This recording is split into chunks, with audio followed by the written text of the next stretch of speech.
best offers of the year. Yes, these are the offers.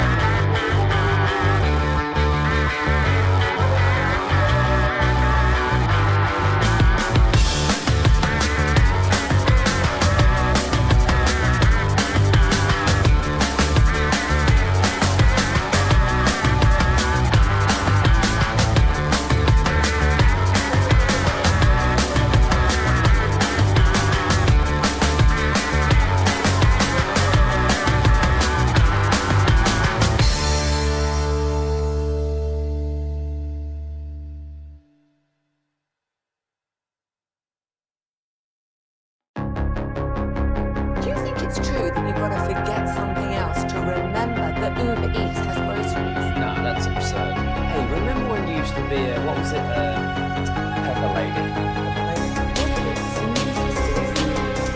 Toaster Ladies? Nutmeg Ladies? No. I just said that. It's a Spice Girls. Doesn't sound right. So funny.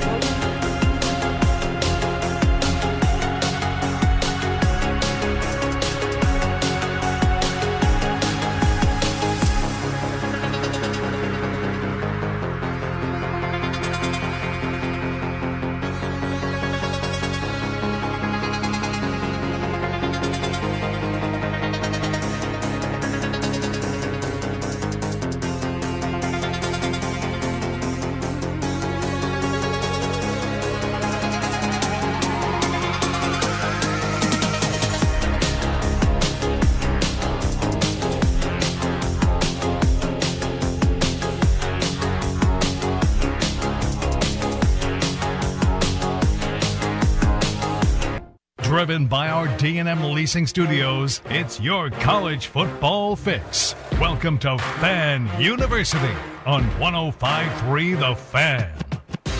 Good morning. It's Fan University right here on 105.3 The Fan. Jake Reitmo alongside Brennan Baxter and Carter Freeman. Jacob Ray on the ones and twos. And Tolos, we are live from Jake's Burgers, the newest location, the grand opening. The audience is here. It's game day. You got SMU getting ready to take on Miami. And guys, you can feel the energy. You can feel the electricity in the air. Halloween last night.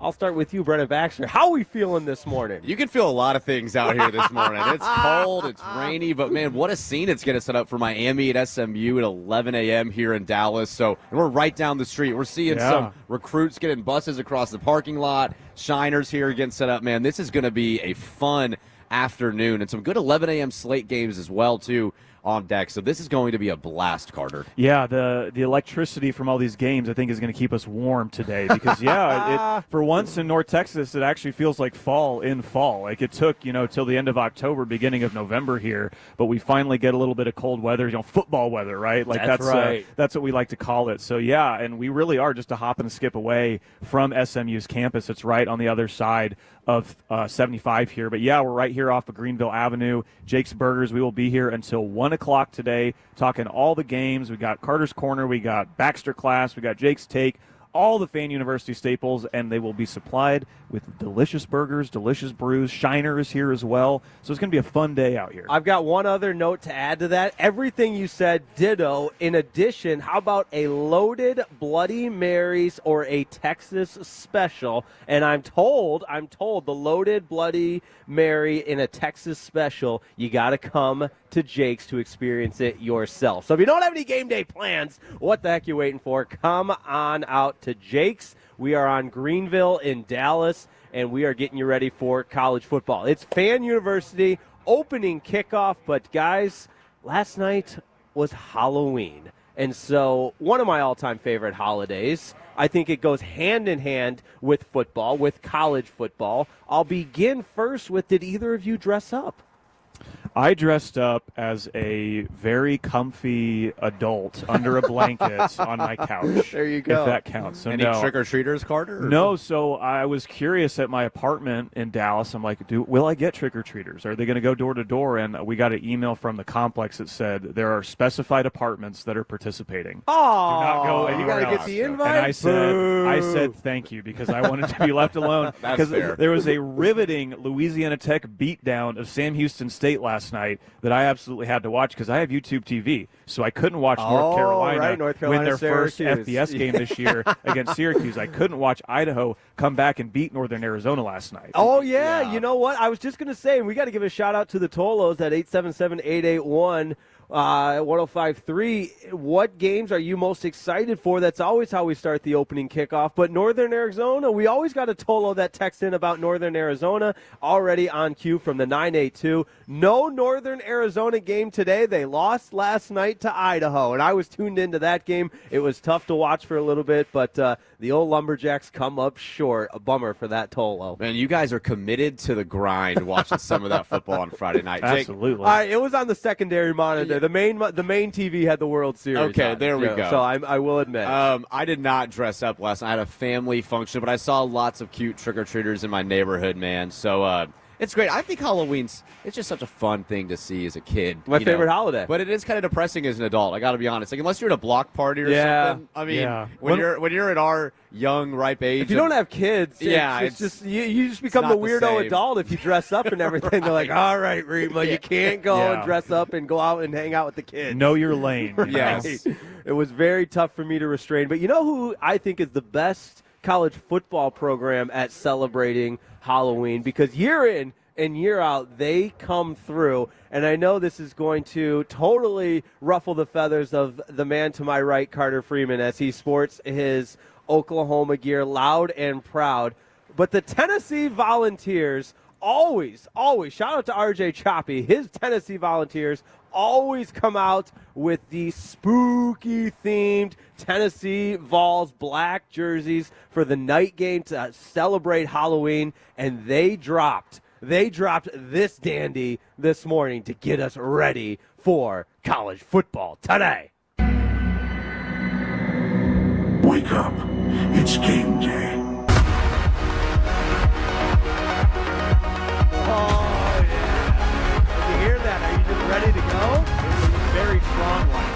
You know, the visual of it, it's very like the new Tron movie that came out a couple weeks ago. So, as an OU fan, for Tennessee's sake, I hope their night is as bad as the new Tron movie was. But the visual of this is very cool.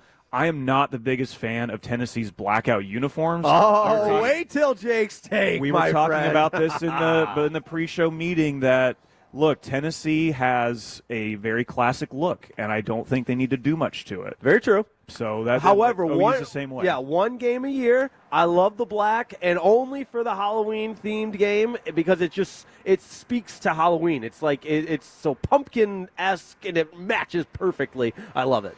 Yeah, I agree with Carter here. If you got a classic white, classic orange, keep it simple. I don't know. It just doesn't feel like it's Tennessee, even on Halloween on a day like that. I honestly did not like that intro video at all either. I thought it was very corny. Boo! Boo! We got all the naysayers early this morning. It's hard for me. Where's the positivity? It's hard for me to say boomer. I won't say the second part of that, Carter. You're more than welcome to. Sooner. But, okay, thank you. I'm not going to say it, but I'm rooting for them today. All right. Appreciate that. Look, some old Big 12 brotherhood, right? Yeah, I got to keep it traditional. I still don't feel like OU's in the SEC sometimes. So, we're invaders in this conference trying to, do good things in it. Yes. Well, at some point you got to just, you've been there long enough that you're an SEC program. But it's the opening kickoff right here on Fan University. Thanks for tuning in. We're live from Jake's on Greenville in Dallas. Tons of specials going on today. The Loaded Bloody Mary is my number one recommendation. You've got Shiners here with tons of giveaways and handouts. It looks like we got some pint glasses there, as well as some koozies, some stickers. You can't go wrong. It's the grand opening here at Jake's in Greenville, and we are fired up to be with you. But, fellas, opening kickoff, a couple of games that have your attention. And you know what?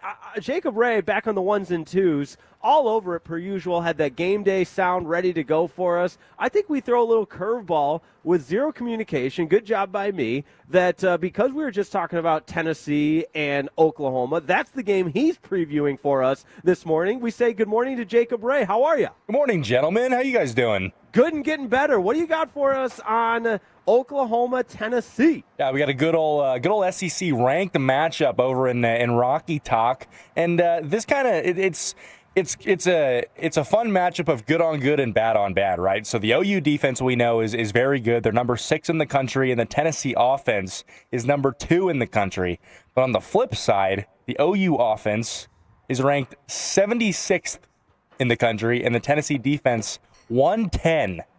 So this is going to be a battle, I think, of can the OU defense stop this high-powered offense of the Tennessee Volunteers, and can either the Tennessee defense or OU offense do anything remotely good this afternoon?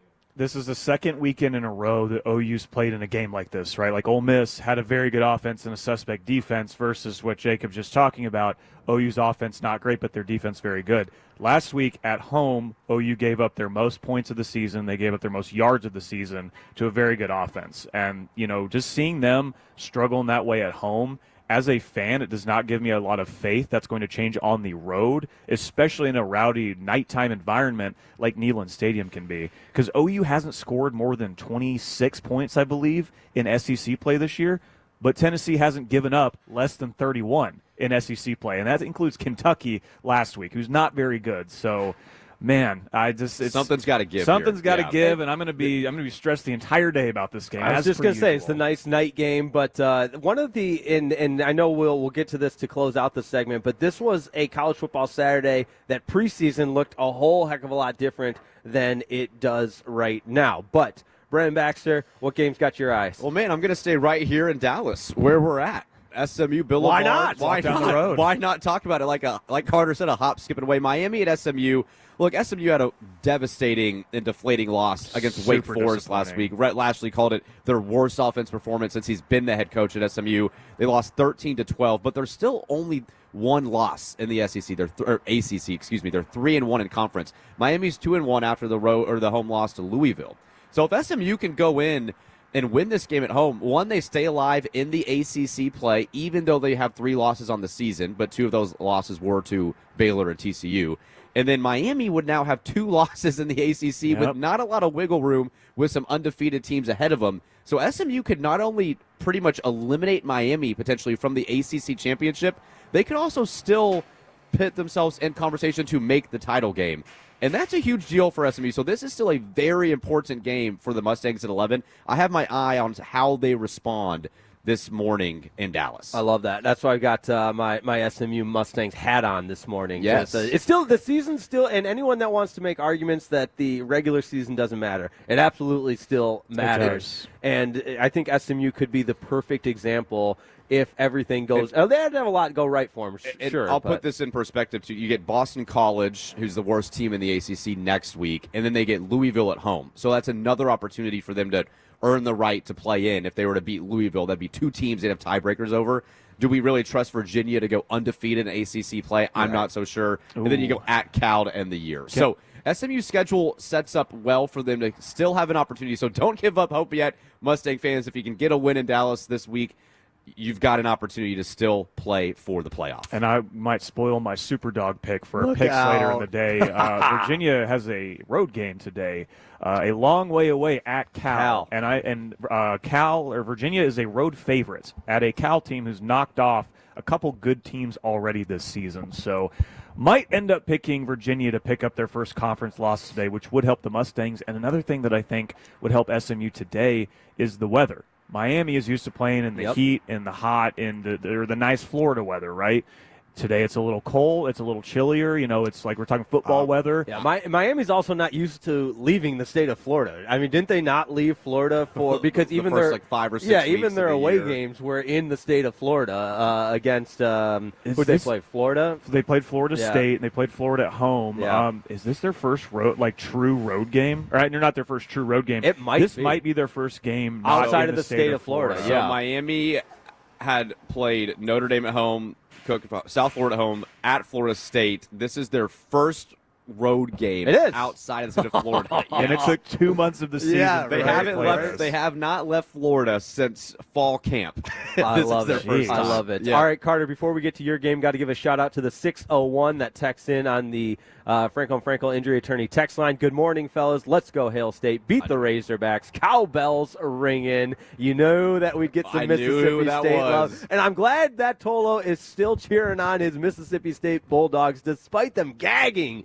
that game away from Texas last weekend. They could have ended the Longhorn season, but alas, he's still got the passion for the Mississippi State Bulldogs. We also got one from the 214. Think Penn State can beat the Buckeyes? In a word, no. Over to No. you, Carter. Yeah, I was considering them because Penn State's like an 18.5-point underdog. Yeah, on the road. against the spread, if you want to talk, can they cover? That's a little different. That's what I'm a little curious about. I'm not going to lean that way, and we will talk to Peyton Pierce, who is a Lovejoy High School alum from Lucas, Texas. He is a current Ohio State linebacker. We had a chance to sit down with him earlier this week. Right. And It is not live. It's not live from the field. he's not calling in from the That sideline. would be epic. That would be sweet. AirPod in. That might have been more on time. There'll be a second season of Fan University. We'll have to Yeah. see if we can't get that to happen. But For no, sure. I don't think Penn State, even though that is a talented team, and that's Right. something that Pierce talked about. And that is what I'm interested in, Jake, too, and Carter, is like this team still got the guys that people thought they would be to start the year. I mean, Drew Aller obviously out for the season, but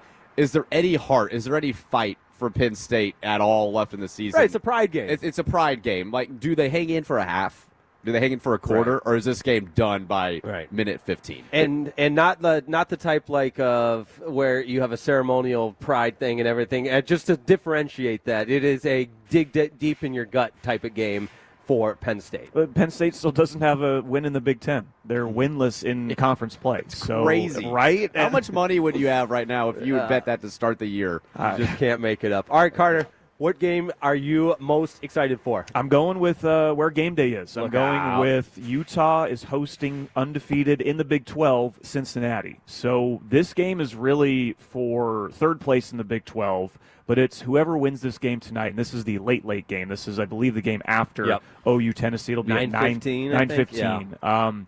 This game, the winner of this game will be, I think, right there behind BYU and Texas Tech as like, okay, we still have a shot to get to Arlington and December to play for a Big 12 title because Utah's responded really well to losses after they lost to BYU a couple weeks ago. What do? They go make Colorado look like a Division II program last week. And after they lose to Texas easy Tech. on that Trinidad Chambliss D2 love, okay? Come on. Well, hey, Trinidad Chambliss is, he would succeed at any level, except maybe at Colorado because Colorado's struggling. But Cincinnati is still the most under-talked about team in the country, I think. They're undefeated in conference. They only lost to Nebraska their first game of the season. They're very balanced top to bottom. But Utah's not an easy place to play unless you're Texas Tech because they made it look easy. So any of these Big 12 teams, I think, can lose on any given weekend. So the winner of this game will have a leg up or still have a chance to maybe take advantage of a BYU slip-up, another Texas Tech slip-up, and sneak their way into Arlington. Yeah, we'll do our hottest gone segment in just a second regarding all the different coaches and the movement, but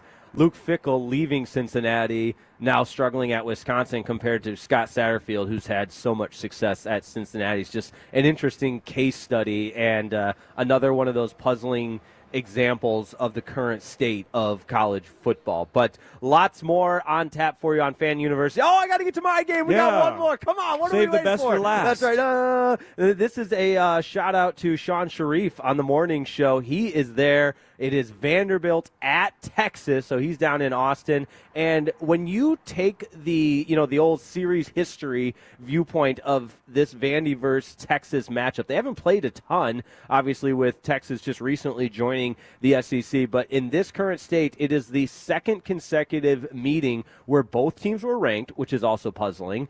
And how about this? If I told you one of these teams leads the all-time series 8-4-1, who would you guess it is? Well, I would guess Texas. You guessed Texas, but right? I didn't set that up very well. No, It's you, Vanderbilt, You isn't it? did because it's Vanderbilt.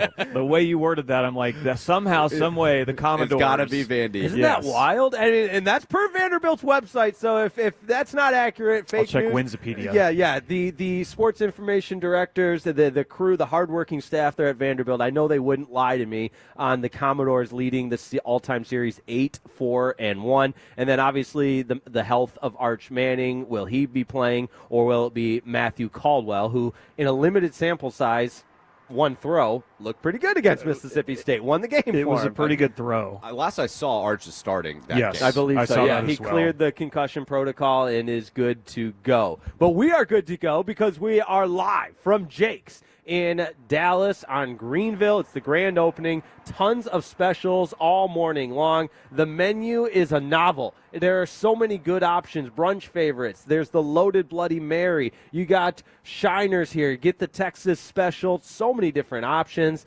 And I'm getting the pointed out right now from Brennan Baxter that we got to get the stuffed funnel cake fries. Look That's out. what I'm getting. Oh, my. That- warm funnel cake on a cold day? Yeah. Sign me You got to up. eat it fast, though. You got to eat Inject it into my fast. veins. Oh, don't. Yeah, you have to eat it fast. Otherwise- Like, you have to because- tell me to do that.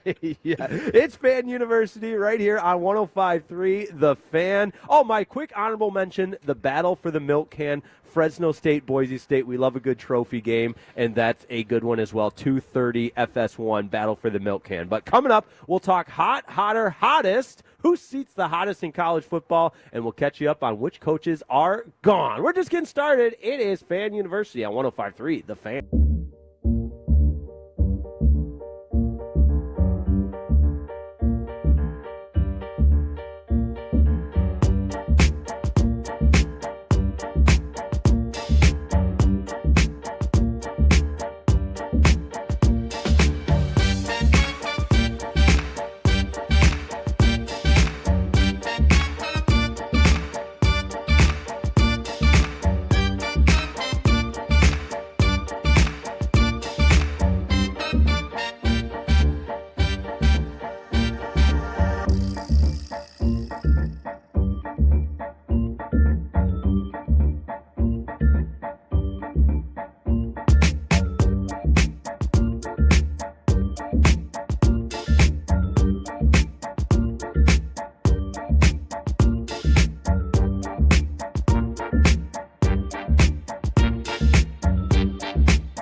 Uber Eats has Lola V products? I gotta remember that. Well, you know, they say in order to remember something, you have to forget something else.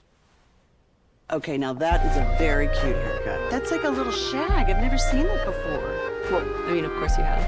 It's the Rachel. Oh, is that your name? No, I mean like your name. No, I'm Jack. Right, but I just mean like this is your hair. That's hair on your head. I'm not saying this is your hair.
It's Fan University right here on 105.3 The Fan. And hey, if you're in the Dallas area, come on out to Jake's new location on Greenville in Dallas. Come say hello. And if you need a spot to watch college football, look no further because, my goodness, tons of TVs. And even better, fellas, the menu that we were looking at, as well as the Shiner specials. I'm feeling a Texas-style Bloody Mary that's going to be ordered at some point today. But Fan University, Jake Rietmo alongside Brennan Baxter and Carter Freeman. Jacob Ray with us back in the control center as we got tons of college football coming up, but one of the most intriguing parts of college football is the movement, the shifts in head coaches, and we'll get into the biggest firing of the year so far in just a second. But because of that firing, a lot of other schools are thinking, hey, let's lock up our guys long term. And Carter Freeman,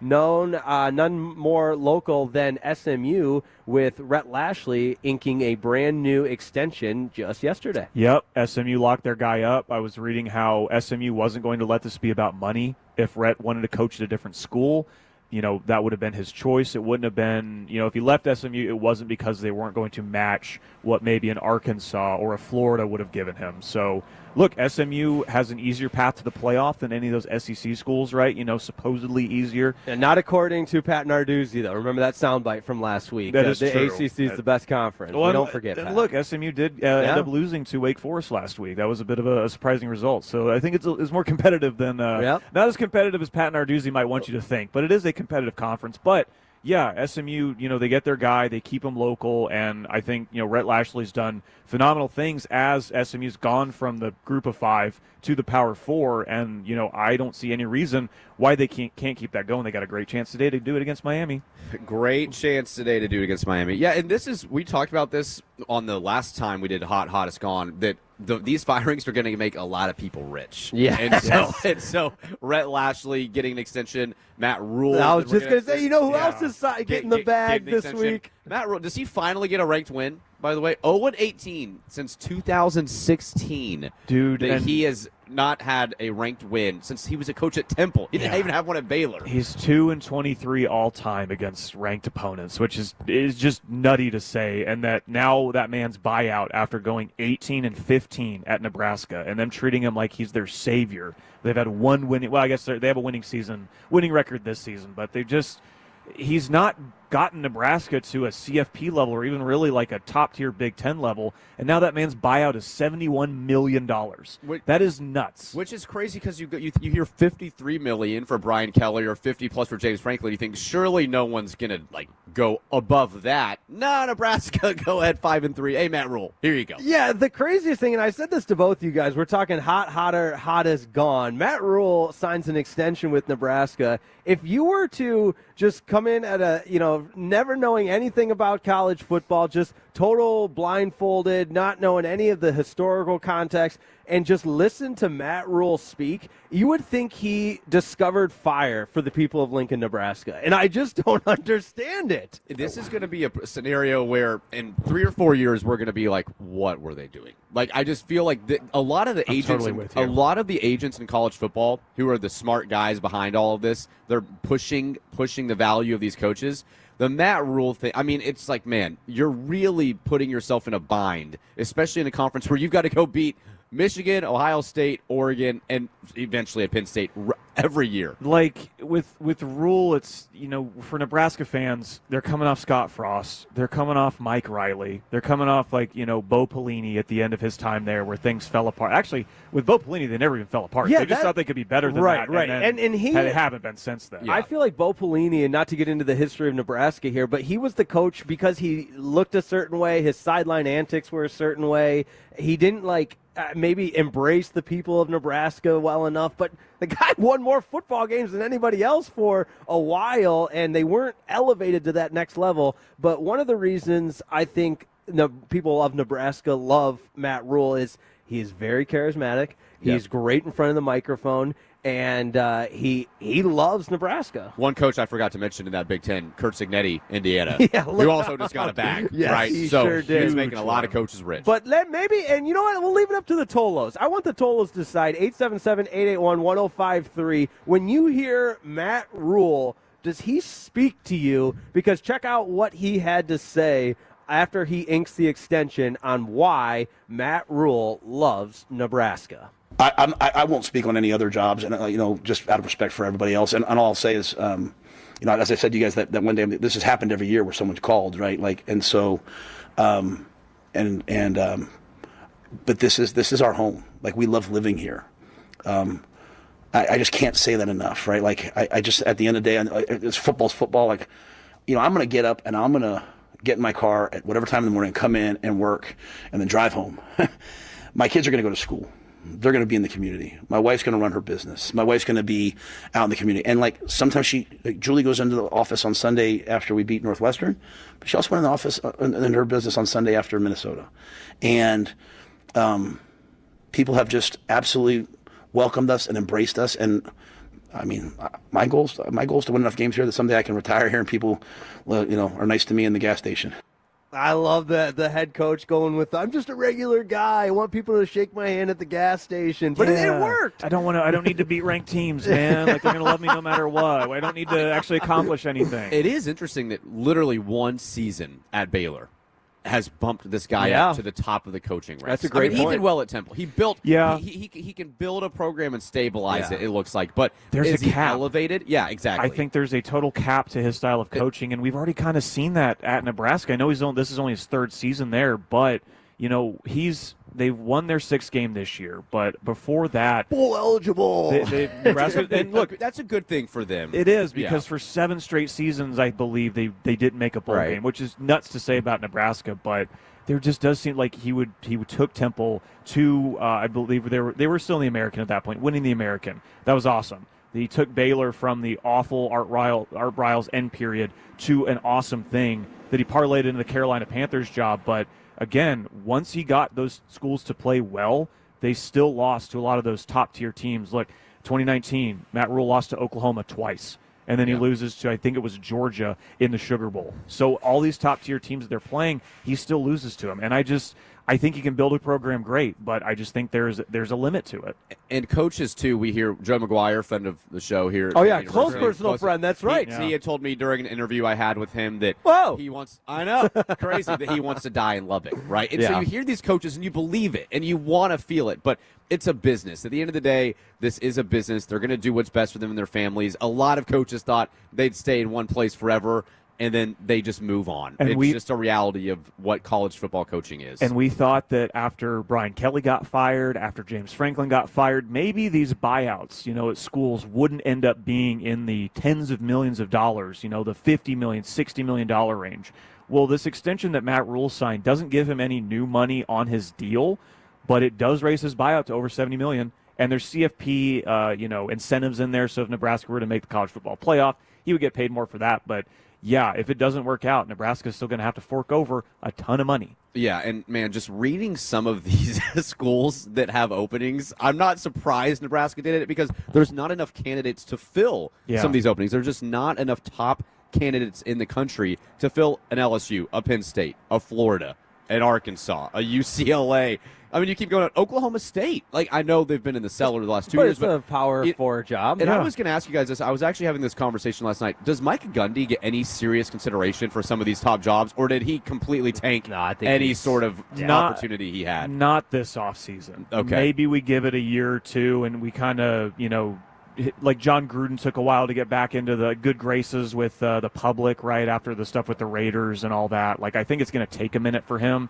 And someone might have like, oh, well, Gundy did this. And we're actually seeing that with Ed Orgeron right now, right? Yeah. Like, Ed Orgeron's asking, he's saying, like, hey, like, I would take the Oregon State job. I would take the LSU job, right? Wouldn't that be funny if LSU just pivots back to Ed Orgeron? But, like, I think it's going to take a minute for Gundy. Speaking of LSU, it's taken us too long to get into the biggest shift in college football after Texas A&M essentially put the nail in the coffin in the Brian Kelly era, and we will talk with Texas A&M head coach Mike Elko later on in the program. That's a little tease, but Brian Kelly's fired. If you watched it all play out and unfold, it happened fast. The exit meeting was like 15 minutes. He pulls in his little Audi station wagon, swings on out. You got the Baton Rouge reporters in the bushes and everything else. Very Eddie Radosevich of them to be in the bushes. Yes, correct. That's stolen valor there. But point being, LSU, a program now in search of its next head coach. And its next athletic director. Glad you said that. The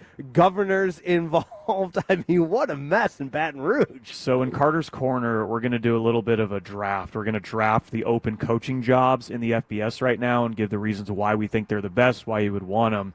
And I'm going to go first. I'm going to tell you guys right now, LSU should be the slam dunk, this is the job you want, because a lot of players commit to a school for a coach.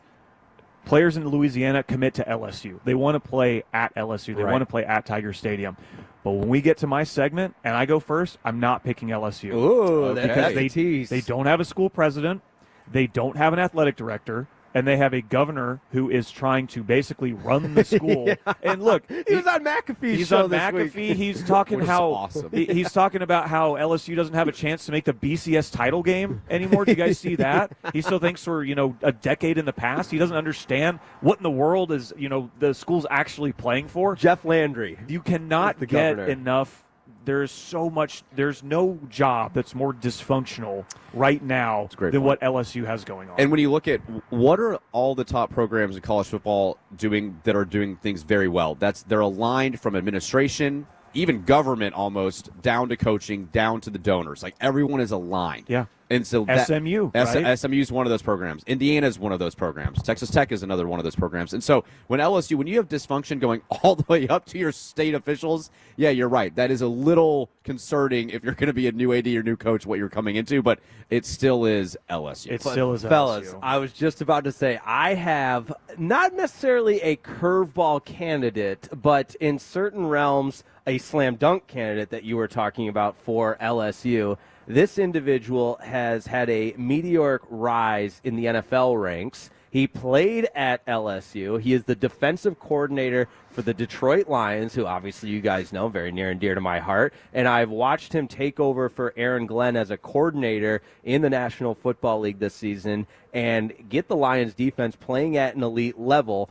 And that is Kelvin Shepherd, who played at LSU, and he's starting to get asked about the opening. And, you expect, especially a coordinator in the NFL, to be, my focus is the Detroit Lions. But his answer about being a candidate for the LSU head coaching job from this week's media press conference was pretty interesting. Take a look at Kelvin Shepherd's answer when asked about the LSU coaching opening. Obviously, I've kept up with them. That's my alma mater. I keep up with them every year, every week.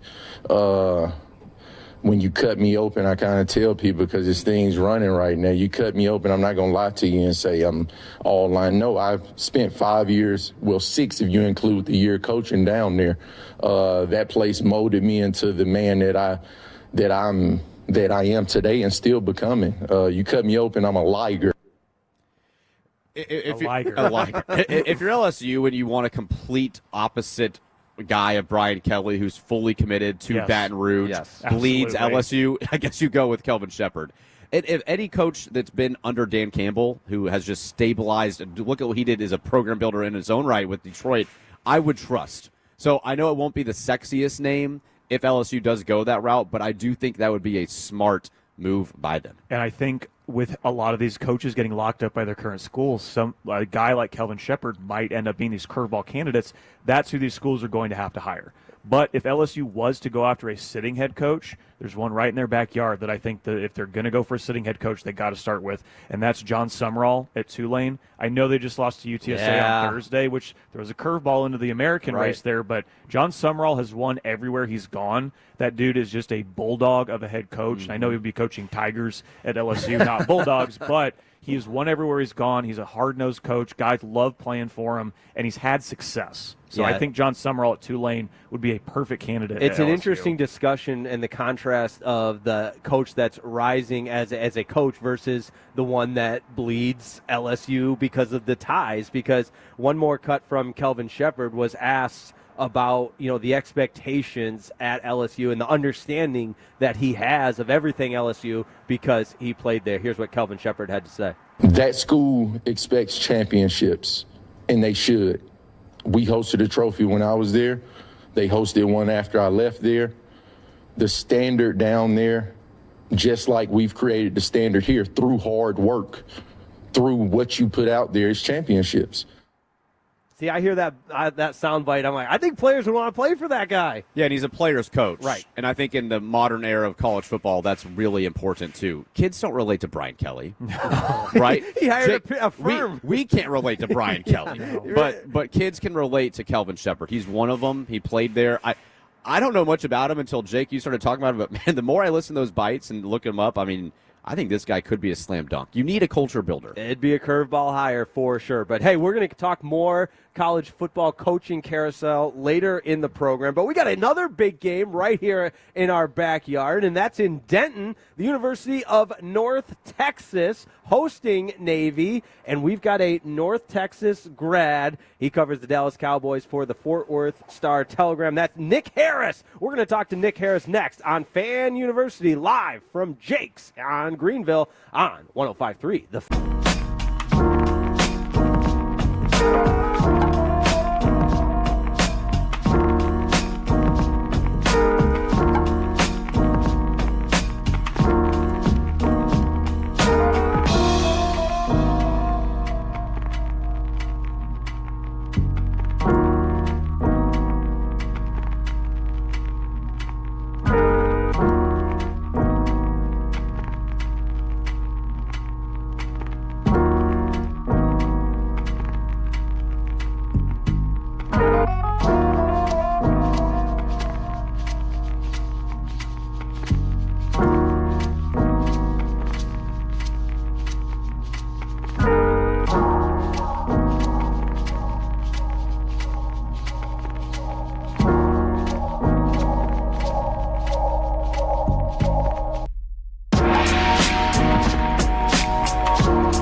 Hey, remember when you used to be a, what was it, a pepper lady? Wasn't it Cinnamon Sisters?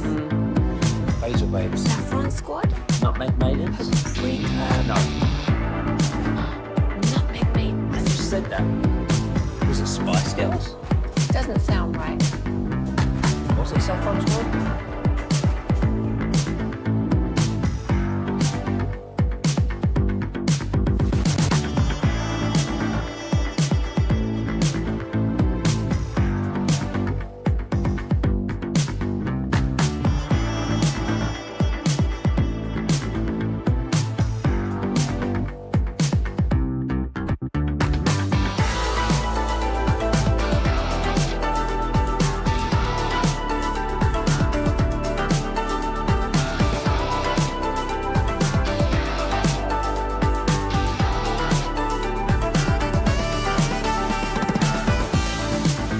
Brad, but how pumped are you with the direction of Eric Morris and this Mean Green program? Yeah, it's fantastic, right? Zesty Mesty with a 600-plus yard performance last week. I loved it. I loved seeing that on display. Even though they kind of played with their food in the first half against Charlotte, they're going to need a much more complete performance against Navy today. It's going to be about containing Blake Horvath, the starting quarterback for Navy. He can get it done through the air. He can get it done with his legs. He's such a dynamic weapon. If they can contain him and keep him behind the line of scrimmage, I think they have a good shot at winning this home game. Yeah, Nick, this is UNT's second game against a competitor in the American, like someone who's trying to play for an American Conference title. Last time they did that Friday night blackout game, they lose big time to South Florida. So what do you think the team has learned from that? Like, in your experience watching football, like, what can a team take from a blowout loss like that to then translate to the next time they play a big game?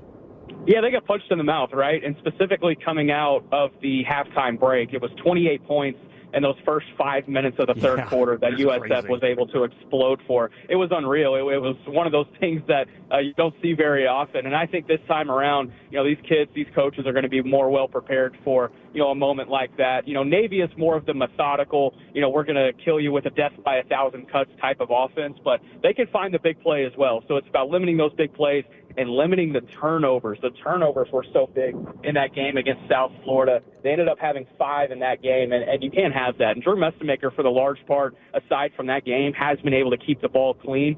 He's going to need to do that here again today against Navy. Nick, with Navy being 5-0 in the conference, this is a must-win for North Texas. There's a lot of winnable games on the schedule after this with UAB, Rice, and Temple.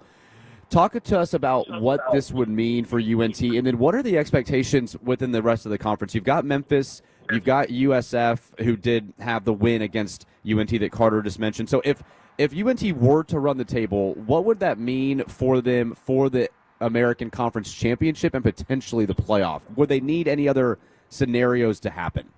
Yeah, they would need a little bit more help, but a win today would really pave a realistic path. If they were able to beat Navy, there would be 6 teams at the top of the American Conference with just 1 loss.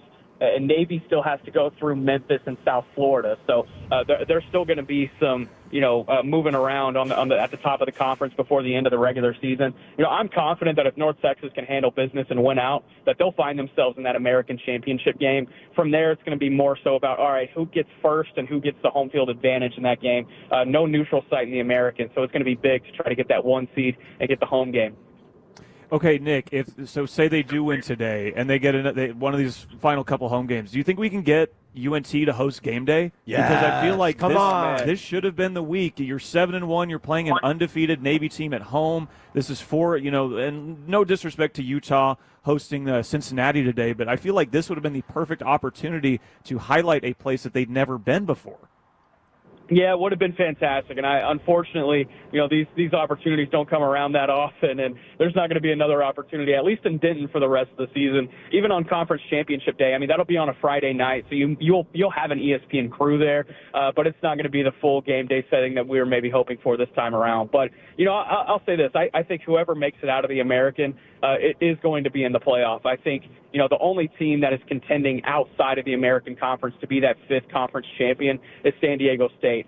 and I'm not 100% sure that San Diego State is a contender like they say they are with their record. Their loss earlier in the season, I think, kind of indicated that a little bit more than more than expected. A shutout loss to Washington State, the same Washington State team that came into Denton and got rolled by UNT 59-10. Yep. So that's really the only team that you look out there and say, they might squeak in over an American Conference champion, but I still feel really good about whoever comes out on top in this conference. Nick Harris is with us on Fan University. Our guy here, you hear him all the time covering the Dallas Cowboys for the Fort Worth Star-Telegram, college football extraordinaire as well. And Nick, the bandwidth that you have, it's just incredible. I mean, I get confused just trying to keep Fan University together from time to time. You got the Cowboys, you got college football and everything, and I know you're on the scene and covering high school and everything with the Texas and Vanderbilt game coming up. Obviously, it's a totally different Vanderbilt team than we've seen or we're accustomed to seeing in college football. What's your feel on that game? Is it the Longhorns season still kind of hanging by a thread there?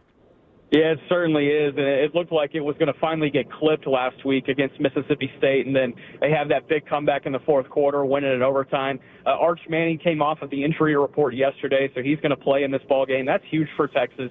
I think he's really starting to put some confidence together. You saw it in that comeback against Mississippi State. You got to give credit to Arch in that sense, as well as their punt returner, Ryan Niblett, for being able to find a big play late in that fourth quarter. But, here in this ball game, first off, it's weird seeing the number 9 next to Vanderbilt. I'm still having to get used to that. Right. But this is a really good Vanderbilt team. They are physical in the trenches. That's credit to Clark Lee. They have built that program behind physicality and size in the trenches, and they kind of let everything else around them figure itself out. It's not just Diego Pavia, who's kind of a model of physicality as well. You look at their backfield, Cedric Alexander, an Austin LBJ high school grad, and then McKylan Young, a Midland Legacy grad who had an 80-yard touchdown last week against Missouri. We called him Quadzilla in high school because of his size. I mean, they're unreal. It's hard to get an arm tackle around that big guy. So it's going to be really key for the Texas defense to be able to keep that backfield limited today and make sure that those two don't get going. My guy. That's why we have you on Fan University. Incredible show debut. We appreciate the time, the perspective on North Texas, and just dropping knowledge on Quadzilla and Midland Legacy, guys. Safe travels wherever you're heading. Enjoy the rest of your college football Saturday, Nick, and we'll definitely do this again. Yeah, thank you, fellas. Have a great one. All right, there he goes. Nick Harris, Fort Worth Star-Telegram. Encyclopedia. Yes. Oh, my God. Carter, he's giving you a run for your money right there. I got to step it up. I mean, I knew he had just the bandwidth and the pulse and the finger on the high school scene, the college scene, and by the way, for a living, he covers the Cowboys. Yeah. That's great stuff. But Nick let's is keep very good at what he does. Yes, let's keep it rolling on Fan University. We got a great show lined up and continuing to cruise along. Coming up, you know what? We've got a really, really good list of the best audio of the week. It's one of our favorite segments. It's Sights and Sounds. We'll do that next on Fan University, live from Jake's in Dallas on Greenville, right here on 105.3 The Fan.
driven by our D&M Leasing Studios, it's your college football fix. Welcome to Fan University on 105.3 The Fan. You're spoiled.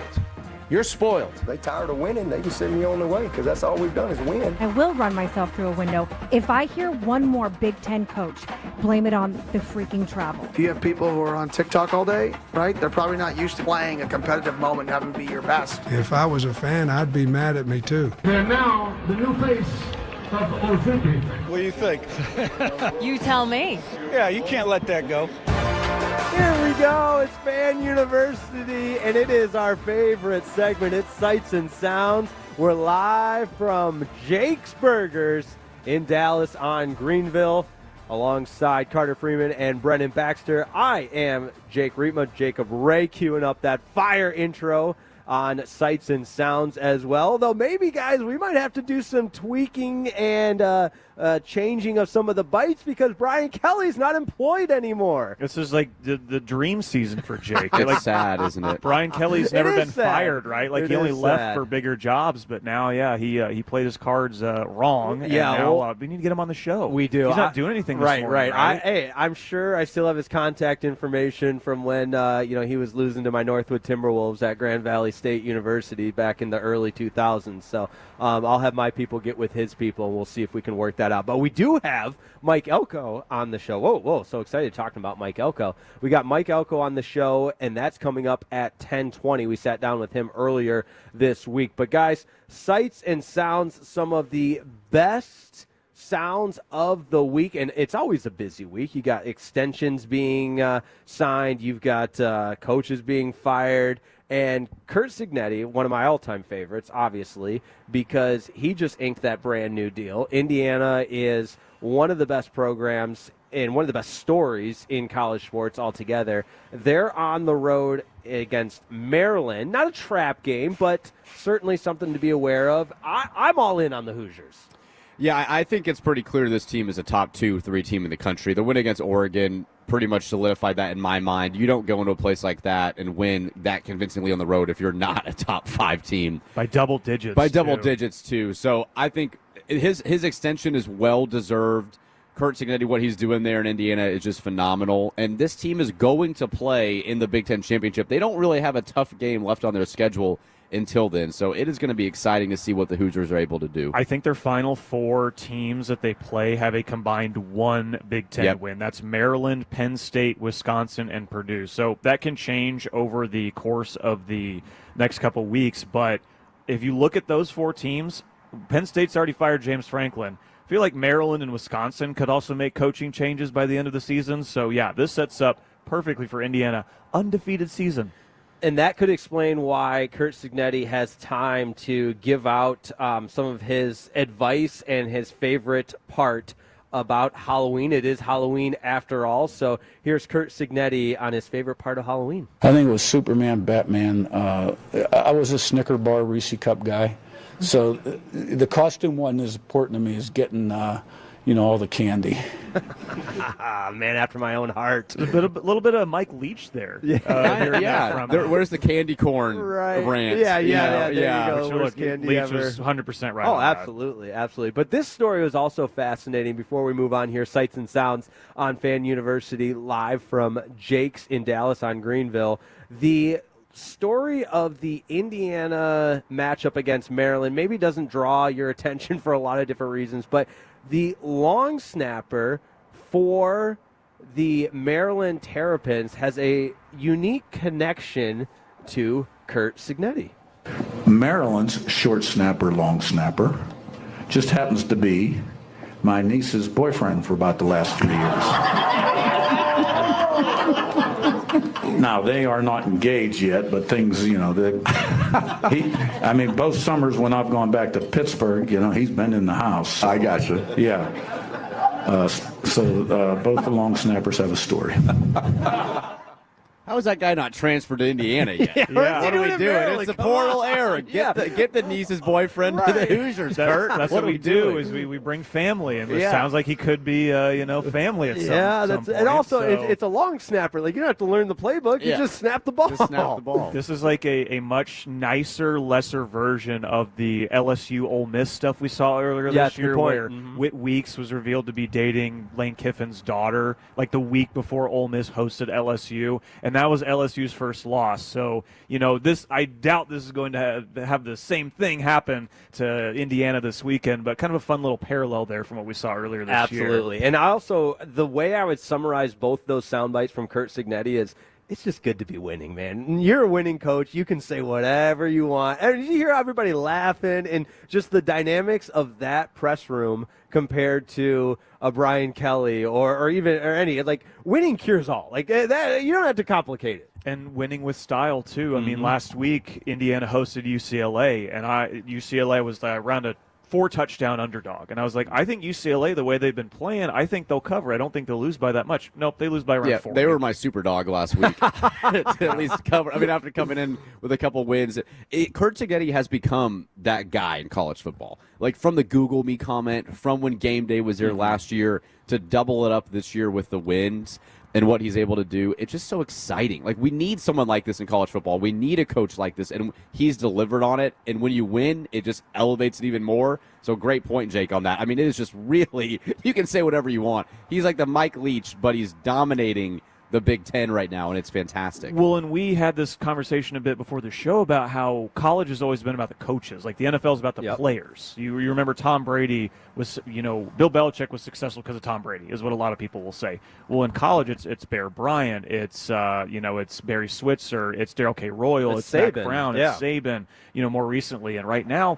we don't have a lot of those voices. Right. The sport's changing a lot, but even still, like you saw Jim Harbaugh win a national title at Michigan, tainted as it may be, Jake, he leaves immediately to go to the NFL, right? So a lot of those big voices, it's like Deion, and Colorado's not winning right now. So to have a guy like Cignetti, I think that's super important, and to do it in a fun, irreverent way that Cignetti does at a place that it's never done, I think that makes it even better. 100%. It's Sights and Sounds right here on Fan University, the best sound bites of the week that was. Also, just to catch everybody up on some news, we are the Arizona State Sun Devil station of record here in DFW, Texas to Tempe. And I know I'm getting the thumbs down over here, but close personal friend of the program, Graham Rossini, the athletic director, was kind enough to join our show a couple weeks ago. Sam Levitt out for the remainder of the season. I think my Sun Devils' chances just took a turn. Yeah, this was tough. It's almost like Sam Levitt and Jordan Tyson's Super Bowl was the Texas Tech game a few weeks ago. Oh, there it is. Where he comes back and then gets beat up. And I do feel like it's a really frustrating thing for them, obviously, coming off of the Big 12 championship a year ago, making the playoff,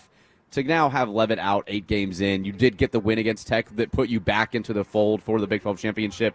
Really unfortunate for Arizona State. If you're a Sun Devil fan, for a team like Texas Tech, it's great news because now that tiebreaker you might be able to avoid later on in the year. But I feel bad because Sam Levitt's such a gamer, dude. The guy's one of the best quarterbacks in the country, and he's so fun to watch. He's dynamic.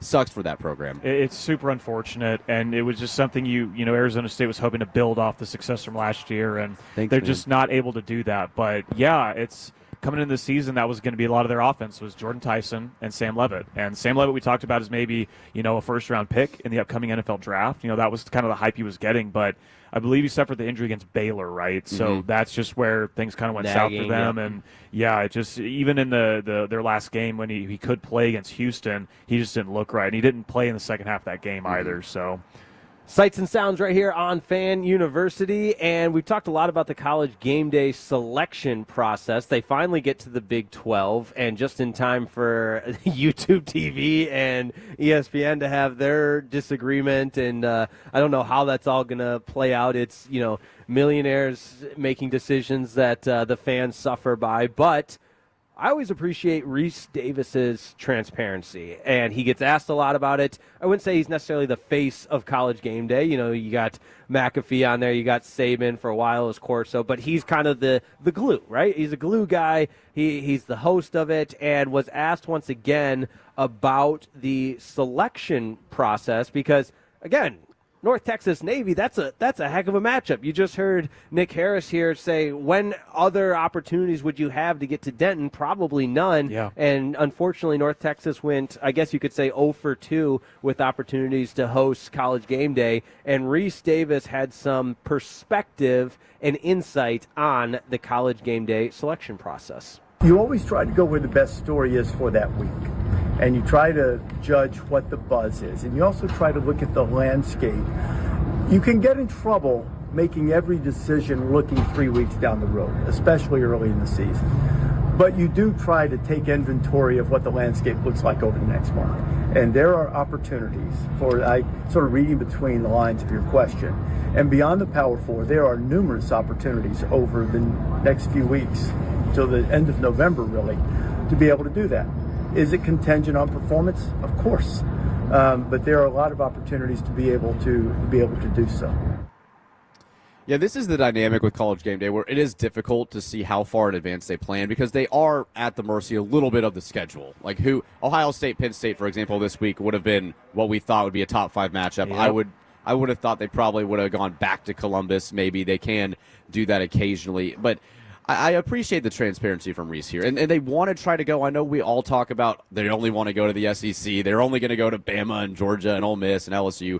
But it does seem like they want to bring the game day experience to as much universities as possible. But the importance of the game does matter. It's just a fact. It makes the energy so much better when they are there for a meaningful game. So it's a tough balance, I feel like, for them. It is, and I think that Game Day every year, to my knowledge, they try to go to a new place, somewhere they'd never been before. And, you know, we got the local tie-in right here with UNT, so we're like, oh, this would have been the perfect time for that. But, look, shout out to Reese, because not in that clip, but he mentioned he wants to go to the Battle of the Ravine, yes, which is a Division II game. Oh, yes. That is a Division II rivalry between Henderson State and Ouachita Baptist in Arkansas. Henderson State Reddies. They're the Reddies. If Reese Davis has that kind of sicko knowledge about Division II rivalry games and that kind of stuff, I have full faith they will find a place that they've never been to before sometime this month that they'll go to. Because I just think last year, Game Day went to Cal when Miami went out there.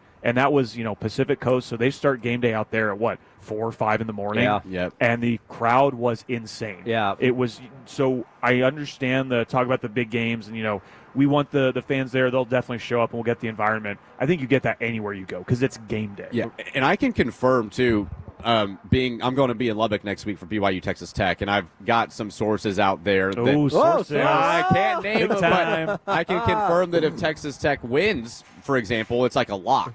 But if they don't, it's not so sure. So this is a week-to-week thing for Game Day, because if Texas Tech were to win this afternoon, BYU would be undefeated. Tech would have 1 loss. It's meaningful. Tech comes into that matchup with 2 losses.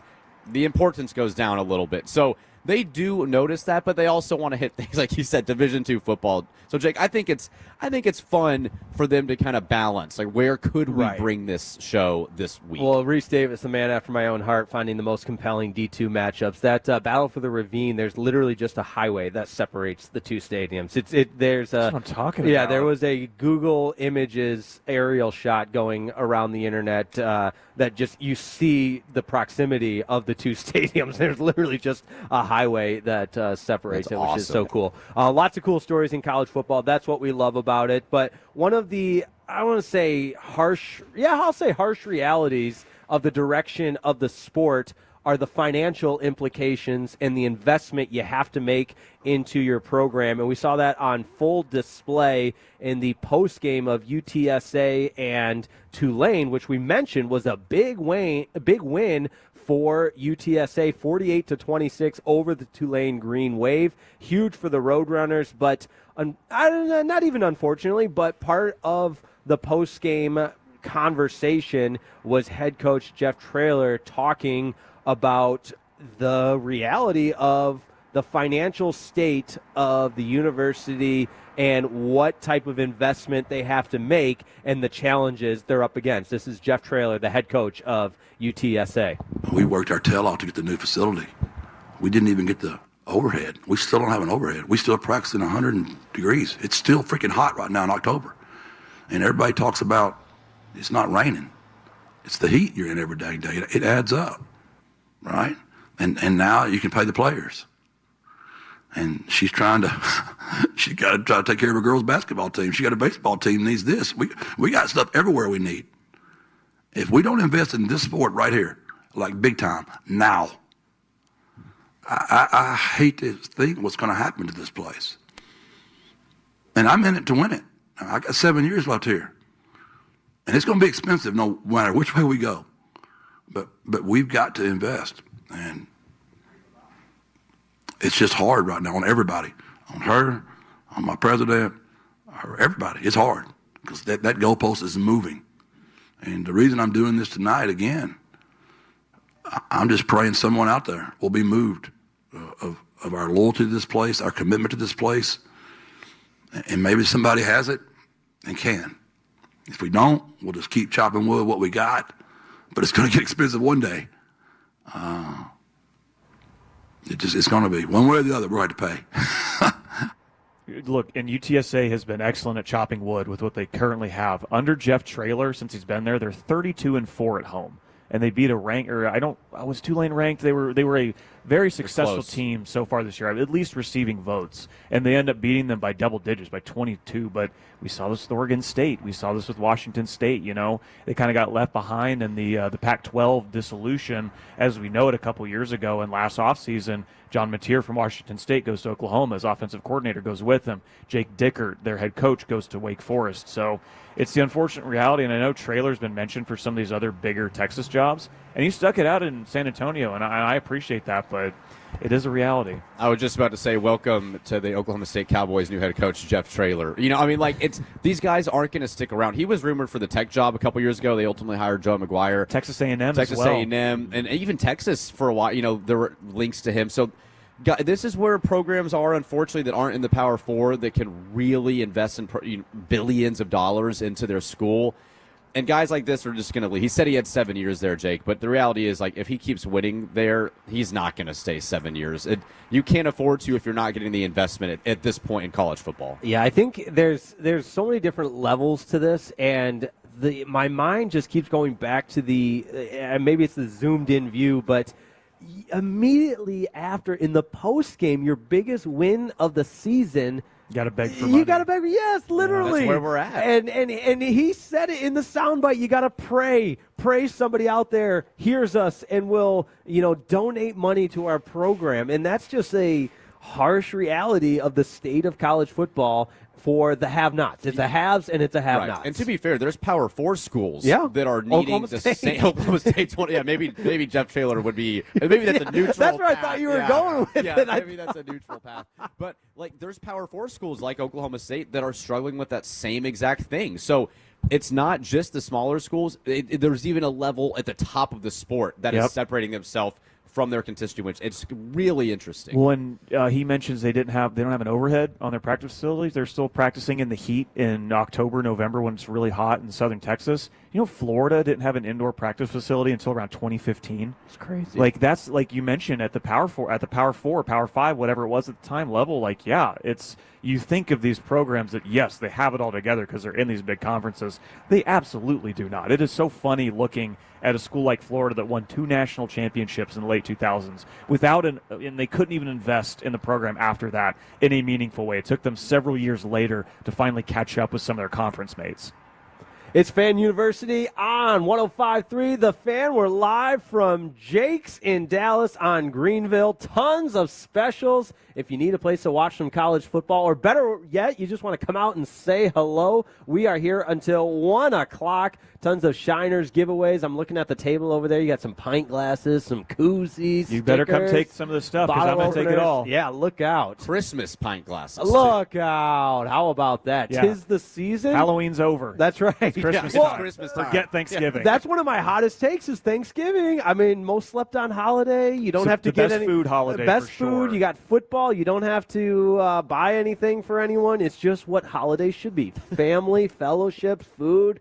Football, it's all you need. Yeah, exactly. But hey, how about this on the other side? We've got our exclusive sit down with Mike Elko, the head coach of the undefeated Texas A&M Aggies, the number 3 team in the land. We got to talk to him earlier this week. That's next on Fan University 105.3 The Fan.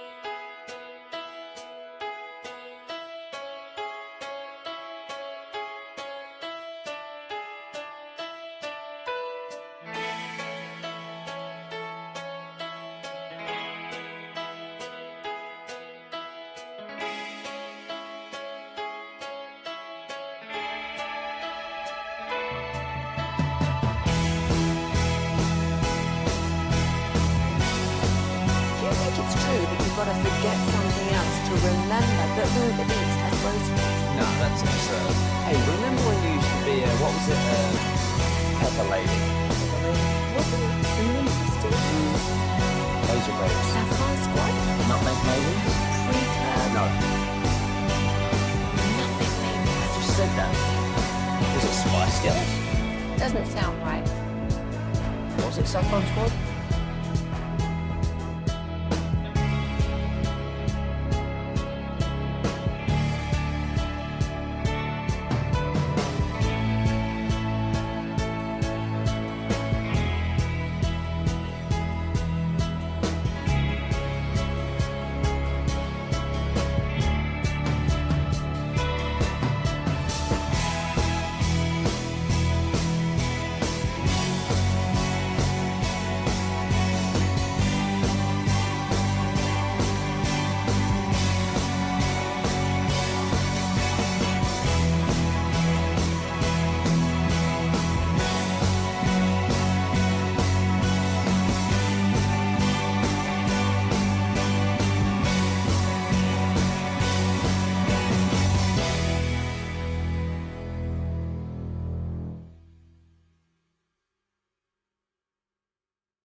like a little shag. I've never seen that before.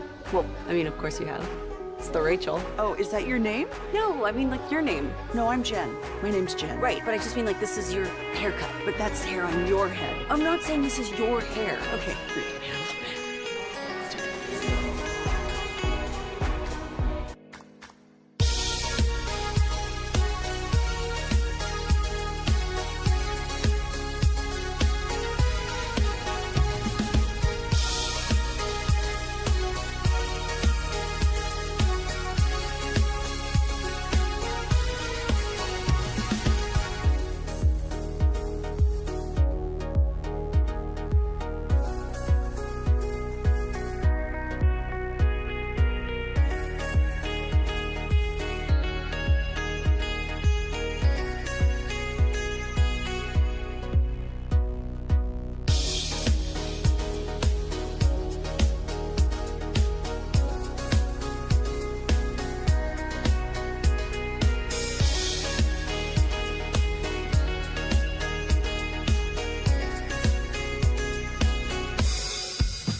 It's Fan University right here on 105.3 The Fan. Jake Reitman alongside Carter Freeman and Brennan Baxter.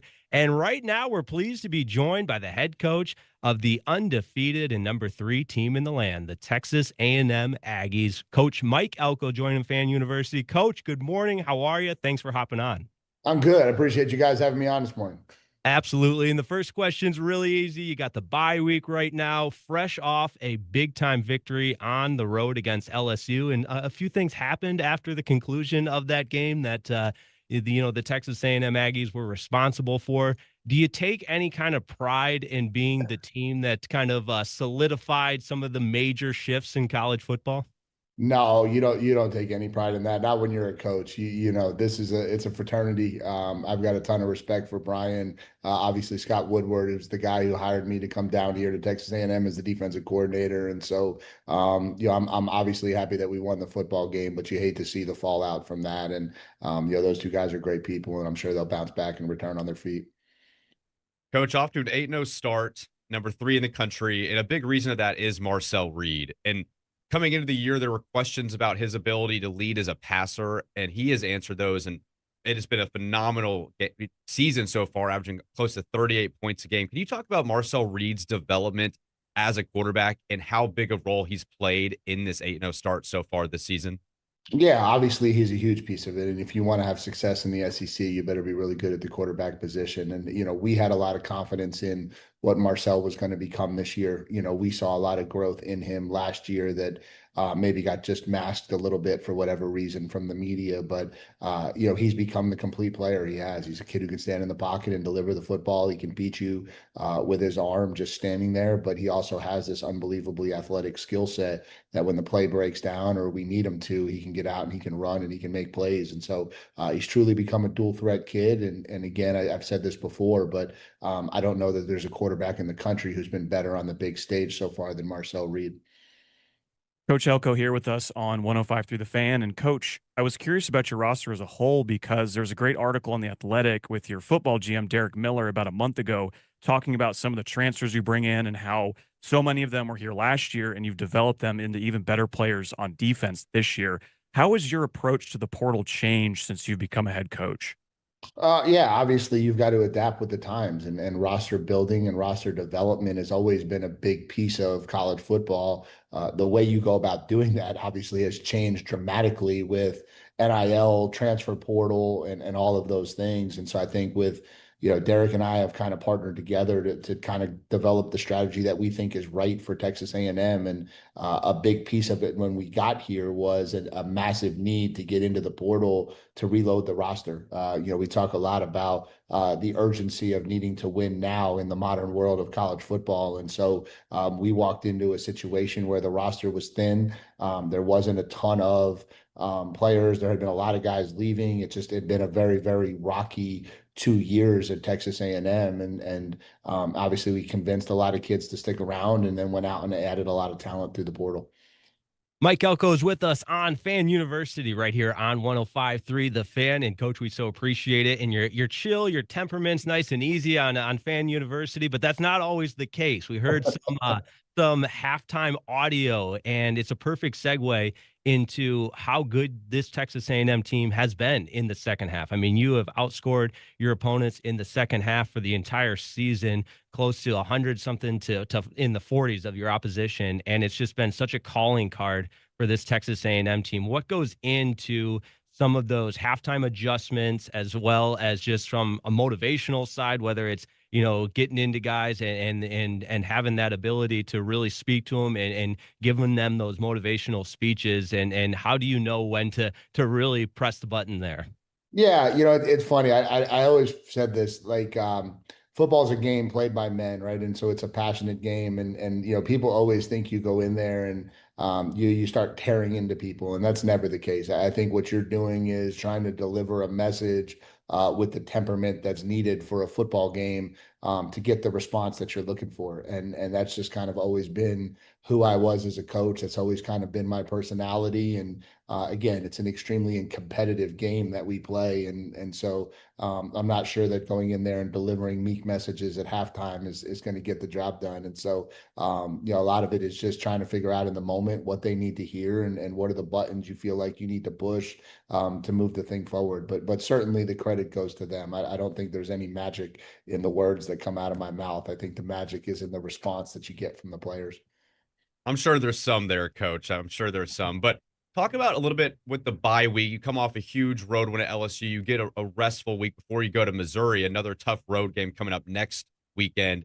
Is this week handled differently? Do the players get a couple days of rest? Or are you looking at adjustments to make? How do you, as a coaching staff, handle a bye week kind of late in the year with only 4 games to go after this week?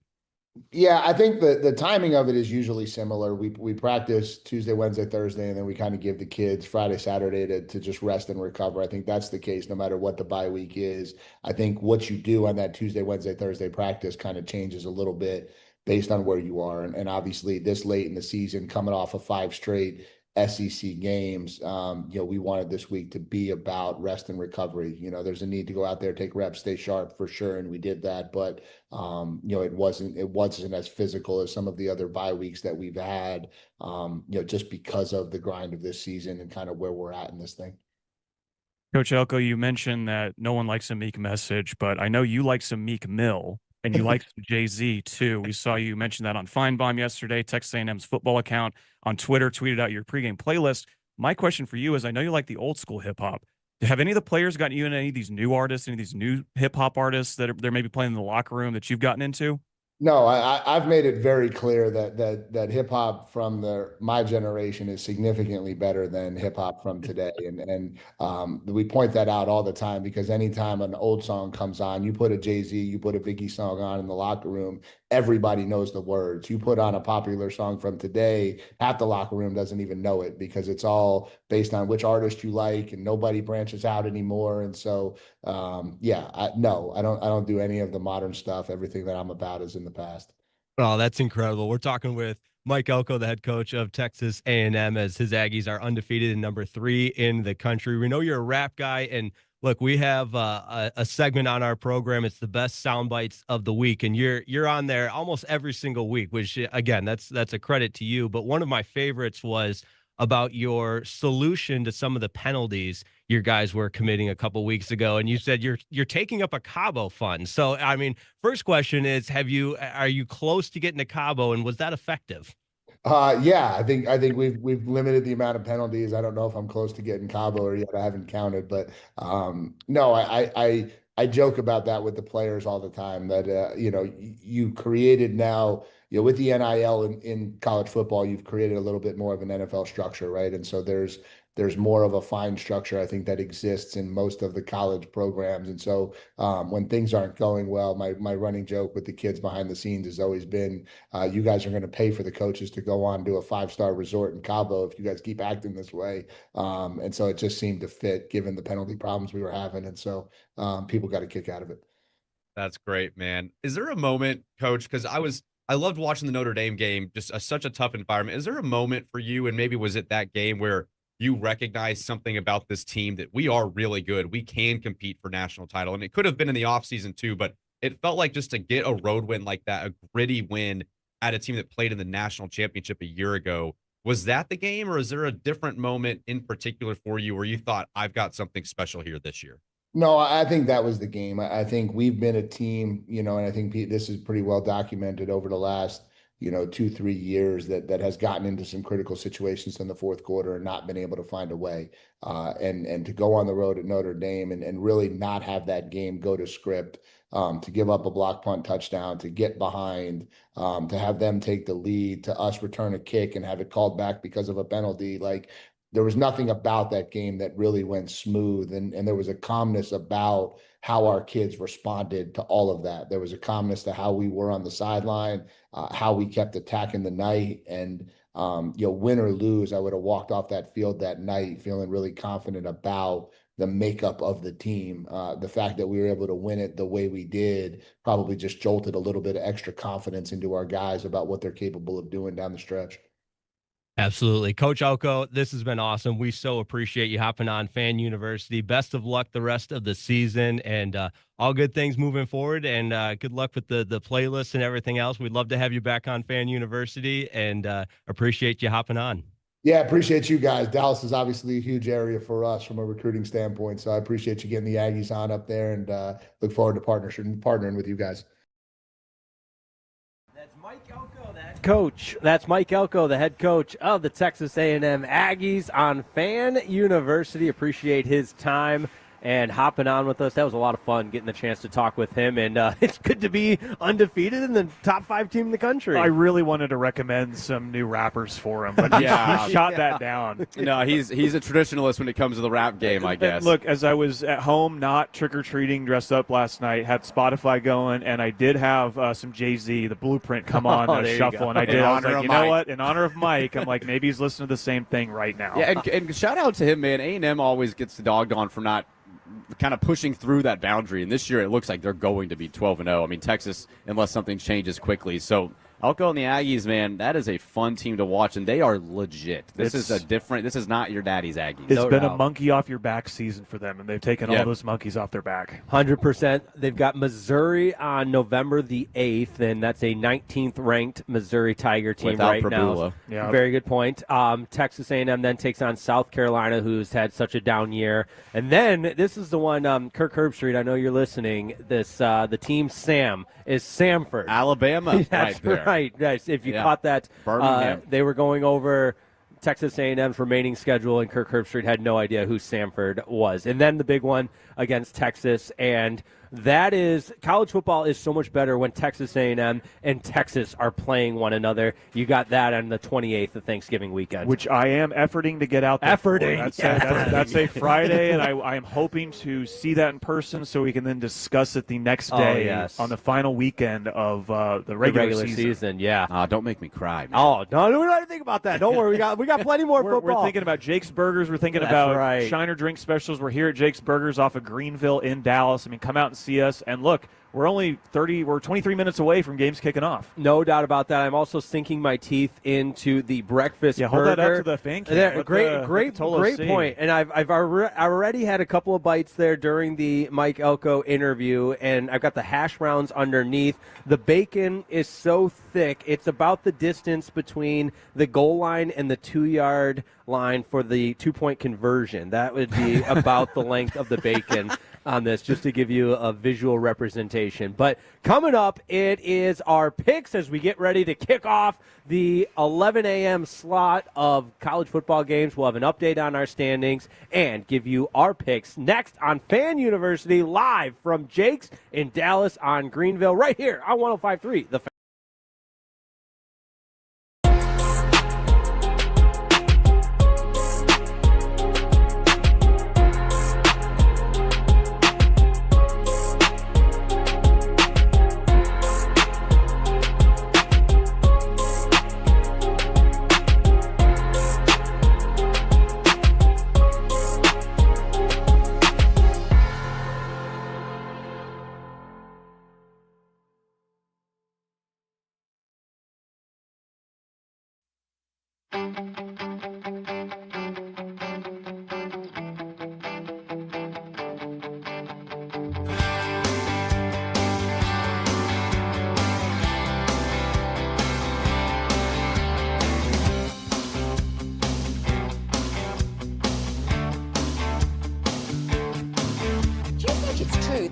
forget something else to remember that Uber Eats has groceries? No, that's absurd.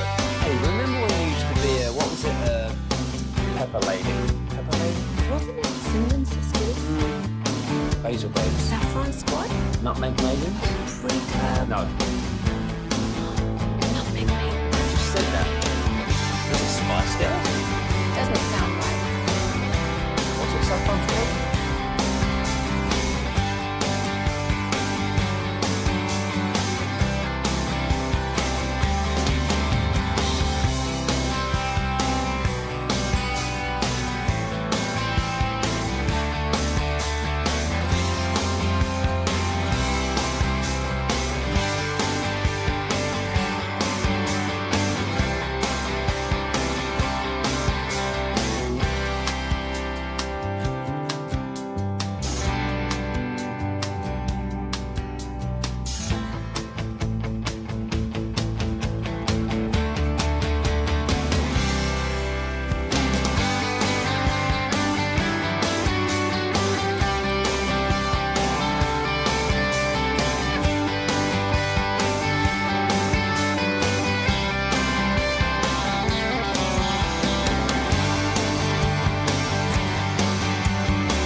has low V products? I gotta remember that. Well, you know, they say in order to remember something, you have to forget something else.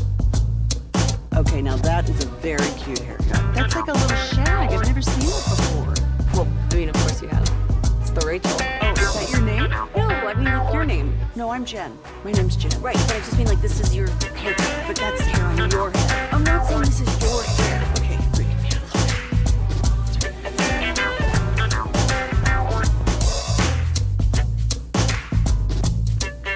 And it's back to the Fan University on 105.3 The Fan. This upcoming segment's brought to you by Classic Chevrolet. If you're in the market to upgrade your vehicle, get the Classic Chevrolet in Grapevine.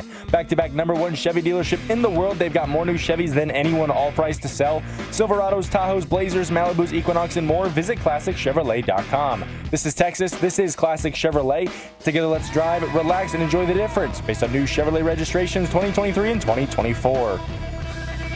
Fan University right here on 105.3 The Fan. It's your college football pregame show, and we are live from Jake's in Dallas on Greenville. Jake Reetwell alongside Carter Freeman and Brennan Baxter. If you need a place to watch some college football, come on out, and I will tell you what, I can now testify to the fact that the breakfast burger, bar none, best burger I've had. I just smashed that burger. You did finish that. You finished that very quickly. That's going to be a drop, I'm sure. I just smashed that burger. And not only are we at Jake's here in Dallas, we'd love for you to come on out, but you can also find Eric Chiafalo at the Verizon Wireless store at 1109 West Interstate 20 in Arlington today. Stop by for your chance to win one of 5 $100 Visa gift cards and register for your chance to win tickets to the Thanksgiving Day game between the Dallas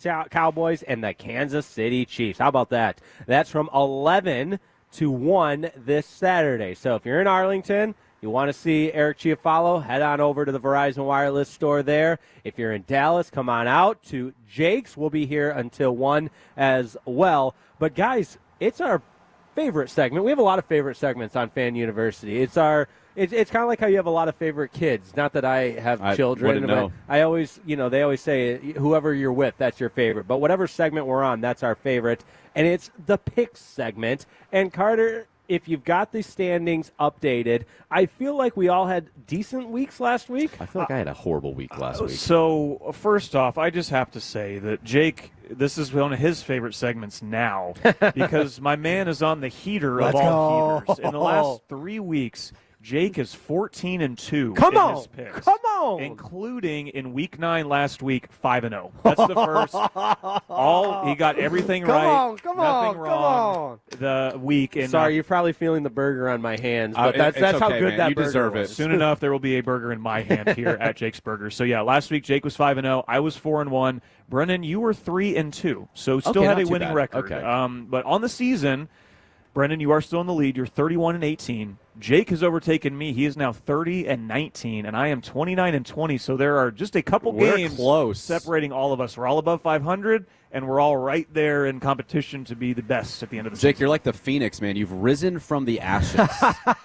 There were some impressive ashes to begin the and year. you have really come on strong. Yeah, I mean, I was like the guys that were just throwing the games early on to get you guys sandbagging. Yeah, sandbagging, get you exactly where I wanted you to be, and now ready to rise from the ashes, like you said. But we've got a Saturday slate that is different than what the preseason rankings would have suggested, but that's okay. Let's get it going right away. Vandy at Texas. This is about to kick off. Sean Sharif is there watching his godson for Vanderbilt, a tight end, not Diego Pavio. But Vandy at Texas, the line on this one, -3.5 for Texas. The home team, despite Vandy being ranked higher, Texas is favored at home 3.5. The over-under on this game between the Commodores and Longhorns, 51.5. I'll kick it over to you, Brennan Baxter. Who do you like in Vandy, Texas? Look, Texas has survived the last 2 weeks, and you can look at this either way. As should they have just lost to Kentucky or Mississippi State? Yes, probably. But with Arch Manning cleared to play in this game, it gives me a little more confidence because he has looked better. I mean, he's not Heisman worthy good, but he has looked competent the last few weeks. Vandy's riding high, though, man. This feels like a special season for the Commodores. Diego Pavia, top 6 Heisman odds. We'll get that in a little bit in Baxter class. Give me Vanderbilt on the road to make a statement. I think Vandy's going to make the playoff. If they win this game, I'm totally with you. To go on the road and get a win like that in a place like Texas, they play a Texas team that they're still ranked, although their SEC wins are not really that impressive when you look at them, but that's a super talented roster.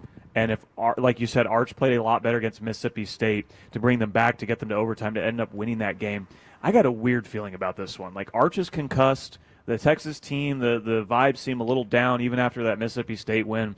But something about this just says Texas is going to win this game. So it's at home. they're going to be riding high off that Mississippi State game. I think Archer's going to come back, and he's going to be fine. And even if not, that one throw Matthew Caldwell made last weekend was pretty darn impressive. So I hate to say it, but I do think Texas is going to win. So Texas at home over Vandy is who I'm going to pick. I like the Commodores to continue the momentum of this season, and it's one, storybook is a little too dramatic, but it's fun, and it's the new wave of college football. They also have the Sean Sharif factor there that he's bringing some good mojo for the Commodores. So I'll take Vanderbilt on the road, big win. So make sure I had this right. You had Vandy?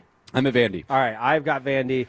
Carter's got Texas. So wrong with my OU polo on. And look, Vandy almost beat them last year. Yeah. And I'll say this, too. Vandy's, if you're worried about it being on the road, they almost beat Bama in Tuscaloosa. So they're comfortable going on the road and playing good football. It's not as concerning for me, especially in an early kick. All right, right here, early kick in Denton, Navy at North Texas. We talked in great detail about this matchup with Nick Harris, and the Mean Green are getting 6.5 at home. So North Texas minus 6.5. The over-under 65.5. We know about the dynamic offense for the University of North Texas Mean Green. Navy, it's not yesterday's Navy of ground and pound, triple option, wishbone formation. They'll air it out a little bit, and they can still run the option with the best of them like any good military school can. Huge title game implications on the line here. North Texas, Navy, Carter Freeman. Who do you like? I'm going with the home team. I think we talked with Nick Harris earlier in the show about how UNT's learned after they got punched in the mouth by South Florida, and beating these service academies is never an easy thing. I mean, my Sooners lost to Navy in the Armed Forces Bowl last year, so I saw it firsthand, but I do think this UNT team has learned something. They're not going to probably put up I don't think they're going to put up the yards and points that maybe we're used to seeing because of the team they're playing, but I do think UNT is going to get a win here. I do think they're going to stay in the American Conference race, and I do think this is going to be a big day in Denton. Give me the Mean Green. Yeah, when you have the feeling of a special season, I know they got blown out against South Florida at home Friday night, which was one of the biggest home games in the history of the North Texas Mean Green. Redemption here for them. I like the Mean Green at home. The weather, kind of how we talked about with SMU maybe favoring them. It's a little chilly, a little rainy. That would seem to favor Navy style of football compared to UNT. But I think Mestmaker, coming off a 600-yard game last week, they're going to have a great day today. And I think the Mean Green will get redemption from the previous home loss and stay in the race in the American. This is not what my heart wants to happen. I want the Tolos to hear me on this. I am all in on the Mean Green. Eric Morris was kind enough to join us on Fan University a couple weeks ago. But I got to take Navy, and it pains me. It pains me. That hurts. But it is in an effort to remain. It's for the pick segment. It is for an opportunity to gain a game on YouTube. You got to find a way. That's really it. That's it. all you've been doing is gaining games on us, yeah, man. I know I'm close. I mean, I want to complete the monumental comeback, but Brian Newberry has the Navy program in a great spot, obviously. And I've always respected the ability to be that competitive at a military school. And from an X's and O's football nerd standpoint, when the triple option is executed flawlessly, it is poetry in motion. And for that reason, I got to go Navy. And I'm sorry. And again, it does not take away any of my love for the Mean Green. All right, we're staying local, fellas. This is as local as we can get, right down the road. Miami's at SMU. It's the first time out of the state of Florida for the Miami Hurricanes. SMU coming off an unfortunate loss to Wake Forest. And some things still have to happen for Rhett Lashley and SMU, but they're not, mathematically eliminated by any means. But today would be a huge opportunity for a win. Huge opportunity for a win, and I think after last week and just how deflating it felt and how bad it looked, you're going to learn a lot about this SMU team. And I think they come out ready to play. Rhett Lashley getting the extension. This team's going to come out motivated. You mentioned it, Miami leaving Sunshine State, Florida, sun into a 50-degree, wet, rainy Dallas. I think that's going to be tough for them. I like the Mustangs. It's 10.5. I don't know. Maybe it's my heart, but I want the Mustangs to win, and I think they get it done. So a couple weeks ago, I thought Miami was the best team in the country. Then they lose to Louisville on Friday night, and they get a bounce-back win last week. But I do this slowly but surely. I've been thinking I kind of like the Ponies in this one. You get Rhett Lashley getting his contract extension. You need them to have a big game afterwards to keep their season alive if they're hoping to make the CFP. And look, Clemson made the ACC title game at 9-3 last year with a couple out-of-conference losses, one ACC loss. That's what SMU's looking at having to do. So, you know what?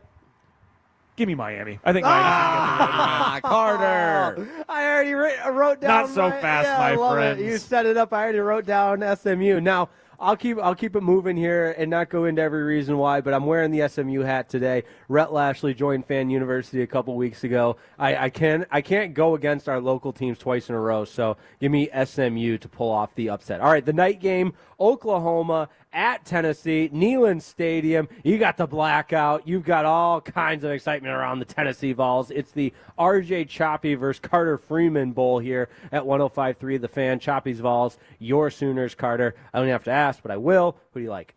I like Tennessee in this one. I talked about this in the opening segment. I was not expecting that. OU can't score, and I understand Tennessee's defense is not close to what it was last year, and they've given up 31 a game. So unless something just nutty changes for OU's offense, which would be giving Xavier Robinson the football to run because he had an excellent game against Ole Miss, I'm just not expecting a bounce back. This is a crazy environment. This is Neyland Stadium is one of the top places to go see a game in college football, and I'm not like a huge believer in Tennessee. I'm just frustrated as an OU fan that I don't think this is the game they're going to get right. So unfortunately, look, I'm happy to be wrong. So I'm going to pick Tennessee here. If I'm right, I'll get to pick them right. If not, my team will win. So I'm playing both sides. There you go. Hedging so come out on top. The emotional hedge. I'm also going Tennessee here as much as I thought that the jerseys would sway me to OU. That I don't like the all black there, but it seemed like the Texas loss, the Mateer injury, really deflated this OU team. Riding high 5-0 into that, it just hasn't felt the same. So I like Tennessee. I'll also keep it simple. I think Tennessee. I know we can't say UT around here. The University of Tennessee is similar to last year's Tennessee squad that gets into the playoffs, but I don't expect them to make any noise. They're a good SEC team, not a great team, but enough to get into the college football playoff. And Neyland at night, we've said enough about it. Give me the Vols to win. Can't wait for us all to be wrong when OU By wins the way, tonight. College Game Day just across the board picked all Navy over UNT. Oh, look out. That's gonna be a great tweet later for UNC. I was just going to say, I'm feeling guilty. I mean, I don't. Don't sweat. No, stay true to it. Stay true to it. Yeah, we're not going to let you change. Thank you. You guys are great friends. I needed that. All right, last one, Cincinnati at Utah. A little Big 12 after dark. Late kickoff, 9:25. Utah, 10.5-point favorites in this one. Shocking. Which Cincinnati, I mean, they're the team nobody's talking about. Seeing that line at 10.5 was really surprising to me. Cincinnati's 7-1, and Utah has 2 losses. It was to Texas Tech and BYU, but still, I like Utah at home. Night game, Kyle Whittingham, 55-14 during night games at home the last 20 years. Phenomenal record for Kyle Whittingham. I think Utah stays in the Big 12 race. Gives Cincinnati their first Big 12 loss. Utah won a game last weekend over Colorado with a dude named Bird Ficklin starting at quarterback. Completed like 2 passes, ran for 1,000 yards. Kyle Whittingham's won with Pig Farmers. He's won with quarterbacks named Bird. I just think Utah at home at night is going to be too much for Cincinnati, and Cincinnati's still a good team, but I'm a big believer in that Utah team. I think they are the third best. They'll stay in the race. Give me the Utes at home, man. All right, I like to disagree with you guys because this is also my super dog pick. I just don't think Cincinnati gets enough credit. They're slept on. Give me Cincinnati not only to cover the 10.5, but to win outright as a road dog late at night at Utah. So that's one I'm a little bit different than you guys. All right, real quick, super dogs. Mine is Cincinnati to win outright at Utah. Mine is Cal at home. They are home dogs to Virginia. Virginia's played 3 overtime games. They've won them all. They won their last couple games by like a combined maybe 10 points, including over a crappy Washington State team. Virginia's not going to win on the road. Give me the Golden Bears of Cal. I just got a good text from a friend who went to Cincinnati. Said, "Boo, Joe David. I'm going to take Cincinnati in a close one. Give them. I'll make them my super dog. Lose on a field goal." All right, there we go. All right.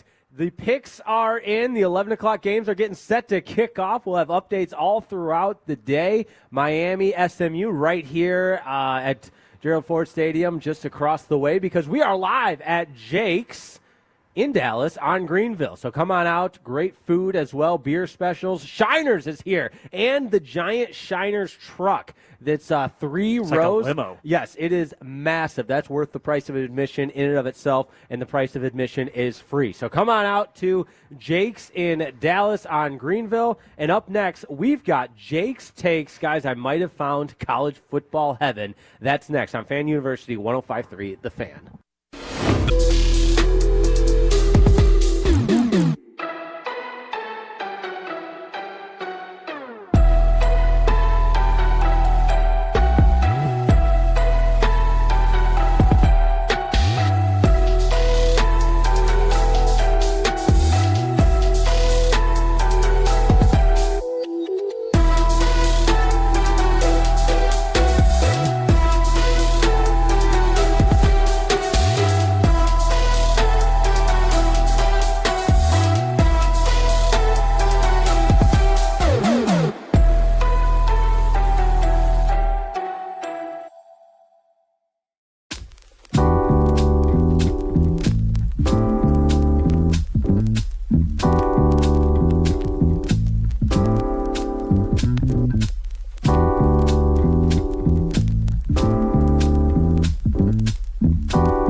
Saffron Squad? Nutmeg Maidens? Pre-club? No.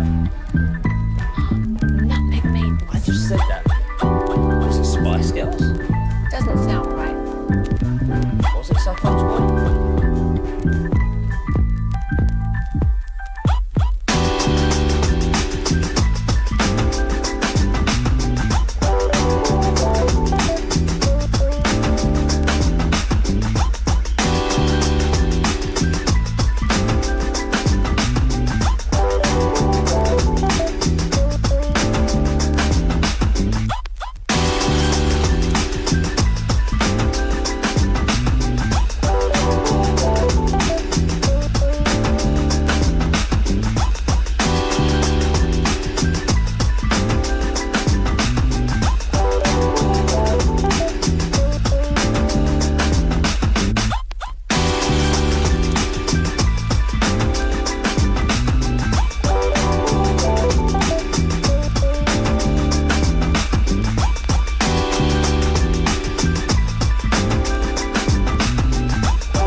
Driven by our D&M Leasing Studios, it's your college football fix. Welcome to Fan University on 105.3 The Fan.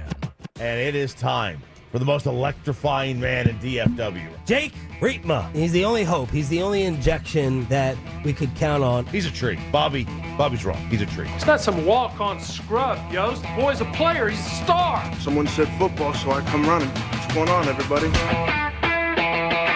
It's Fan University right here on 105.3 The Fan. We're live from Jake's in Dallas on Greenville. It's your college football pregame show, and games are getting set to kick off. We got Shiner's beer here as well. You can get all kinds of goodies. I'm looking at the pint glasses, the bottle openers, the stickers, the koozies. The list goes on. And I've got Carter Freeman to my right, Brennan Baxter to my left, Jacob Ray back at Control Center on the ones and twos. Raymond's got us all set up here on the remote, and we are fired up to be with you until 1 o'clock. But the fun doesn't have to stop there, just like the fun doesn't stop on Jake's Take. So, fellas, we're going to go all around the landscape of college football on Jake's Takes here. But I teased college football heaven. And before we get into that, what are some things that maybe college football heaven might have for you? Carter, I begin with you. I mean, I immediately think of like Rocky Top in Tennessee. Okay. I think of the big environments like a Penn State whiteout game, which, maybe the excessive noise is maybe not, too heavenly. You might have a headache after going somewhere like that. But just the big environments, the cathedrals of the sport. It's like you just can't find a better place to be on a Saturday than somewhere like that. How about you, Brennan Baxter? Tortillas. There you go. I like it. They banned them in Lubbock, so Just maybe they'll be in heaven. The tortilla aisle at Kroger, right, is the place to be. That's all you need. No, in all seriousness, I mean, a great band, like some awesome pregame music. I mean, you got to have instruments in heaven, right? I mean, playing the trombone, some noise, some noise and all that. I think a legendary band would be. Well, I really fitting. respect every single answer. It didn't. The judges were looking for, and this is everybody's own college football heaven. So the judges were looking for free food. Free concession stand food, because that exists, my friends. Coastal Carolina and their entire stadium giving out free food. It's a thing for their home games. And I'm looking at the video here. I know we don't have it on the fan cam, but the concession stands literally have your nachos. They've got your drinks, your French fries. Free food at a football game. On a midweek too, as a college student, right? Like Coastal Carolina, they're Sun Belt, so they're part of these Wednesday, maybe Tuesday, Thursday games to kind of get a little more exposure out there. But yeah, and in this game too, in Conway, South Carolina, because when I think of heaven, I think of Conway, South Carolina, a former South Carolina resident, if I might add. Look out! But they did some sweet uniforms. Yes, that's too, the next part. If I know one thing about Jake's Take, it's that we're going to get into some uniforms. So what do they look like? We absolutely. Well, it's a great question. Glad you asked, because that's the next part of our college football heaven. There, in addition to the teal turf, like it is very much the surf turf is what they call it. I love it. This is Brooks Stadium, by the way. In addition to the teal turf and free food, you've got glow-in-the-dark uniforms for Coastal Carolina. And I'm looking at the tweet now. Barstool tweeted out, like, it's as legit glow-in-the-dark. They look like superheroes here, as glow-in-the-dark uniforms. And it's a little much. I'm not the biggest glow-in-the-dark football uniform, but Carter, as you mentioned, if it's uniforms, we're talking about it here on Jake's Take. A glow-in-the-dark uniforms, where do you stand on that? Coastal Carolina, they've got the teal field. I think we might be getting that too, but that's awesome. We talk about this all the time. This is like a regular on Fan University. The smaller schools like Tulane that come out with awesome uniforms, it's so cool. Coastal Carolina is another one of those schools. And they've had a lot of success in recent years. They were winning Sun Belt titles. I remember the COVID year was the first year that I really heard of them. It was with Jamie Chadwell was their head coach at the time, and Grayson Allen, I think, was the name of the quarterback there, winning a ton of games. But They've maybe fallen off a tad since then, but it's things like that. It's things to really get fans excited. And we talk about in the opening segment too. Tennessee's doing their blackout tonight. I don't personally like that because I think Tennessee has a very classic look. If you're a school like Coastal Carolina, trying to get your name out there, trying to get some people to apply to your school, like absolutely things like this are really, really cool. But fellas, if you have glow-in-the-dark uniforms, can we dim the stadium lights a little bit so we can see it while the game's going on? They should play where Northern Arizona plays, where the lights just go out. Yeah, at the 2-point conversion. Yeah, please, Tolos, Fan University fans, if you get the chance, go look at the highlight of a 2-point play from Northern Arizona last night, where in the middle of the play, these stadium lights just turn off. And to Northern Arizona's credit, they converted. That was a receiver in right place at the right time. Everything worked out, but right in the middle of the play, the entire stadium just goes pitch black, and then you turn so maybe during the time the lights are off, the receiver dropped the ball and just picked it up. And right, no one we'll saw never it. know. I have no idea. But I'm like, if you're doing glow in the dark, having it in a lit stadium like that, I don't know. Man, that's a little odd, but the look of the uniform is pretty cool. Yeah, I agree. All right, we're continuing on with Jake's Takes here on Fan University. We're live from Jake's in Dallas on Greenville, so great combination there. I promised earlier in the program when we were talking about Matt Rule in Nebraska, we would give, and I'm going to give Nebraska a lot of credit here. I don't know if you guys are necessarily on the same page, but in addition to the blackout they're doing tonight against USC, they've got the black uniforms and everything, but they've also blacked out their field. So instead of the red N and the red end zones, they've got a black N, black end zones, and then on the goalpost padding, it is the skull and crossbones, which is, of course, homage to the black shirt Nebraska defense from many years that were so good in those prominent Nebraska football years in that era. Altogether, I think this looks amazing. I just don't like the red N not being red. Oh, see, it's a one-time thing, The black shirts is a really cool thing that Nebraska does, and they've done it for a long time. But having and I think the uniforms are okay. I don't mind the uniforms one bit, but to have something about you need an alternate N if you're going to do this. To have the classic the classic Nebraska logo that I think of with that school, changing the color, I don't know, for example, OU, they wear anthracite uniforms once a year. They're their Prentice Gott, who was the first black player in OU history. They'll wear those once a season. They don't change the OU logo to that same color. They keep it either crimson or they keep it white. I think it's a little odd changing that'd be like if the UT logo, if they changed it to black. I don't know. That just wouldn't look right to me. Yeah, I agree. Nebraska's just like one of those programs we talked about earlier. Alabama, Tennessee, Texas, OU. You just kind of keep it classy. Change is not a good thing. You've already got it, and so I agree. Keep the tradition with schools like that. The little schools or the not as impressive schools, he's calling them little schools. Not as important schools. We are old men yelling at clouds right here. I am a boomer. No fun. No fun.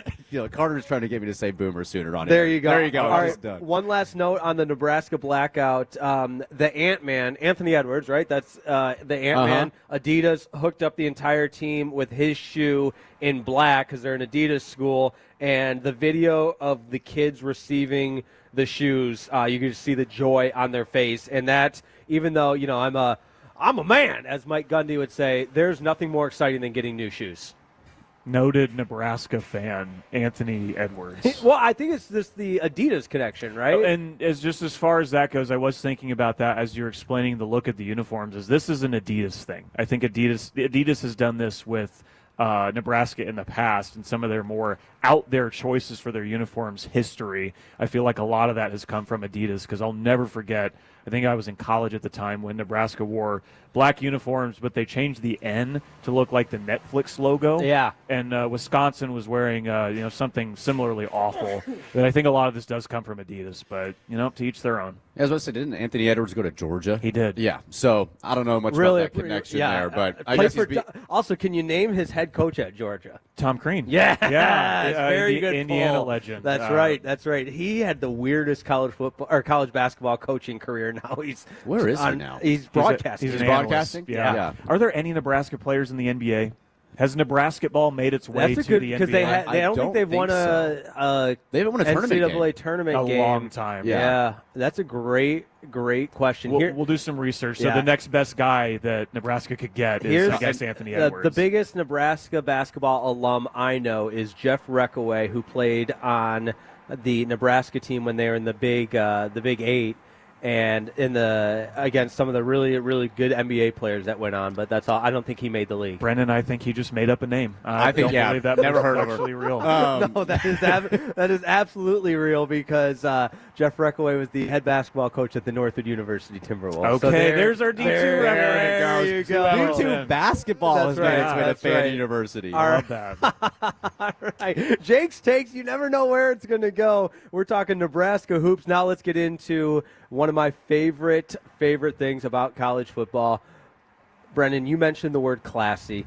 It doesn't get any classier than the bathrooms at James Madison University because they are overlooking the field, and from the bathroom you have a perfect view of the 50-yard line. And on top of that, this initially surfaced because Missouri State has a field view from the urinals, and the College Football Campus Tour, close friend of the program, we'll get him on the show at some point, tweeted out the photo of the urinal view from Missouri State Stadium, where when you're standing and to go to the bathroom in the urinals, you can see the stadium. You don't miss any of the action while going to the bathroom. That is a genius idea. That is nonstop football. It's one thing to have TVs all around as you're walking around the concourses. It's another thing to just always have a view of the stadium. Now the bathroom at James Madison here, if I'll show you a picture, you're parallel to the field here,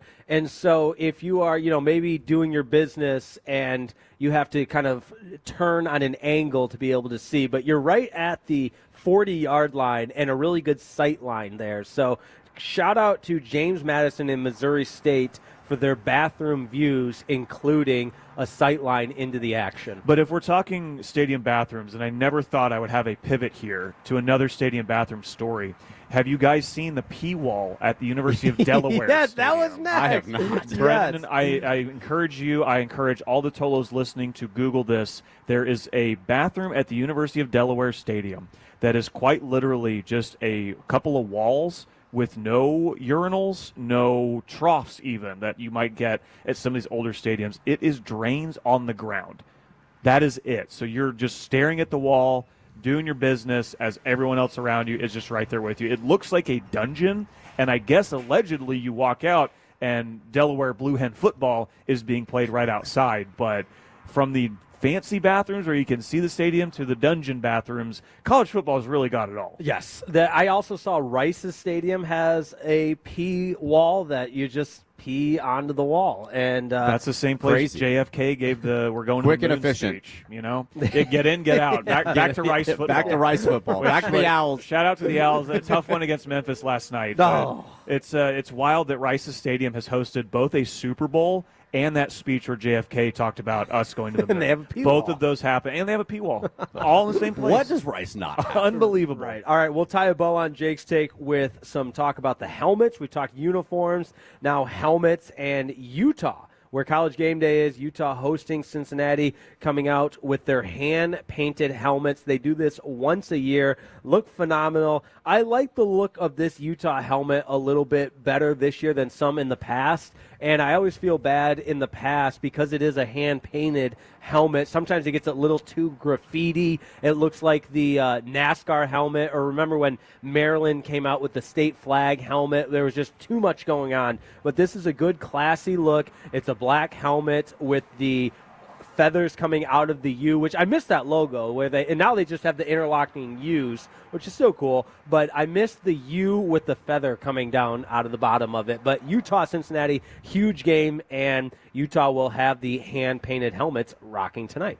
That Utah logo fits nicely into this. They size it properly with the size of the helmet, right? With the space they're given. I think it fills the space and it doesn't look too big or too small. So these Utah helmets are pretty cool. I've always liked Utah's helmets. They just a good homage to the state of Utah. Salt Lake City is a great city. No doubt. They tend to put helmets and uniforms together that fit the city and fit the state. They do a great job. Those are sick. Never forget, Fan University is the Utah show of record here in DFW. That's Yes. great. We love us some Utah. Yeah, that's a great point. Jake's Take is the segment of record for all the uniform, helmet, and bathroom talk like we had today. Don't go anywhere. We've got another Fan University exclusive. We sat down with the linebacker for the Ohio State Buckeyes, the #1 team in the land, Peyton Pierce. We'll have our conversation with him next on Fan University, live from Jake's in Dallas on Greenville on 105.3 The Fan.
You know, they say in order to remember something, you have to forget something else. Okay, now that is a very cute haircut. That's like a little shag. I've never seen that before. Well, I mean, of course you have. It's the Rachel. Oh, is that your name? No, I mean, like your name. No, I'm Jen. My name's Jen. Right, but I just mean, like, this is your haircut. But that's hair on your head. I'm not saying this is your hair. Okay, forgive me a little bit.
what was it?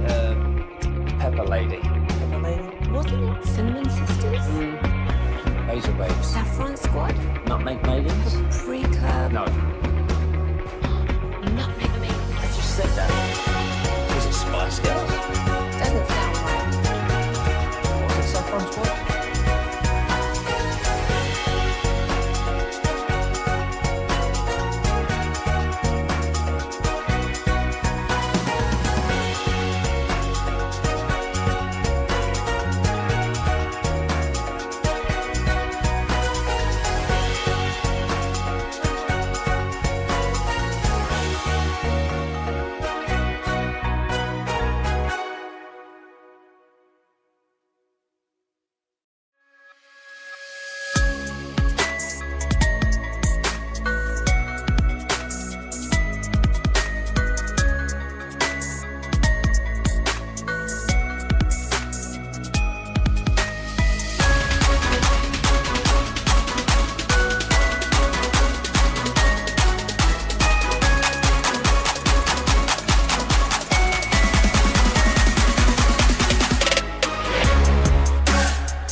It's Fan University. It's Fan University right here on 105.3 The Fan. Jake Reitmo alongside Brennan Baxter and Carter Freeman. And right now, we're pleased to be joined by the linebacker for the number one team in the land, the Ohio State Buckeyes, Peyton Pierce. He's also the Crunch Time Hero of the Week winner. And Peyton, thanks so much for joining Fan University from Columbus, Ohio. How are you, my friend? I'm good. Glad to be here. I'm excited to do this interview. Absolutely. And we said before you hopped on, you got the golden hour lighting coming on for those tuning in on the fan cam. Looking good. But how's the week of practice been leading up to the big game against Penn State? It's been good. It's always tough having to, prepare against a team that's got a new staff and stuff like that. But not really a new staff, just kind of different changes with their team. But they're still the same Penn State team that was, ranked in the top 5 at the beginning of the season. So we're taking them serious, and it's going to be a good game. They still got a lot of good players.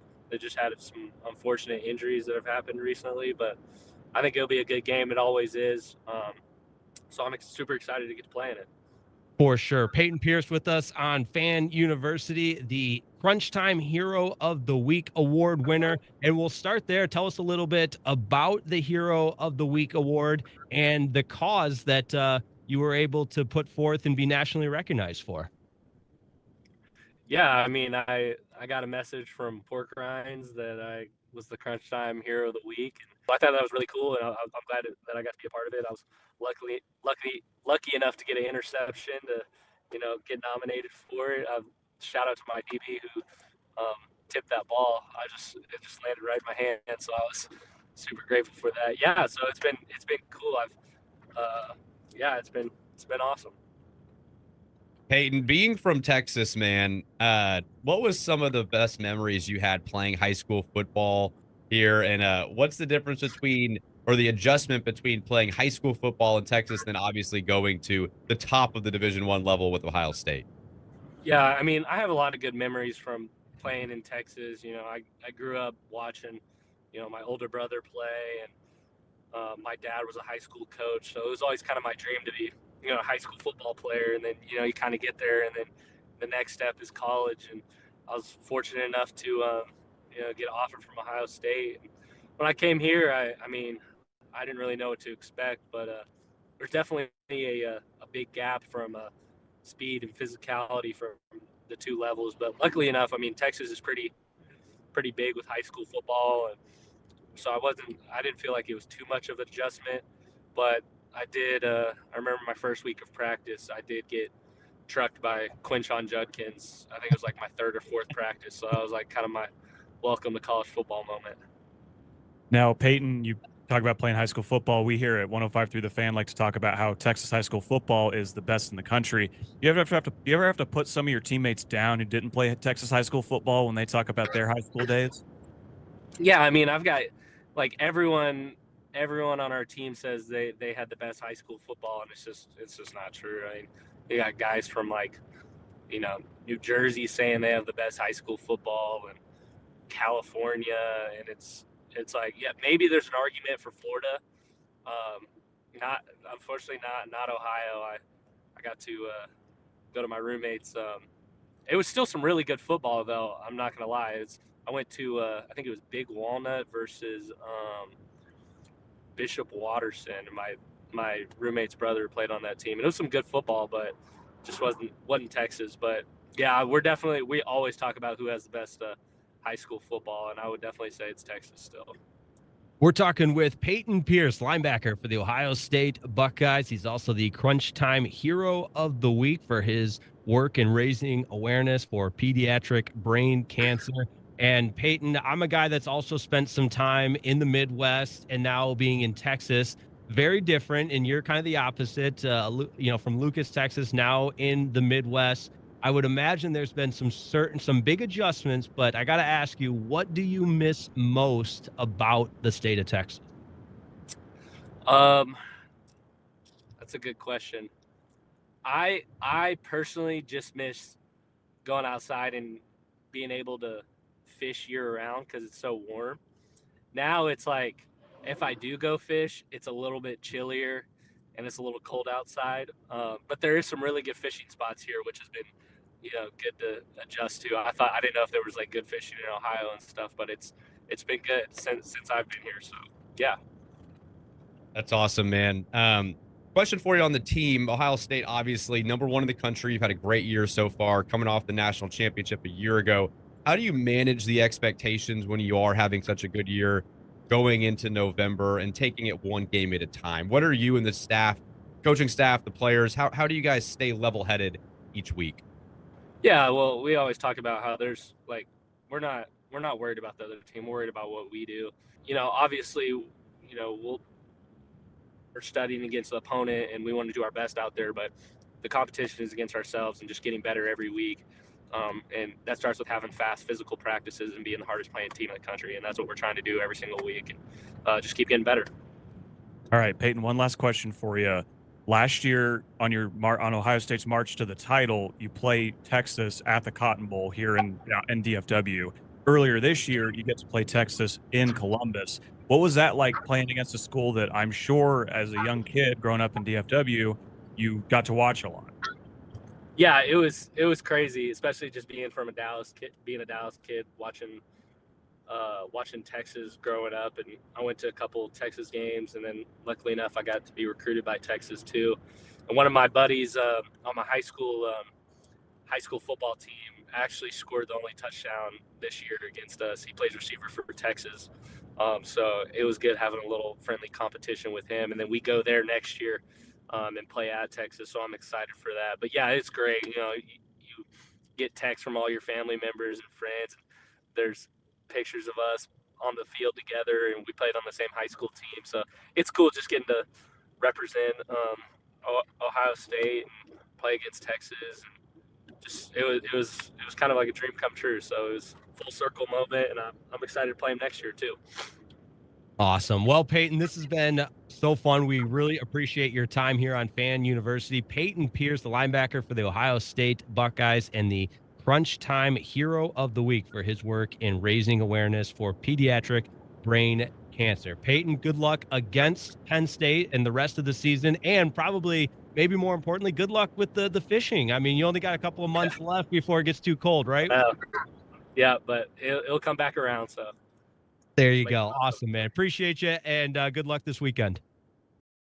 That was Peyton Pierce, the linebacker for the Ohio State Buckeyes, the #1 team in the land, getting set to take on Penn State. Or that game has kicked off. It was one of the early slates in the 11 a.m. window. But Fan University, our first interview with an athlete. Shout out to Peyton Pierce and his Ohio State Buckeyes. Local product, from Lucas, played Lovejoy High School, and he mentioned in the interview, Texas recruited him, and he got to play them earlier this year and last year, and the Texas to Ohio State pipeline has grown a lot, maybe over the last 15 or so years, because I was looking back at Peyton's recruiting process, and he was recruited by Texas, he was recruited by Oklahoma, maybe some other schools in the state, but look, when you're Ohio State and you're basically as recession-proof of a program as there is in college football, that's a good way to put it. It's a good place to go, and you're going to get developed, and you're probably going to end up in the league, because how many good Ohio State linebackers have we seen over the last couple of years? 100%. It's Fan University right here on 105.3 The Fan. We're live from Jake's on Greenville in the Energy Square. If you want to come on out and say hello, Jake's newest location. The breakfast burger would be my recommendation. You also got Shiner, and I'm enjoying the taste of that breakfast burger and all the goodies from Shiner. They've got bottle openers, stickers, pint glasses, bags, and all kinds of goodies. But, Carter, you asked a question around Ohio State that relates to the rest of the college football landscape that I think is so spot on, and maybe the best example in this type of question in the last 10 years. So, yeah, with Ohio State, and they're the #1 team in the country, it feels like a lot of people just forget about them because they are so good, and they allow about a touchdown a game over the course of their first 7 or 8 games. With them being as good as they are, and the rest of the country, and we could look, Indiana's undefeated, Texas A&M is undefeated, Alabama is Alabama, Georgia, Ole Miss. There's a lot of teams still sitting up there, maybe some hopefuls, maybe a Texas Tech, right? If I give you Ohio State or the field to win the national championship this year, what way are you going? Because I don't see any reason why I shouldn't pick Ohio State. I completely agree. The defense is borderline unscorable. They just do not give up points. You mentioned like maybe a touchdown a game. And then Julian Sayin has been playing phenomenal football. And that was the question is, what is this kid going to look like coming in? He has been extremely accurate. He's been efficient. He doesn't turn the ball over. This Ohio State team doesn't have many holes where we've kind of seen, you mentioned Miami, how you thought they were the best team in the country a couple weeks ago. A lot of these teams that we think are top 5, 10 teams in the country, they all have a little bit of deficiencies. Ohio State, it's really hard to find one. And so I would take Ohio State right now. I don't see them losing a game even against Indiana in the Big Ten championship. I see them going into the playoff undefeated. And beyond that, with Ohio State, which is so fascinating. And by the way, Nick Saban had an all-time line on College Game Day this morning. He said, Julian Sayin, when he was at Alabama, some dumbass coach had him on the scout team. I love the self-deprecating humor from Nick Saban. But it does feel like this is the year, if you're going to make a team versus the field bet, that team has the best chance in Ohio State. I think Ohio State is far and away the best team in the country. They're so boring the way that they play that you forget about it, but I'm with you guys. And Jacob, I wanted to get your thought on this too. If I'm giving you Ohio State or any other team in the entire country, in the entire United States of America to win the national title, what direction would you go? Yeah, I think it's Ohio State, and I really don't think it's particularly close. I think they're a tier above everybody else. I think you're probably looking at Indiana and Bama as the next two closest teams, I think. And, we can talk about the defense all we want, but I love the way they've approached developing this freshman quarterback. You see a lot of teams that kind of stick to the run game. They stick to the screen game. Not Ohio State. They're letting Julian Sayin rip the ball over the middle. Last week he had 393 in the air, and only 145 of those yards were after the catch. So he's ripping seam shots. It helps when you got krld-Tate and Jeremiah Smith, but, I don't see any team that's close to touching them right now. Look, Ohio State might have 4 or 5 of the best players in the country. It's Julian Sayin. It's Arvell Reese, linebacker on defense. It's Jeremiah Smith. You mentioned krld-Tate is like the best. He would be a number 1 receiver on pretty much any other team. But he's got Jeremiah Smith on his team, so he gets all the benefit from that, kind of like Emeka Egbuka did last year when they went on to win a national title. So, yeah, man, and Ohio State maybe hasn't played a gauntlet of a schedule just yet, but they did shut down Texas in the first game of the year, and they have been dominant against everyone else they've played. That they are the clear favorite to win it again until further notice. No, 100%. I also love the ability that Matt Patricia has shown, because it just makes it so hard to watch. Something Jake would never say. Right. He was such a failure as a head coach, and the pencil in the air. He was a rocket scientist, smarter than everybody else. But you got to give him a lot of credit. But Jacob Ray, shout out to you, speaking like a true Texas Tech Red Raider. No love for Texas A&M as a team that could challenge Ohio State for a national championship? Come on. Hell no. All right, what are we doing, Jake? Come on. That'd be like me saying that Texas is a chance too. Texas Tech is the best team in the state of Texas. I'm saying it right now. They're still the best team in the Big 12. And when A&M gets exposed like the frauds that they are, Texas Tech's going to take the throne as the best team in Texas. Shots fired. We just had Mike Elko on. You're gonna burn that bridge for us? We talked to Mike Elko. Jacob did not. Right. Yeah, we had to keep him restrained. As you can see, that would have been a bad idea. That is also Tarleton State erasure, Jacob. Tarleton State 9-0 and the second best team in the FCS right now. Yes, so do not forget the Texans. I think Broadus is doing the color commentating again. Once Brian Broadus again, will be out there in Stephenville. I'm sure he'll give us some shout outs on Fan University here. But up next, we've got the Master Class. No, it's the Baxter Class. Brennan Baxter taking us around college football. Where are we going, sir? Man, we haven't talked about the Heisman race in a long time here. And a lot of the Heisman people that we thought, or players that we thought would be in contention in week 9 and 10, they're gone. They stink. So who's going to be the Heisman? That and much more next on 105.3 The Fan.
Eats has Lola V products? I gotta remember that. You know, they say in order to remember something, you have to forget something else. Okay, now that is a very cute haircut. That's like a little shag. I've never seen it before. Well, I mean, of course not. It's the Rachel. Oh, is that your name? No, I mean like your name. No, I'm Jen. My name's Jen. Right, but I just mean like this is your haircut. But that's hair on your head. I'm not saying this is your hair. Okay, you're freaking me out a little bit.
Saffron Squad?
And it's back to the Fan University on 105.3 The Fan. This upcoming segment's brought to you by Classic Chevrolet. If you're in the market to upgrade your vehicle, get to Classic Chevrolet in Grapevine.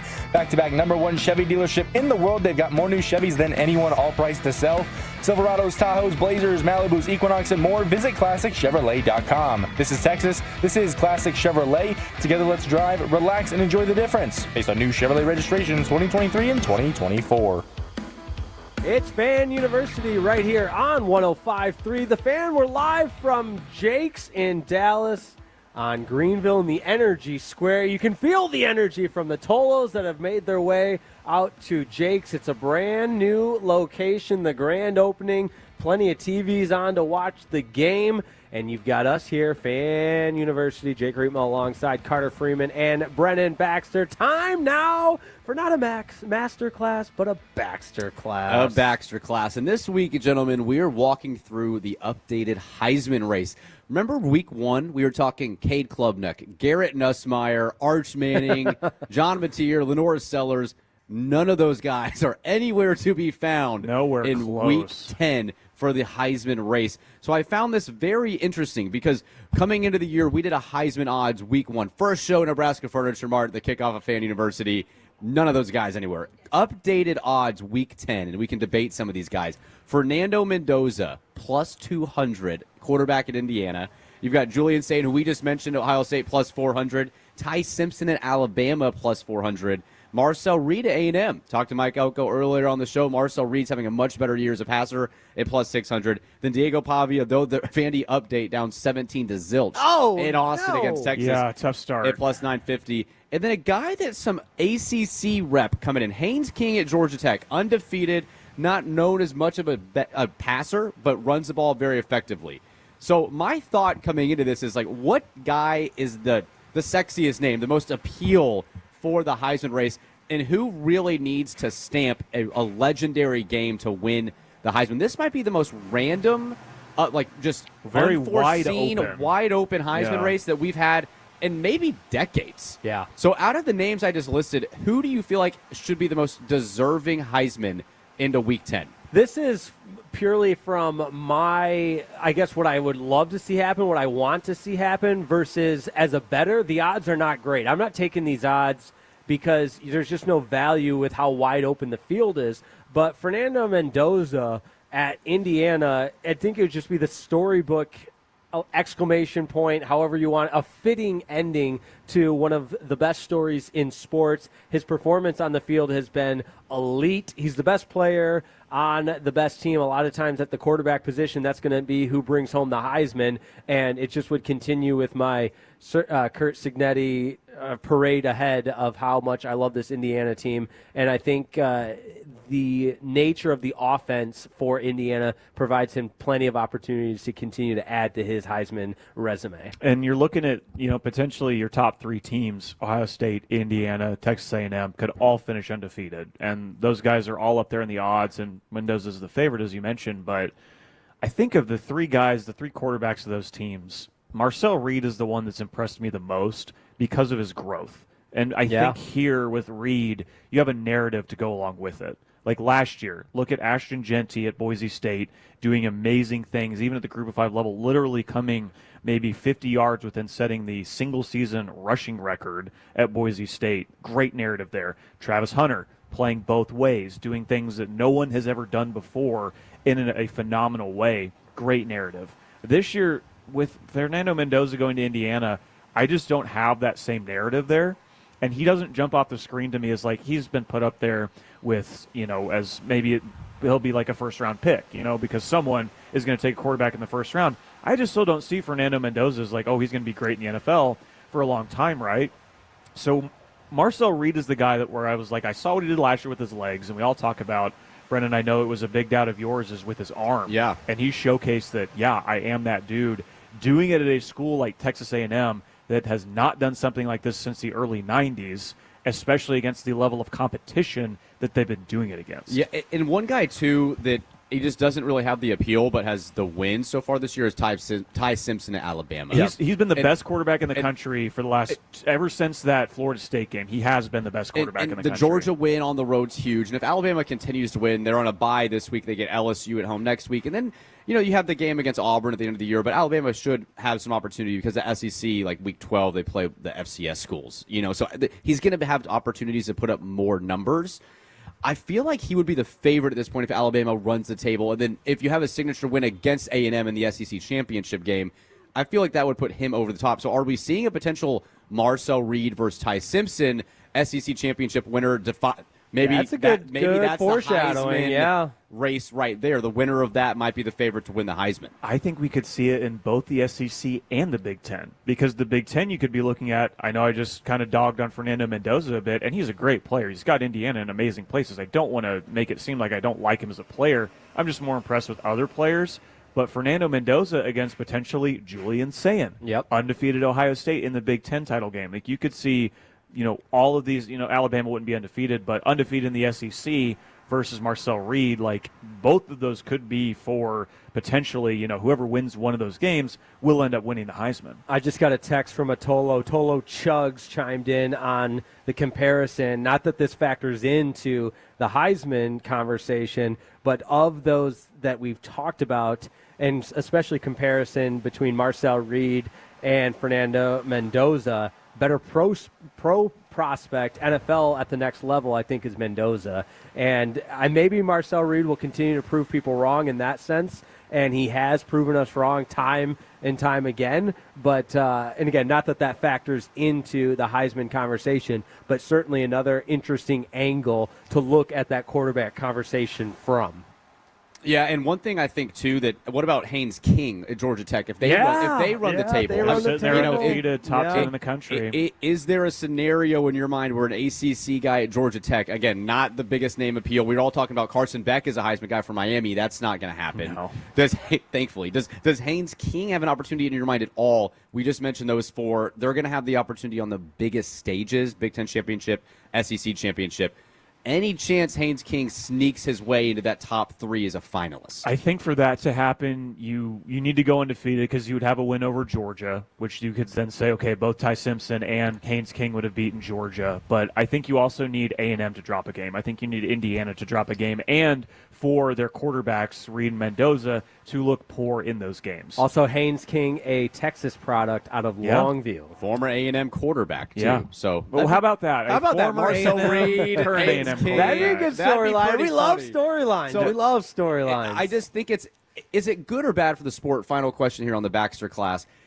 Good or bad for the sport to have it this open, this rain? I mean, does the sport need a Caleb Williams or a Travis Hunter, or do you like the idea of having plenty of guys with the opportunity to win the Heisman? I think that's what makes college football special. I'm enjoying this race much more than when it looked like it was a lock. Yeah, for Travis I love Hunter it. Last year. I love it wide open like this, especially if it continues to stay wide open, where when you have that Heisman weekend.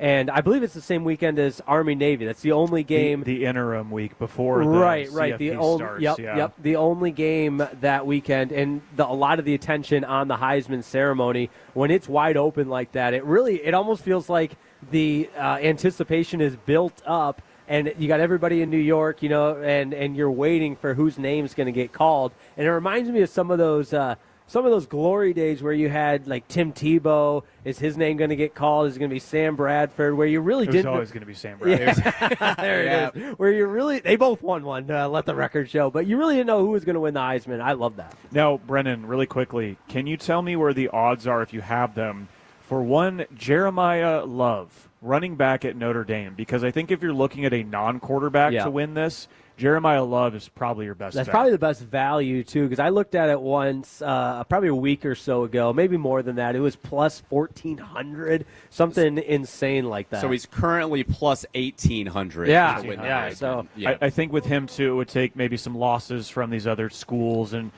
look, I got to see Jeremiah Love firsthand a couple weeks ago when I went up to Notre Dame. He was so dominant against USC. That's right. That was his breakout nothing game, they could right? do. Nothing USC could do against him. USC drove down the field, scored on their first possession on the road. Very impressive. Literally the first time Jeremiah Love touches the ball, it's a 60-yard rush. He then scores 2 plays later. That was the 4th most yards from scrimmage that I believe any Notre Dame running back has had since 2000, is what Jeremiah Love racked up in that game. So, again, it would take some other teams losing, some other quarterbacks dropping some game, playing poorly, but it doesn't look like Jeremiah Love can be stopped right now by pretty much anybody that Notre Dame's about to play.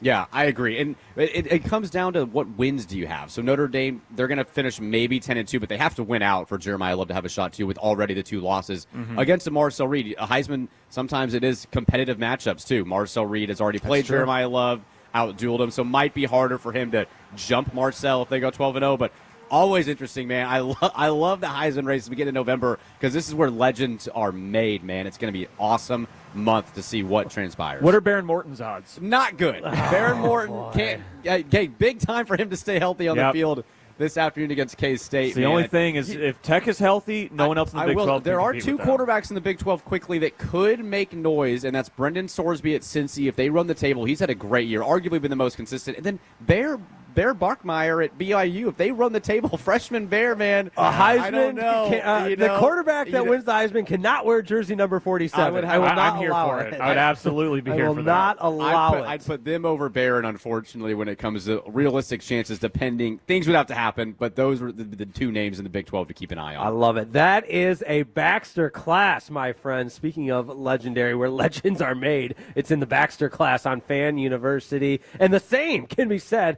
about Carter's Corner, which is coming up next. What do we got on tap? From the Heismans to the open coaching positions. We're going to do a draft. We're going to draft the open coaching positions at the FBS level next right here on Fan University at Jake's Burgers on Greenville and Dallas on 105.3 The Fan.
Driven by our D&M Leasing Studios, it's your college football fix. Welcome to Fan University on 105.3 The Fan. Carter, anything? Oh, that's right. You don't come on the radio. Carter? Carter Goodell. He's Carter Freeman. Carter Freeman? That is right, Gavin Dawson. You are wrong. I do come on the radio. And not only that, I come out to Jake's Burgers here on Greenville in Dallas. Come out and see us. We'll be here for another hour here with Fan University. It is myself, Carter Freeman. It is Jake Riepma to my left. And further to my left, it is Brennan Baxter. So we'll be out here until 1, talking all the games, talking all of the college football fun that we will have today. Up until my Sooners play this evening and most likely lose to Tennessee. Oh, man, I have there hope. it is, the emotional hedge. We all picked him, but I think I saw Pat McAfee and Alex Smith on game day both pick OU to win, so I hope those two guys are right. All right, it is Carter's Corner here on 105.3 The Fan, and before we get into our coaching draft, it is spooky season. We did have Halloween yesterday, even if none of us ended up dressing up for it. And that brought about a clip from a college football broadcast about a decade ago. We were talking Matt Rule and Temple, and this was a Notre Dame Temple game that Game Day went to many, many moons ago. I think I was in high school, in my senior year of college while this was going on. And it popped up, and it was Kirk Herbstreit was just, giving analysis, right, on the Temple game they were playing. And then Chris Fowler decided to play a prank on him, and it sounded like this. I think it was a great football game in this first half. It looked like Notre Dame was just maybe going to...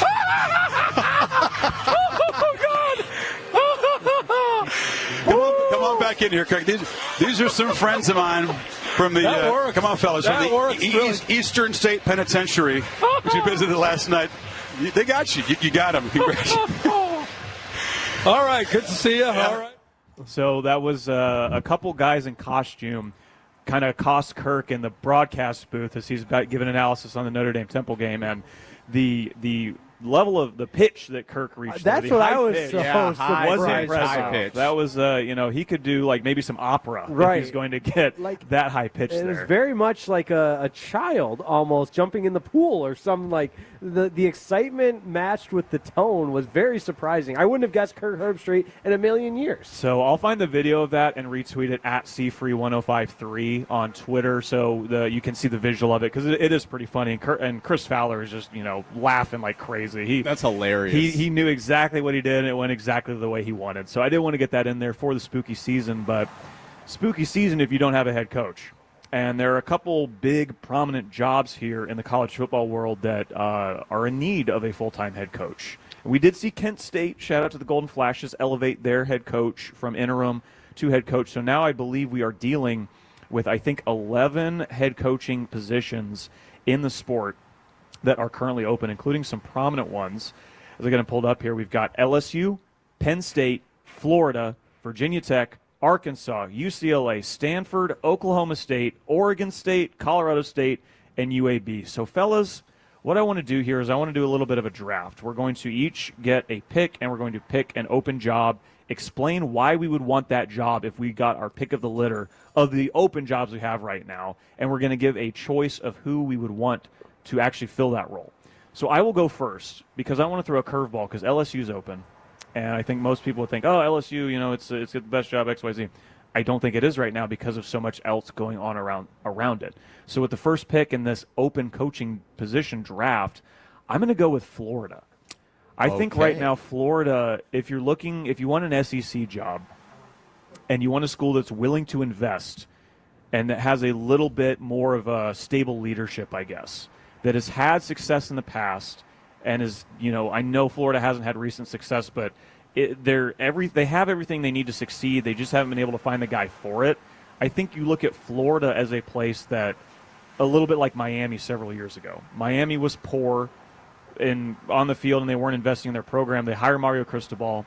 They invest a lot more in their program, and look at them now. They're potential ACC champions this season, or at least going to play for it. Florida's in a similar spot.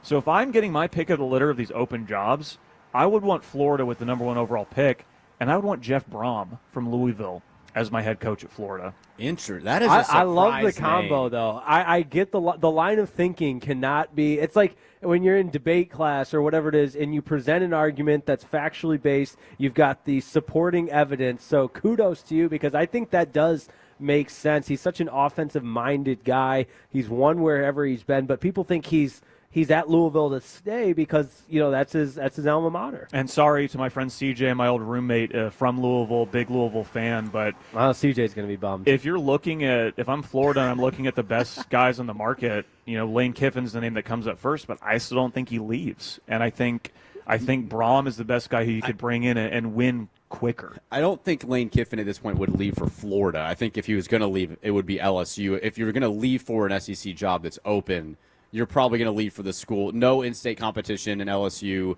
and you can kind of reset the program there a lot more with a new AD potentially coming in as well. So, yeah, I don't think Lane Kiffin would go to Florida. Jeff Brom's an interesting name. He has had a lot of success at Louisville. The big word that stands out to me, though, in a lot of these openings are expectations. And expectations at LSU, quite literally, are the national championship. And I was all ready to take LSU in this draft on Carter's Corner here as well. Well, you've got the second pick, so if you want them, I know, but I'm a little gun-shy on it because you mentioned not only do they not have a head coach, they don't have an athletic director, they don't have a president, the governor is involved in some capacity. And look, the governor of Florida could very easily get involved in Florida as well. Yes. And not to get political, but both Ron DeSantis and Jeff Landry like to run their mouth. Yes. And it's the expectations is such an important part of this conversation as it relates to the success or even the what you deem successful, because Kenny Dillingham, who you guys know is my spirit animal, love the guy. I think he's such a perfect example at Arizona State where he's an alum. He takes them to a Big 12 championship. They win it. They get to the college football playoff. And that's all it done in year one. They're going to build a statue for him. Like, there were no expectations at Arizona State, and because he did it his way, delivered all in year one, they're ready to give him the Lifetime Achievement Award. Now, I know in college football that can quickly go away, but right now in 2025, it's good to be Kenny Dillingham. One Big 12 championship, build the statue. Good to but go. seriously, That's all I you mean, need. Am I wrong? No, you're not wrong. No. You're not wrong. It's just funny. It The is. expectations. All right. Sorry, go it was ahead. my pick. Your Yeah, my pick. Your So overall pick. I'm going to go a little off the wall as well, and this is the opposite of a good draft strategy because nobody would do this in any round, let alone me doing it in round number one. Very 2010s Lions of you to do this. Yeah, smartest guy in the room right now. Yeah, this is Jeff Okudah, number 2 overall, instead of an actual good NFL player. But I'm going to go with Virginia Tech. Because Virginia Tech, in my childhood, Enter Sandman. We've talked about the ACC and the path there. Sorry, Pat Narduzzi. We can continue to go to that soundbite, but I just think the path to the college football playoff in the ACC is easier than some of the other conferences. When Virginia Tech is good, college football is fun. Enter Sandman. And I'm going to go with a coaching candidate that's going to blow your guys' mind because at one point in 2020, I would say, pound for pound, this individual is getting the most out of his team with the least amount of talent. The school canceled him because the school is stupid. This school is stupid, and that is Pat Fitzgerald at Northwestern. Biggest mistake ever to fire him, and now he's on the open market. Give me Pat Fitzgerald as the head coach of the Virginia Tech Hokies. The value that I'm getting with the third pick here, getting to choose between Insane. LSU and Penn State is insane. I did not think I'd have an option here. So we've talked about it. Brian Kelly, 34-14 at LSU, gets fired.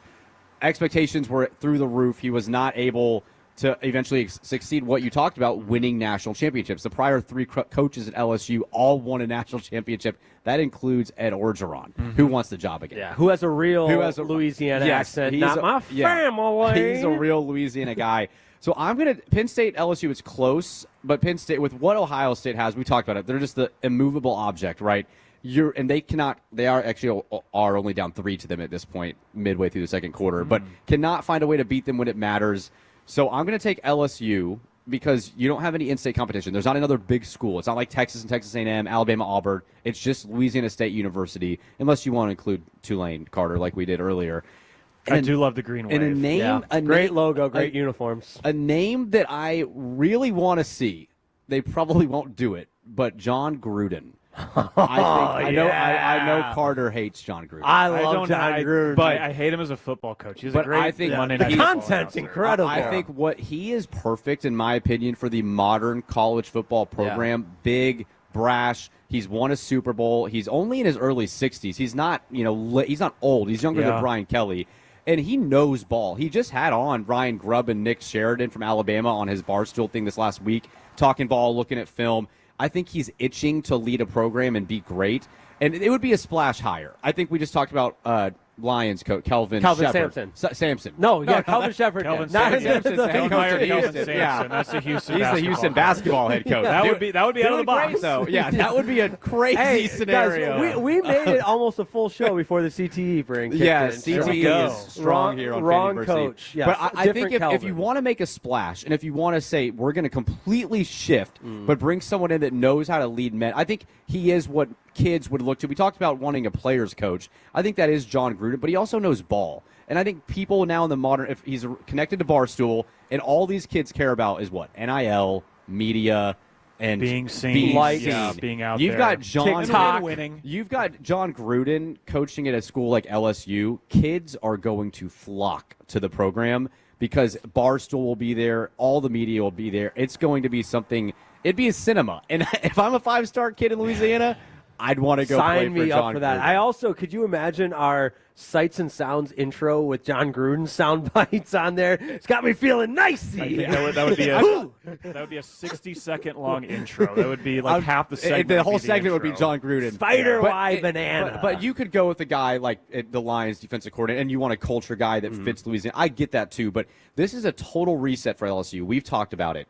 And you're just completely adjusting from literally state officials down to the university what you're going to do. If you wanted to change it up, Gruden could be that guy. Bobby Belt threw me a really interesting curveball this week when I told him we were having Mike Elko on the show, and we got into this huge debate about a better job, Penn State or Texas A&M, and if Mike Elko, and this is obviously just in the interest of full transparency, just fun conversations. There's no substance to this whatsoever. But just hypothetically, Mike Elko at Penn State versus Texas A&M. I think Texas A&M's a better job. Bobby Belt told me it was Penn State. That's tough. Mike Elko's a Northeastern guy. Right. That's where he grew up. So I loves Jay-Z so much, Northeast New York right there. But it's not a conversation of money. I think that's a lot of, when you're at maybe a different school and you think, if we want more resources, you want any of that. The only teams that are going to beat A&M in terms of resources are maybe Texas and maybe Ohio State. Texas A&M's athletic budget is, I think, the third biggest in the country. And they bring in so much money. Their boosters are so huge that'll never be a problem there. And they're still paying Jimbo Fisher. And in my eyes, and look, Jimbo's a guy that's probably going to get a job this offseason.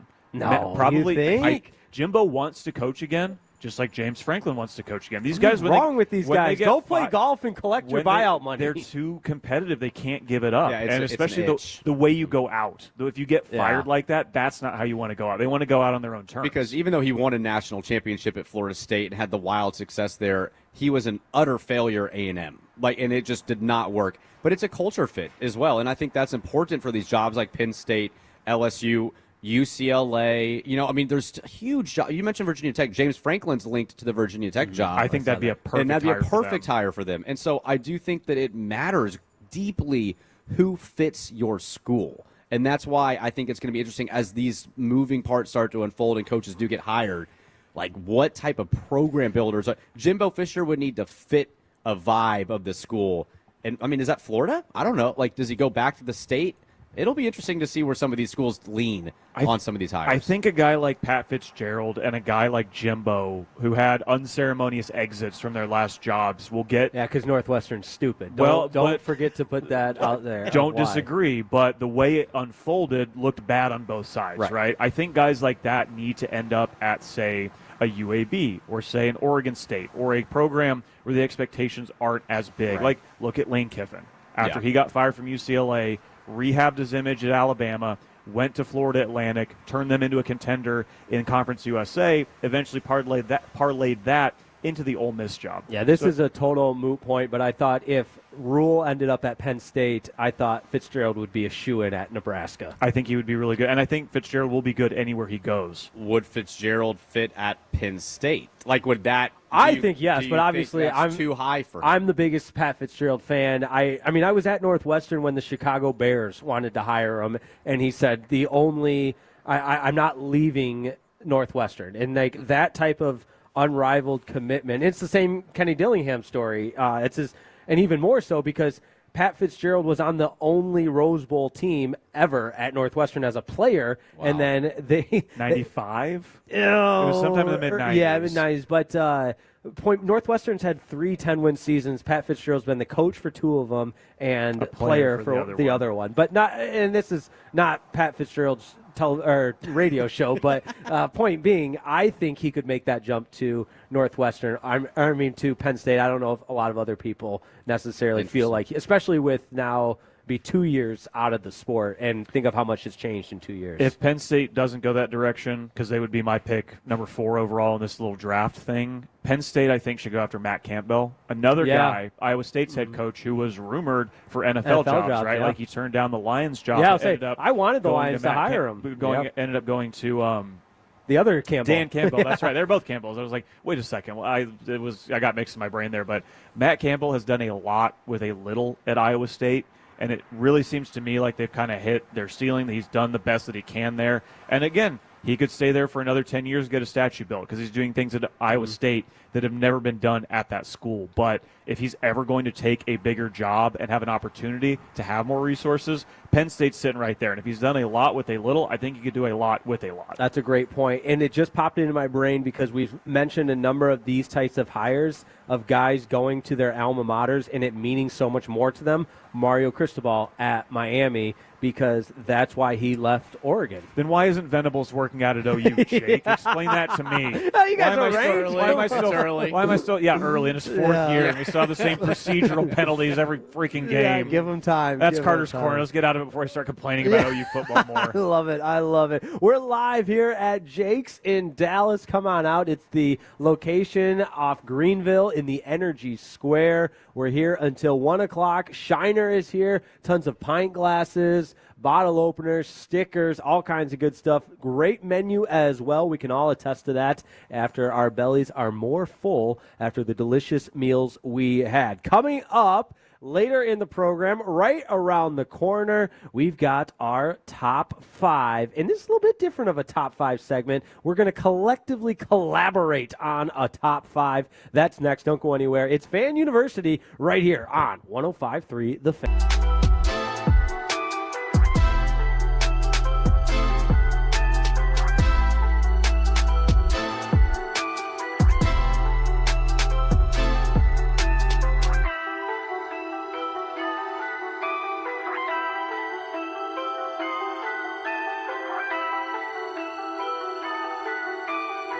It's true that you've got to forget something else to remember that Uber Eats has groceries. No, that's absurd. Hey, remember when you used to be a, what was it, Pepper Lady? Wasn't it Cinnamon Sisters? Razor Babes. Saffron Squad? Nutmeg Maidens? No. Nutmeg Maidens. I just said that. Was it Spice Girls? Doesn't sound right. Was it Saffron Squad?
never seen it before. Well, I mean, of course you have.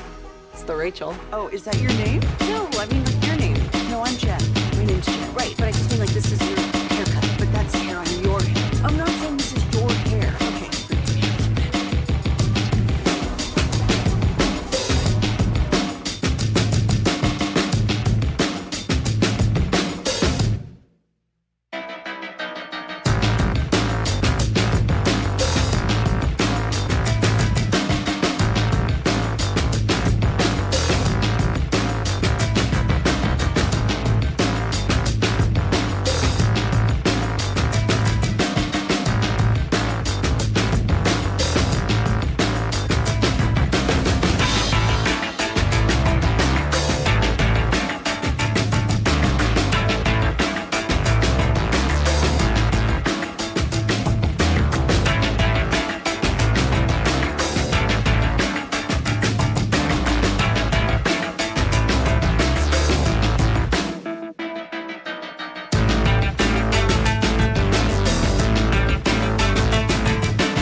And it's back to the Fan University on 105.3 The Fan. This upcoming segment's brought to you by the Frankels. If you've been injured in a car or truck wreck, call Frankel first, 214-817-333-3333. With Frankel & Frankel, there is never an out-of-pocket cost. They only get paid when you win.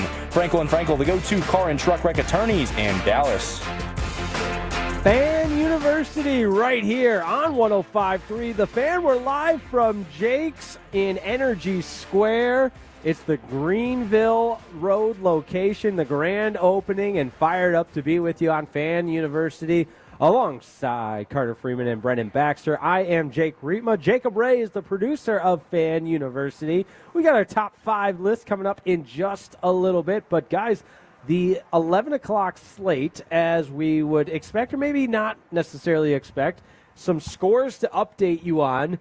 Texas all over Vanderbilt, 24-3, and that's I don't want to say good news for Carter Freeman, but in the picks category, that's good news for you. Again, I just try and play both sides. Like in my heart, I do not want Texas to win. Wearing my OU polo right now, but I did pick them in our pick'em, and I believe the first play from scrimmage for Texas, it was a screen pass from Arch Manning for a 75-yard touchdown. So from the get-go, This has been all things Longhorns.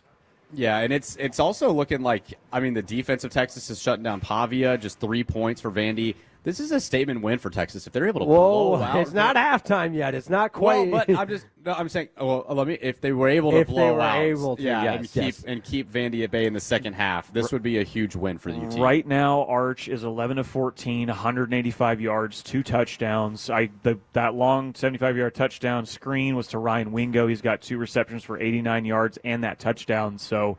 Here comes the Heisman talk. I think that, let's get that going. We need a big name injected back into this race, right? But I think that was a smart thing to do for Texas, as Vanderbilt does. Vanderbilt just scored. They do get the touchdown. Oh, thank you guys. Your guys are streams ahead of mine, and I got the Vanderbilt just scored. Hey, there we go. We're all there. They're right back in it. Jake's CTE brain kicking back in. That's usually how my brain works. So a step behind everybody else. The later the show goes, the more it comes on, doesn't it? Well, you've got UNT as well, up 21-10, I believe, on Navy right now in Denton. If UNT 24-10 pulls this off, I will, 1, be sick to my stomach that I picked Navy, but 2, kind of the opposite of your emotional head. I'll be sad with my pick, but happy with the result that our Mean Green and friend of the program, Eric Morris and company, which we did get confirmation. We're going to get some UNT, whether it's Drew Mestemaker or Eric Morris, back on Fan University before the season is over. So shout out to their hardworking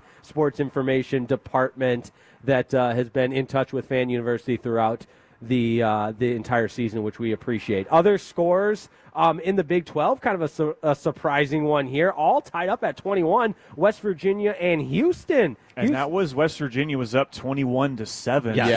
Give it time. Give it Houston time. Comeback here, And then you've got Miami and SMU at 7-7 with 2 minutes to go. That's at the 2-minute warning right down the street from us. I did also see, this is chalk this up under random college football things. Shooter McGavin is at at Ford Stadium today. Is he really? I don't know why, but I saw it on the internet, and him and Josh Pate are both. Josh here Pate in went to Dallas. that game. Yeah, I think the ACC preview show was at on SMU's campus this week. But yeah, man, I mean, I will say the Houston-West Virginia game, it's a little under the wraps because Houston hasn't really played anybody, and they only lost one game, though. So this is actually a big deal for Houston if they're able to come out of this with a win because they could still have a path to the Big 12 championship game. But also absolutely catastrophic if they lose because West Virginia is terrible. Yeah, if they lose, it's done. Yes. But to be 7-1 and ranked, this would be a big win for them to find a way to pull out if they can because they're still alive in the Big 12 race, and not a lot of people are talking about that. And I say that West Virginia is terrible as the biggest West Virginia fan on Fan University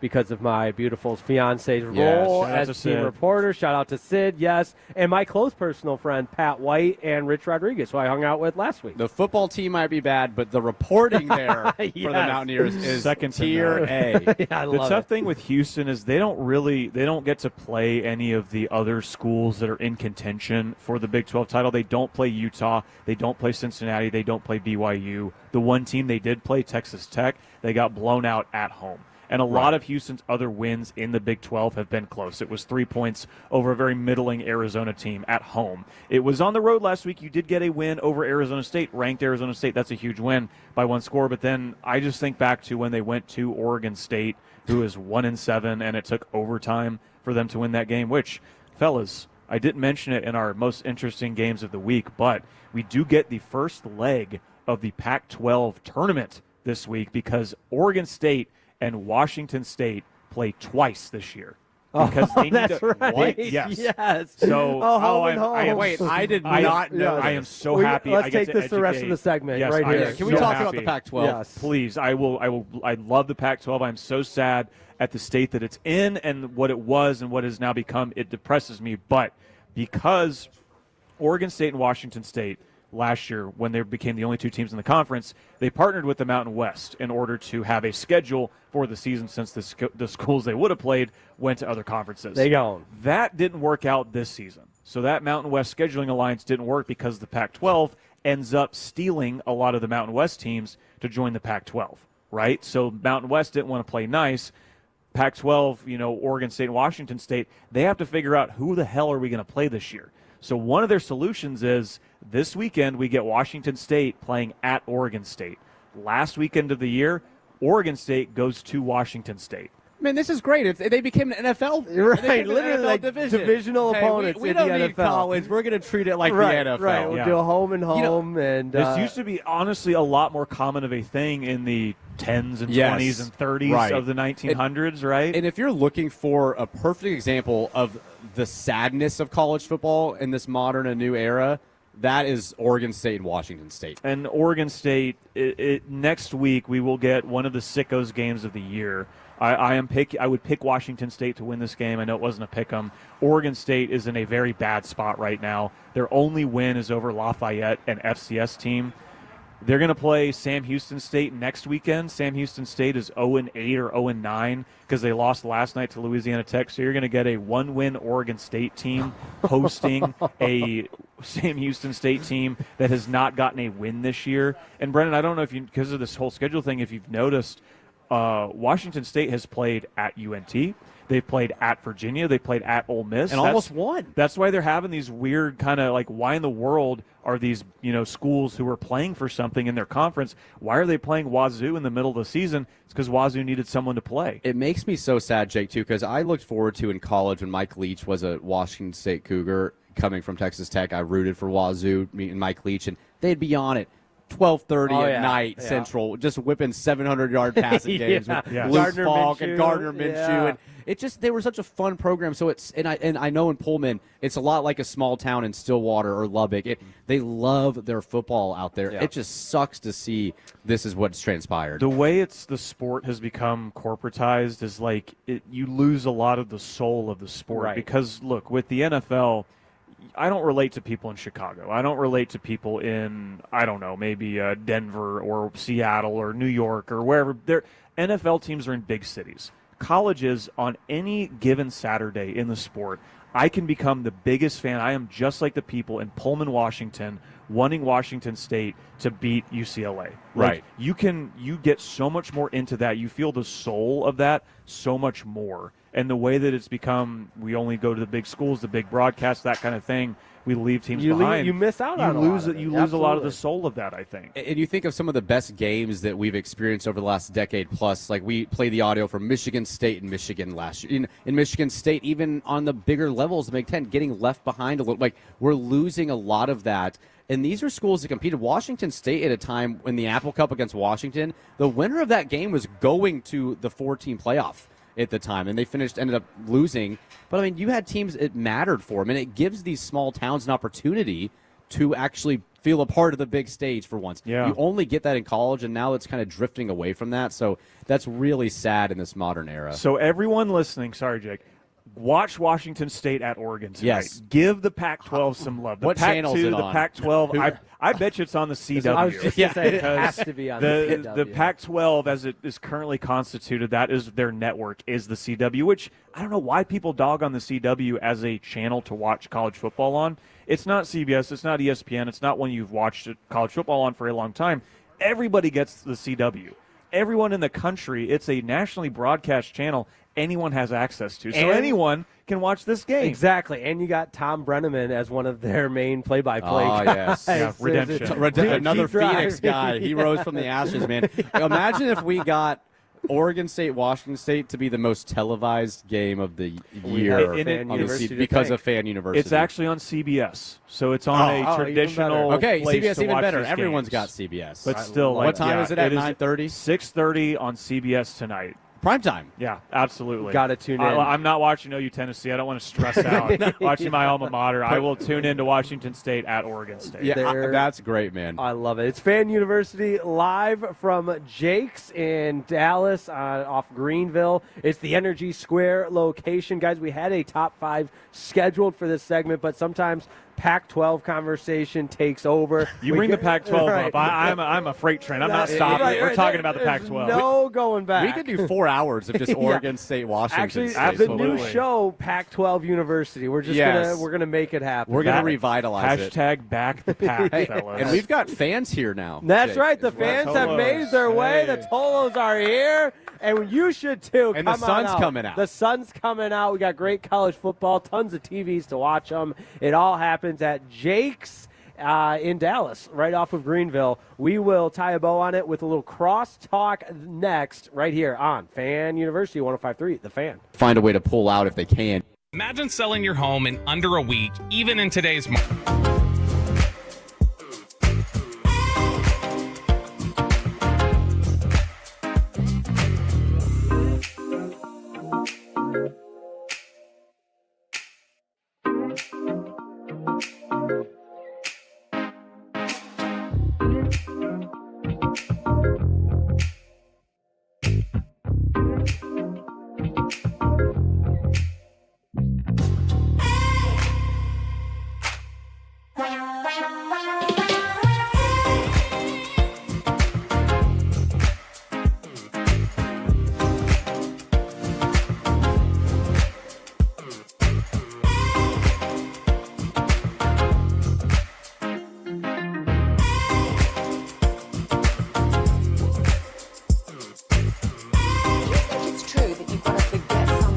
To remember that Uber Eats has groceries. No, that's absurd.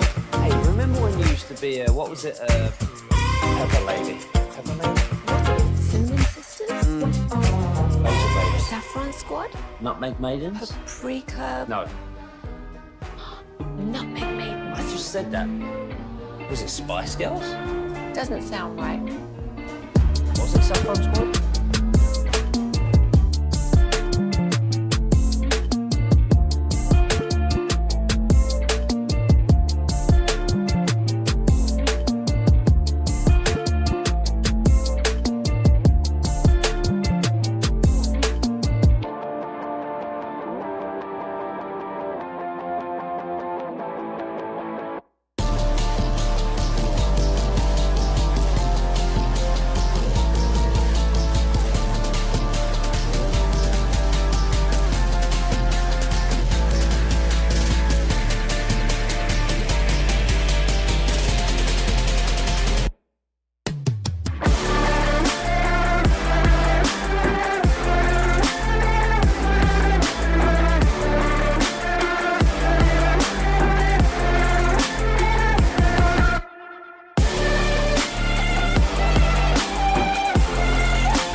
Uber Eats has lower fee products? I gotta remember that. Well, you know, they say in order to remember something, you have to forget something else.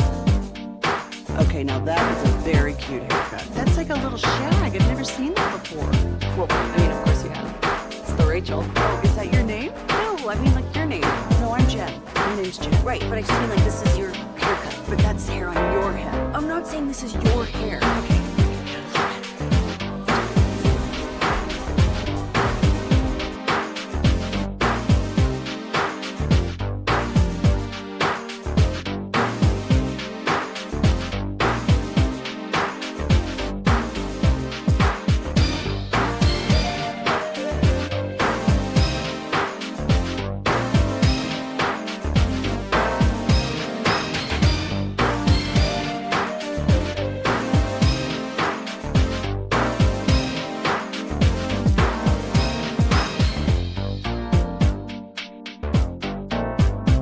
On 105.3 The Fan, this upcoming segment's brought to you by Classic Chevrolet. If you're in the market to upgrade your vehicle, get to Classic Chevrolet in Grapevine. Back-to-back #1 Chevy dealership in the world. They've got more new Chevys than anyone, all priced to sell. Silverados, Tahoes, Blazers, Malibus, Equinox, and more. Visit ClassicChevrolet.com. This is Texas. This is Classic Chevrolet. Together, let's drive, relax, and enjoy the difference based on new Chevrolet registrations 2023 and 2024. It's Fan University right here on 105.3 The Fan. We are live from Jake's in the Energy Square in Dallas off Greenville. With you until 1 o'clock. Make sure you come on out. Love to say hello. The Tolos are enjoying some of the Shiner koozies. You got bottle openers. You got stickers. And most importantly, the pint glass. There you go. Jake Ream alongside Carter Freeman and Brennan Baxter. And we had planned to crosstalk with the Fan After Dark, Fred and Blake. But for the second consecutive week, we will maybe not be able to, unfortunately, which by my count, I believe, and someone can help me with this, I think that's maybe the third or the fourth time we've missed crosstalk. And in the history of Fan University, that's about 500. So they're hitting 500.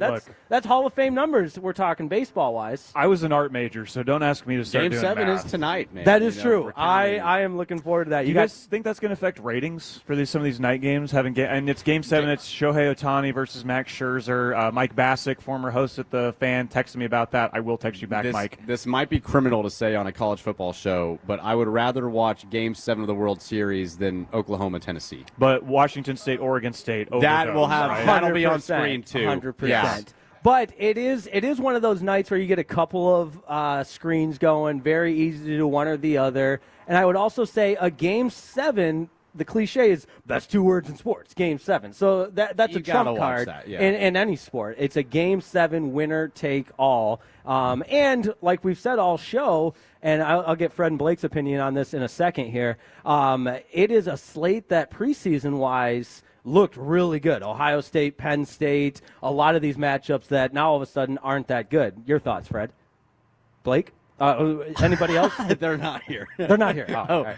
I will say Penn State is only down 3 at halftime. It's 17-14 Columbus at half. So as ugly as that game looked on paper, Penn State is doing what we talked about earlier in the show, coming out with pride, showing that they still have talented players. So I don't know. I think Ohio State will probably run away with that, but it's nice to see that it's a 3-point game at half. It looks like the matchup that we thought it would be in August. Yeah, at least it's competitive. Maybe Penn State will end up covering in this game because I still don't expect them to win. And what was that spread? It was 18 and a half. Yeah, okay. I saw. So they could do that. They could definitely if they continue to play the way they've been playing. But fellas, if you got some time to fill, we didn't get to our top 5 list. That's right. Top segment 5, baby. Top 5. I had to go on a little bit of a spiel about the Pac-12 as organic as that was. You just had to let it ride. And you said something earlier about Utah and Cincinnati being Big 12 after dark. That is stolen valor. Yes. The Big 10 after dark and Big 12 after dark just does not sound right.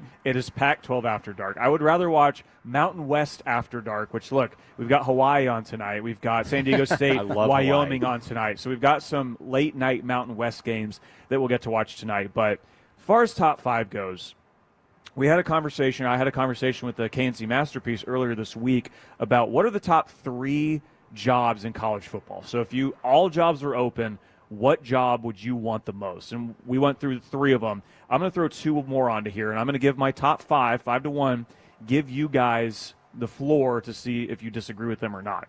So my number 5 job, if any job was open, it's a school that's won 2 national championships this Real decade. quick, though, we just had some Tolos walk by with the Arkansas swag. That's a job that's open right now. How about that? I mean, they say they got a lot of money. Not so for Rhett Lashley, though. yeah, Rhett is staying. Rhett's staying right here. And they said they didn't we say we don't him. want him because now he's not going. There but, you go. Yeah, classic. I didn't want to date her anyways. It has Bobby Petrino written all over it there at Arkansas. But number 5 job in the country, I think right now, I'm looking at if all the jobs are open at this very moment, I'm looking at Georgia as my number 5 because Georgia, you have the resources, you have the recent history of success, you have like we talk about schools being totally aligned in everything that they want from NIL to roster construction to all that. Georgia has that in spades. It's one of the best jobs in the SEC, if not the best job, though I don't think it's the best job. You'll see there's a couple more SEC schools in here in a second, but I think Georgia's the 5th best job in the country. I would agree that Georgia, and Kirby Smart, what he's done since taking over there has just stabilized them completely. They just were never quite able to get over the hump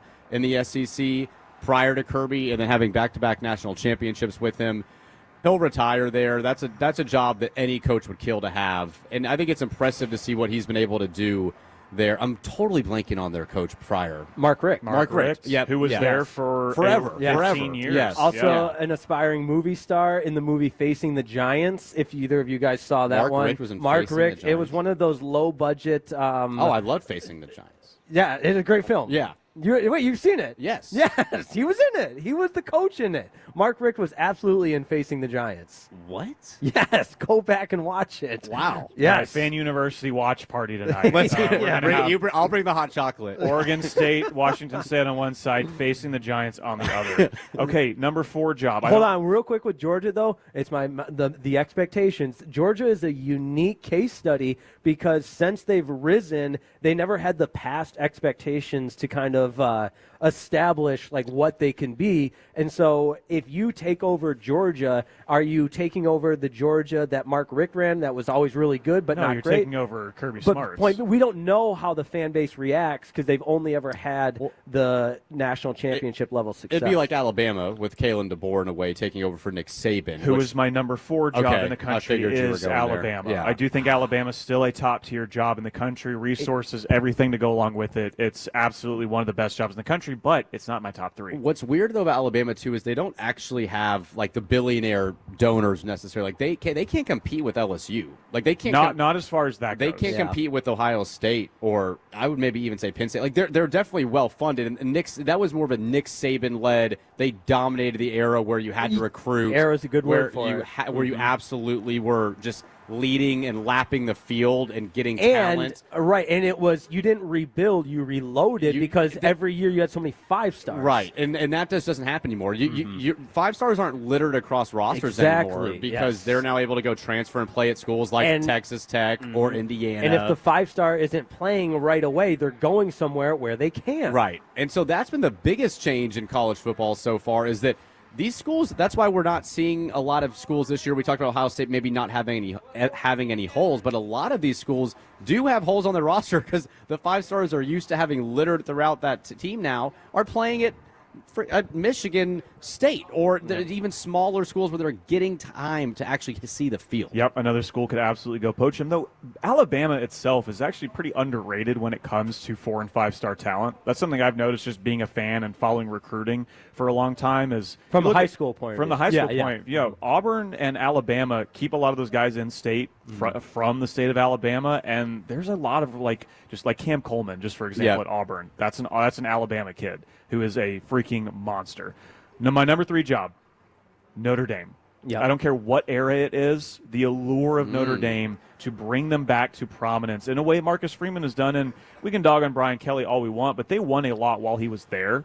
And I think when non-Americans think of college football, you think of Notre Dame. That's the first place you go to. And they have the weirdest, most unique outlier trump card of them all, not being in a conference. Yes, they get to set pretty much anything they want. All the NBC money goes straight to them. They dictate a lot of the important factors in this whole holistic look at college football. And when you've got arguably like a top 5 sports movie ever, and Rudy. It helps. At your school. Facing the Giants. Rudy. Yeah. top two sports movies ever. You know, that I agree though. In what market? Oh, there's our top five. Top five college football movies. Let's not do that next week though, because I'll be out next week. But let's do it the week after. But I do think that what Marcus Freeman was able to do, getting to a national championship a year ago, doing something that Brian Kelly wasn't able to do there, Jake, I think is really interesting for that program. Staying independent now in this maybe ever-growing college football playoff where more at-larges will be involved. They might not have to join a conference. So great place, well-funded, great tradition. Arguably probably the best tradition maybe when you think of tradition, you think of Notre Dame. Yeah. Absolutely. And I did get to go see it about 2 weeks ago. Firsthand, got to see USC, Notre Dame in South Bend, and everything you see on TV, everything they talk about, it's absolutely the case. I don't know who of you said it, but somebody that's not a college football fan, if you were to tell them what college football is, you would think of Notre Dame. I think you said that. Yes. And that is such a perfect way to put it. Notre Dame is college football. Another school I think you think of with college football, even if you're not a big fan, is my number 2 spot. That's Texas. Yep. I think what sets Texas apart, and look, I'm wearing an OU polo here, but the resources, the boosters, all of that, you sit in the most fertile recruiting ground in the world as far as football talent goes. Texas high school football is the best high school football in the country, bar none. Peyton Pierce, Ohio State linebacker, agrees with us, even if he went out of state. All of that talent is right here, and even if Texas had been, lost in the woods for the better part of the 2010s, as soon as they got a guy in charge in Sark who could get the program together, look at what they've turned into. They're competitive in the best conference in the country. And I just think that with everything surrounding them, yes, expectations are very high. You have to answer to more than just the fans and all of that. I still think Texas, if you can figure it out, is the second best job in the country. And really quickly, since we only got about 2 or 3 minutes left, Ohio State's number 1. I don't think there's much of a debate. Yeah, I would agree that Ohio State's number 1. It pains me to say that Texas is number 2, but they've got everything you need at a level to win national championships, which what made the 2010 so bizarre. That they just fell into the cellar. And we always had the is Texas back for about 9 years. And, I mean, bad hires. Charlie Strong, Tom Herman. They just couldn't get it right. It really does show what a coach can do to a program. Yes. But, yeah, they are from literally, we talk about it from the government, like state being in Austin, having any resource imaginable you need to succeed on the field they have. It just pains me that hurts coming out of my mouth. But they were poor for about 10 years, right? So you can take that job, and if you're not a fan of them, you can still point to, you can have, it's maybe the best job in the country, one of. Doesn't mean you're going to have immediate success. Right. Another, I guess, maybe some honorable mentions real quick Yes. that I thought you might say, and this is my Big Ten bias jumping in here. Michigan, you got some of the deepest pockets. They bought Bryce Underwood and flipped him from LSU. For throw like 70 yards a game. Very good $10 point. million a year. But Dave Portnoy rumored to be involved with that, and that's becoming part of the conversation. I would also add some of these, diamond in the rough jobs. They're not going to crack the top 5 necessarily, but Rhett Lashley at SMU's got more money than God. Texas A&M, they've got more money than God. And Mike Elko and Rhett Lashley both, I think, are going to maybe not sail off into the sunset for their careers, but they're set for life at programs that you wouldn't necessarily deem in this top 5 list, but really, really good situations to be in. My pick of the litter, if I could get any job in the country, I'm taking the Hawaii job. I'm going to go live in Hawaii, coach the Rainbow Warriors. Fighting Rainbow, man. That's Absolutely. hard to beat out there in Oahu. But do you also, to finish that point, Jake, agree? Like when SMU and A&M, when you've got the donors that are willing to buy in and fund the program. Oregon, another one. Oregon. Phil Knight. Oregon's, Phil Knight. Like where you would want to go play and be under that umbrella because you have unlimited resources that you can use. And we're seeing a change in that now in this era of college football where if you've got guys that are willing to spend money, it can be the best job in the country. Just ask Kurt Signetti at Indiana. He could have got any job in the country he wanted. I'm going to stick in Indiana for another decade. I love it. This has been Fan University right here on 105.3 The Fan. Still time to come on out to Jake's in Dallas off Greenville in Energy Square. Delicious menu ready for you. You got Shiner, beer, all kinds of specials, the Texas Bloody Mary as well.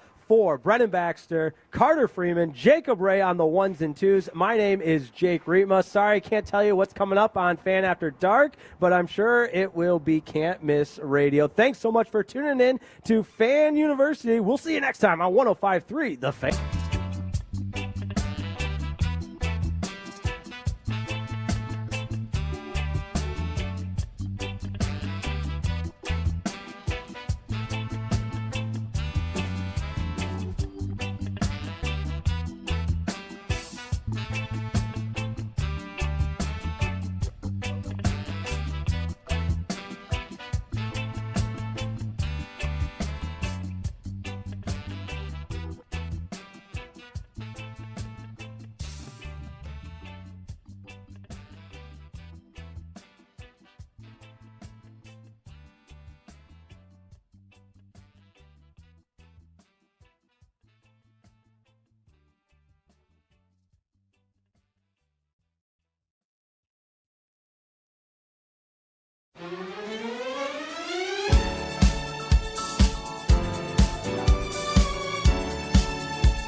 Uber Eats has lower fee products? I gotta remember that. You know, they say in order to remember something, you have to forget something else. Okay, now that is a very cute.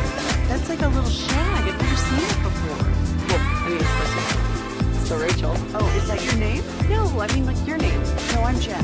My name's Jen. Right, but I just mean like this is your haircut, but that's hair on your head. I'm not saying this is your hair. Okay.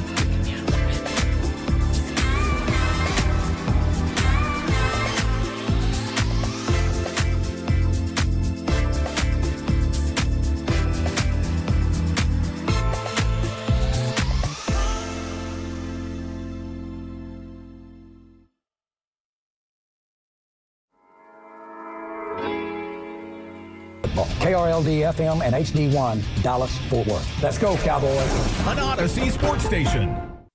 Driven by our D&M Leasing Studios. Thanks for turning it on, leaving it on. 105.3 The Fan. Welcome in, DFW. Glad to have each and every one of you on board on this absolutely gorgeous Saturday afternoon. What a, I'd love to say that I've been able to watch Texas Vanderbilt, when I woke up at 11 o'clock this morning after my busy travel day yesterday. We'll get to that here in just a second. But I can't, Degenerate Jake. We got Degenerate Jake sitting next to me. We're waiting for our boy, Mr. Elliott. He's en route right now. Fan After Dark kind of all over the place right now, not going to lie. All right, we're moving and shaking, but we got our boy Degenerate Jake holding it down next to me. We got our boy Dylon behind the glass on the 1, 2s, and 3s. But, Jake, I was really excited about watching some of this Vanderbilt Texas game, and then I realized that I have YouTube TV. Yep, me too. And so as a result of that, I am not able to watch it. Now, I'm guessing here in the studio we can. We do. We got DirecTV in here. Okay. And I'm lucky enough because Texas Tech plays on Fox. So I dodged a bullet this week, but you did. I'll tell you what. The first time that game day is going to come to the Big 12 2 weeks in a row if Tech wins, and we don't have Disney. And we don't. We're going to have to figure. Now, do you have Disney Plus? I do not. But you know what I'm gonna get is Mom and Papa Ray about that. I'm gonna start a Fubo free my trial. parents have Disney Well, Plus. that's kind of what the direction I'm heading as well. Yeah. I mean, if that's what it's going to take to get this thing rocking and rolling, 5 days so free be it. trial. I mean, I don't know that KU and Oklahoma State is worth it for me today. Needless to say, but something's going to give. Yeah. Sooner rather than later. Yeah. So I mean, you got to. This was actually the reason I left DirecTV because I think it was last. I want to say it was last football season. Yeah. One of my buddies, thankfully, had ESPN Plus, so we got everything on that. But DirecTV dropped all their Disney stuff too, and I called my mom. I was like, "Hey, you know what? YouTube TV is doing this great thing, quad box, Sunday ticket. Like, it might be time." And here we are again, a year later. Your heart was same in the right issue. place, Jake. Yeah. Your heart was in the right place. 877-881-1053, 877-881-1053. Let us know how you are navigating this college football Saturday if you've had to go get ESPN Plus. Now, I was also told by somebody that if you've got the ESPN app and pay for it like I do, that you are able to watch these games, but I haven't checked yet. What do you mean so pay for? Like pay for articles and stuff? Well, I didn't know there was a paid version. So I've got the $11.99 ESPN app that I've had change ESPN Plus to like ESPN something or another. I can't hear you just yet. They might have, yeah. That's true. He's playing with his headphones. I'll talk with Jacob here. It's been a day. It has. I don't know what Dylon's saying because I can't. It has been a day. I still haven't been able to. He said, didn't they change YouTube or ESPN no, they Plus? did, right? They combined, but the original one was like $11.99, and so you get grandfathered in. I don't know the specifics of it because it's one of them deals where it's like, well, it doesn't affect me. You used to be able to get Disney Plus and ESPN Plus in a package. Yeah, for like $10, $20. Yeah. It's like the Hulu package, Let's I know think. what it is. We all, and you two young bucks aren't old enough to remember, maybe just at the later stages of your teenage years, this thing we used to have called cable. And it was glorious. It really was. My you had parents all still your have channels cable. right You there. can tell them that. Then you had a guide that you could kind of flip through, and it was great. All your channels were right there. And maybe if you knew somebody, you got free HBO, or if you had a hookup somewhere, you got all the maybe you got the naughty channels. And again, I'm dating myself a little bit here. And then we all decided to cut the cord and stream because it was going to be quote unquote cheaper than cable. And here we are now, the three of us, wondering when are we going to be able to see ABC. See, I grew up on Dish. We had the satellite. See, that too. And I mean, there was, and this is even probably dating a little bit. I mean, I remember going on the Dish website and looking weeks in advance and writing down on my notebook where I could find these games in my local area. And I'll tell you what, I never had any issues. Jake right there. There was times when we had some Illinois storms where I was like, satellite's not really working right now. But, I mean, we never had to deal with losing our channels. It was little degenerate Jake with his little notebook out. Yep. Scribbling down parlays. He was ahead of his time, people. He was ahead of his time. All right, so we have no Cowboy football tomorrow. Of course, the Cowboys are on Monday night. And, of course, big news for your Dallas Cowboys. Why? Because... Stop me if you've heard this before. Kyler Murray will not be playing on Monday. Got a bum wheel, whatever it is. So does his undefeated streak still count if he's in the building? You know what? I don't care because I'm tired of hearing about it. All right, I truly am. I don't care what you did in high school. Okay, I do. I care. I mean, I care, get it. Fred. I get it. You're from Texas. I understand that. You know what? But when he went to my high school. Well, when I found out that he turned his back on Louisville, that's when I'm out. It was money, man. It was money. Look, I ain't mad at him. Go chase the bag, as you kids like to say. But when you turn your back on Louisville, you're turning your back on Fred Davis. You weren't. Were you in Louisville? Doesn't matter. Doesn't matter. I'm a proud Louisvillian now, and as a result of such, if you got beef with Louisville, you got beef with me, as far as I'm concerned. So, one other thing, and I've ranted about this before, and I just want to get this off my chest before we continue this program. To the guy in the white Corolla today on 635 as I was traveling at a high rate of speed to get to the station this afternoon. Just 877-881-1053. Can anybody please explain to me why on earth people feel the need to get into the fast lane only to slow down? What was worse, your drive this morning or your combined 12-hour journey? Hands down, the drive this morning. Yeah. Hands down, the drive this morning. And you weren't driving in the rain, were you? I mean, it cleared up by the time you left, right? No, I mean, look, dude, I left the house at 12:25. Oh yeah, so it was sunny by then. House at 12:25. Nothing worse than already being late, getting to the intersection, reaching for your phone to make sure that hey, there's two different ways I can go to get to the station. Fred would make one of those really good vloggers in the car. He'd make good content. I'd love to hear what you say to some drivers. Well, it's funny you say that. So our boy Blake Elliott, who is Mr. Vlog extraordinaire right now, all right, and TBD on when this vlogging of his will finally hit the internets. So we went to the Cowboy game a couple weeks ago, and he was recording while I was driving, and he played it the other day, and I didn't realize just how foul-mouthed I am when driving. Yeah. I cussed out a person on the road the other day on the phone with my mother, and I was like, ooh, we got to dial it back a little bit. So mom was on the phone while you're yelling at mom was on the phone actually yesterday, driving back home from KNC, Friday, Halloween, 2:30 on the highway. Fine show by you, by the way. Thank you, sir. Thank you. I mean, somebody just, disregarded the fact that my big black truck is just right next to him, and it was like, this lane looks open. Almost hit me, and, said some things I wasn't proud of. My mother's been out of town for 2 weeks. Probably thinks I'm a changed human being, but, it is what it is. It is what it is. So, yes, to whatever car that was that eased into Jake's lane yesterday and to the... It was a gray Lexus. A gray Lexus. Yeah. So, keep your head on a swivel for a gray Lexus and a white Corolla. Any similarities there? I mean, look, we all know Lexus is the luxury brand of Toyota, so take that information for what you will. But nonetheless, and of course, the other news... So you get good news if you're the Cowboys, Jacoby. And look, don't sleep on Jacoby Brissett. No. Does this automatically mean, this is a cakewalk for the Dallas Cowboys Monday night? Absolutely not. He was beating the Packers for 3.5 quarters. Look, Jacoby Brissett is one of those old school veteran backup quarterbacks. Do you want him for 17 games? No. But in a pinch, 4 or 5 games where you need to go 3-2, something like that, he's not going to. Look, let's put it this way. You're not going to go Cooper Rush. Yeah. Okay, he's not gonna ruin the season. Like I said, he can hold things down for a pinch. So again, there's no, like I said, it's not a cakewalk on Monday. We'll talk about this game more as the show rolls on.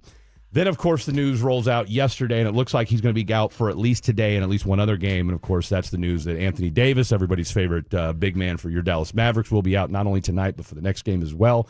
So you go into tonight's game against the Detroit Pistons down all 3 bigs, Derek Lively, Gafford, and now Anthony Davis. And, Jake, for as tumultuous as this offseason was, for as chaotic as the beginning of the season's been, now we go into tonight's game down all three big men. Remind me who they're playing? The Detroit Pistons. So Shout out to Cade Cunningham. So you're contending with who, by the way, has the worst shooting percentage in the NBA on jump shots this season. That's my guy, too. I mean, you're going against Jalen Duren. He's not, he's a lob threat. But I mean, other than that, they got Isaiah Stewart, who's 6'9" at the center position. So look, it's going to be a lot of your boy Dwight Powell tonight. Dwight Powell's an MVP. He got MVP chance. Well, I'll tell you what. I don't know what the Spanish translation for MVP is, but he may get more of them tonight. Dwight Powell is just one of those guys, selfless. We all make fun of him. We make accounts called him getting hit in the face, but you know what he does? He doesn't complain. Just shows up. Hey, every center's hurt. You need me to play 20 minutes tonight and score 0 points? I got you. You need me to drop 20? I think people forgot he dropped 20 last game. He did. Ultimate team player. Did he have a double-double? Yes, he had 20 and 10. He just does his thing, Yeah. doesn't complain, and then when those guys come back, he'll play 2 minutes.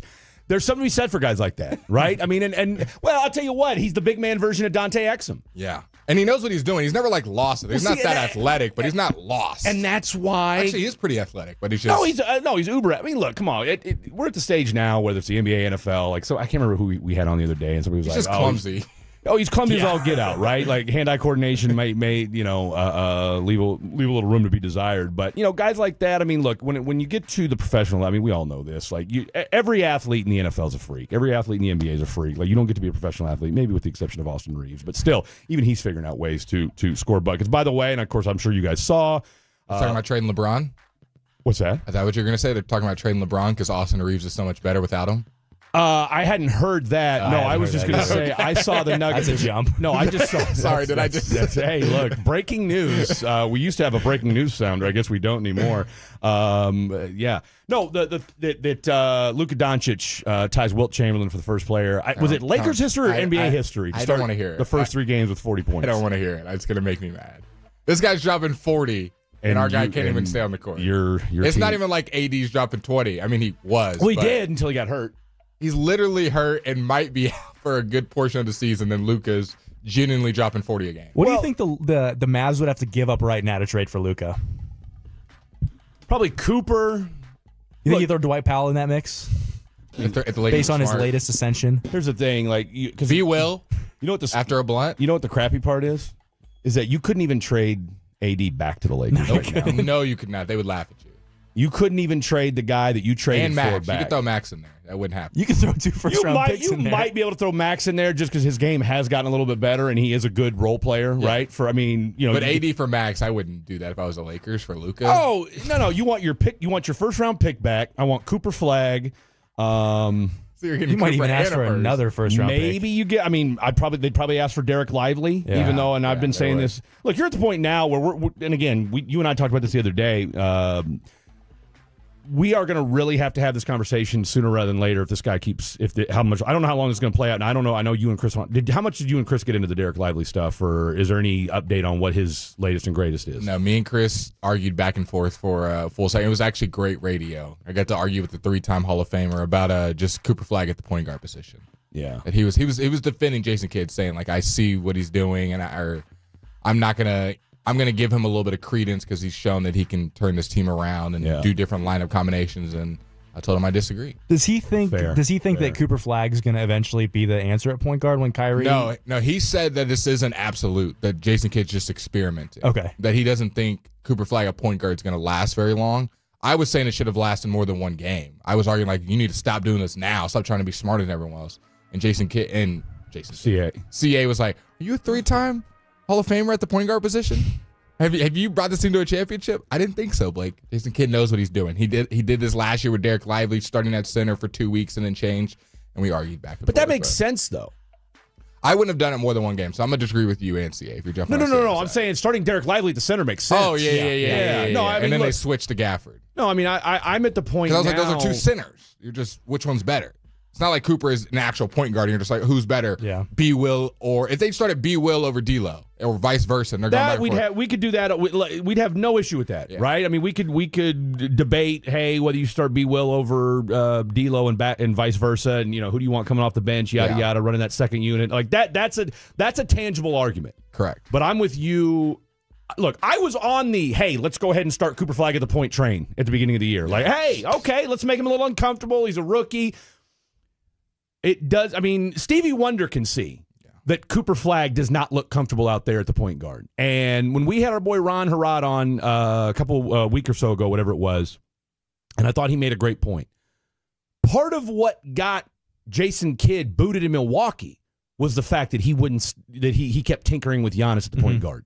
Right? I mean, there's just, look, I'm all for trying different things. Hey, let's see what this works here and that. But it's okay to also admit, and I would, and me, actually, no, you're on for CA tomorrow, is I would say, look, I'm all for tinkering with the roster, trying different things. You obviously, I mean, look, you've got a ton of bigs and pretty much nothing else. Let's see what the kid can do. But we're five games into this, and he looks just as uncomfortable 5 games in as he did to start the season. And in theory, the whole reason looking at the lineup to start the season, it was like, okay, these guys are going to be freaks on defense. You're just not. You're not. You're terrible. You're not getting lockdown defense on anybody bringing the ball up. Cooper's not going to lock down Cade Cunningham tonight, so it's kind of mute at this point. I mean, I maybe he could, but I think part of the problem is this when it comes to Cooper Flagg is I think he's thinking so, because look, the old adage in basketball is what? Let the game come to you. Yeah. All right. And if you're overthinking, which you can't help but overthink when you're playing point guard in the NBA at a time when you've never done it before, would I be okay with saying, all right, look, you started the 5 games, we're going to bring in D'Lo, we're going to bring in B. Will to start, whichever way that goes. All right. Now, look, there's no way he starts at point guard tonight. Shouldn't be. There's no way, because what, you're going to start Dwight Powell? I mean, maybe you do, just because you need a big, but if you tell me, I'll tell you what, right, if I see Cooper Flagg, what do you think the starting tonight, 5 will be tonight? All your bigs are out. Ideally, it would be D'Lo, Cooper Flagg, PJ, Dwight Powell, and then either Clay or Maxey. Or Max. Bringing Maxi Kleber back. I combined Max and Christie in the same one. Let's call him Maxi. But that, I mean, theoretically, you would start Christie. Clay's been horrendous. Clay's Have you not seen terrible, his shooting splits? It's not good. They're like G League numbers. Like it's 20% from 3. Something's going to have to happen sooner rather than later. All right, that's Blake Elliott. That is Degenerate Jake. I'm Fred Davis. One segment down. We are rocking and rolling. We've got ESPN here. We've got SMU Miami. We've got a host of college football to get to. So much more to get into. Your text messages and more. Plus, we're going to get some Dallas Cowboys later on. We've got picks to get to for tomorrow. So much happening on this beautiful Saturday afternoon. We want to hear from you as well. Tolo's on the telephone later as well. Let's talk college football next. How about your boy Arch? Lots to get to. Don't go anywhere. Tolo.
Doesn't sound right.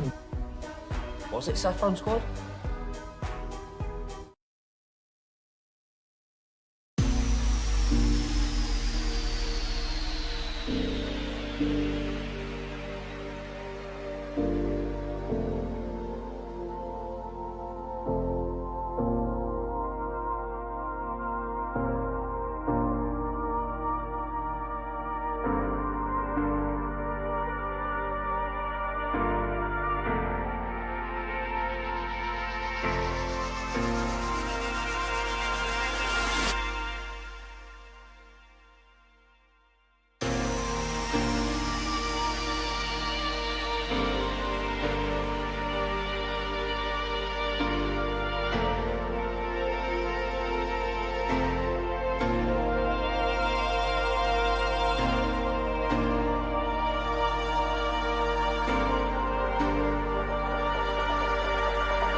Welcome back.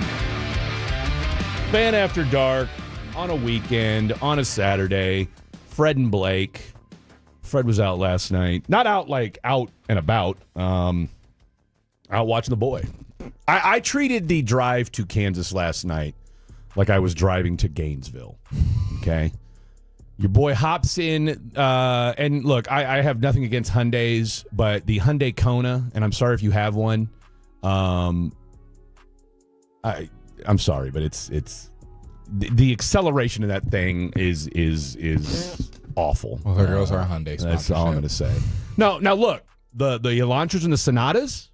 Oh, I'll whip around in those bad boys all day, every day. But the Hyundai Kona, now where it lacks in performance, and it's woefully lacking on the performance side of things. God. Although I will say, $20 to fill your tank up is nice. Wow, I don't know. Sometimes that trade-off, the older I get, I'm like, bro, let me tell you something. I love driving my car, but it's like $55 to fill up. No, it's ridiculous. No, I spent, I think the gas was $2.49 a gallon in Oklahoma, and I spent $23.67 filling up the tank.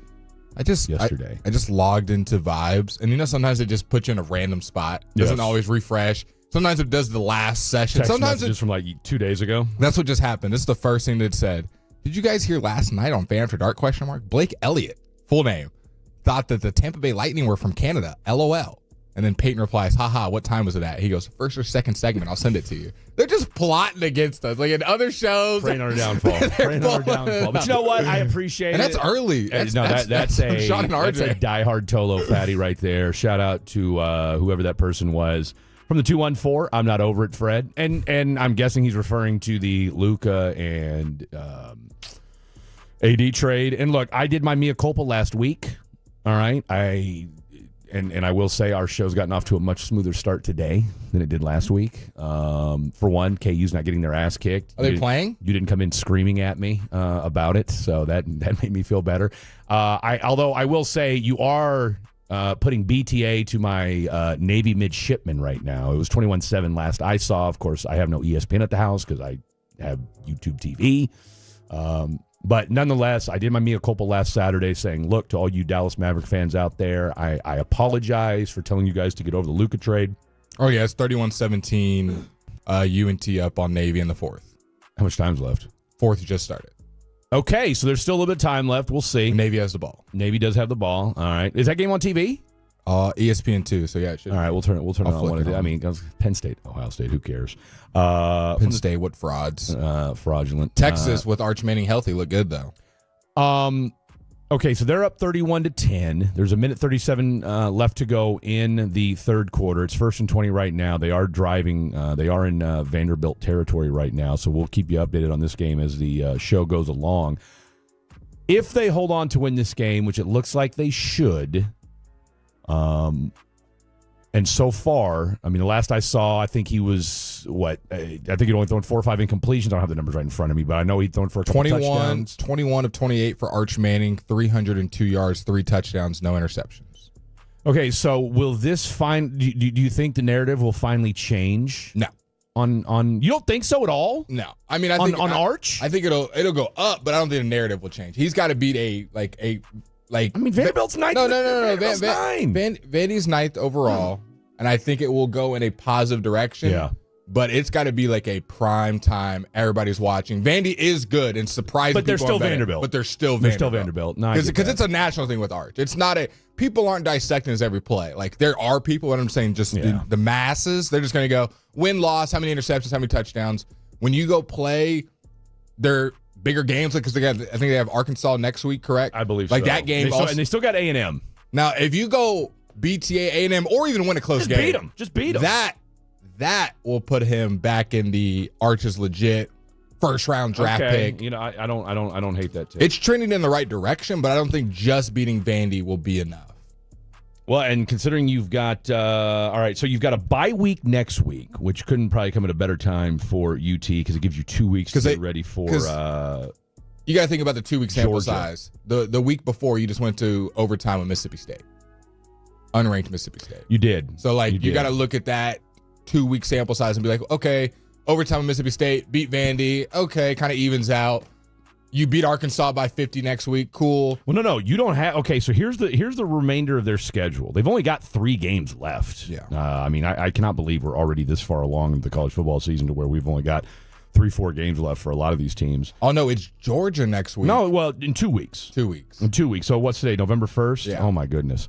All right, so you've got Georgia in 2 weeks, so you've got a bye week, but then you close out your final 3 games at Georgia, home to Arkansas, home to A&M. Yep. So these Georgia and A&M, that's all that matters. He plays well in both of those Wednesdays. He'll be back in the Heisman talks. He'll be back in the first-round pick talks. You lose the Georgia and A&M game, then it's going to be right where we're still at with Arch, where it's like, I don't know, he's got another year.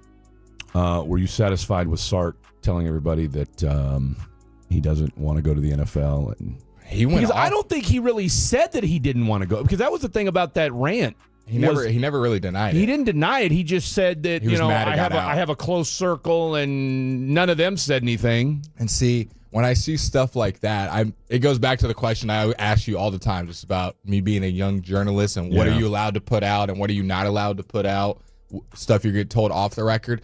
I'm assuming Rossini got told some quiver of smoke about that. I don't think she just woke up one day and said, I'm gonna fabricate an entire story. No. Look. So then it's like, was Sark just saving face? Like, I can't believe you put that out, so I got to go and bee you out. But I know somebody told you something, and there is a little bit of truth to that, because, like I said, I don't think Rossini got to where she is just making up stories. No. And she gave an explanation for which stunk, was not great. But at the same time, too, though, my guess is this: she was talking to somebody. Maybe they made a throwaway remark about, I could see, or I had a conversation with Sark one time about going to the NFL. And I mean, look, at the end of the day, I mean, look, you know this as well as anybody. It's not about being right anymore. Nope. Okay, you don't have to be right because you can come out, say what you say, get clicks, get all kinds of. How many people do you think saw Sark's outburst? I think us media folks didn't, us hardcore college football fans did, but I bet you there's a good amount of people that saw Rossini's tweet / the aftermath of it that didn't see Sark's remarks. That did that when it's kind of isolated to it's kind of isolated to a college football fan base, because outside, unless you follow college football, I mean, is your average NFL fan, does he care? No. I mean, they might have seen it on their timeline. Well, Sark wants to go to the NFL. Okay.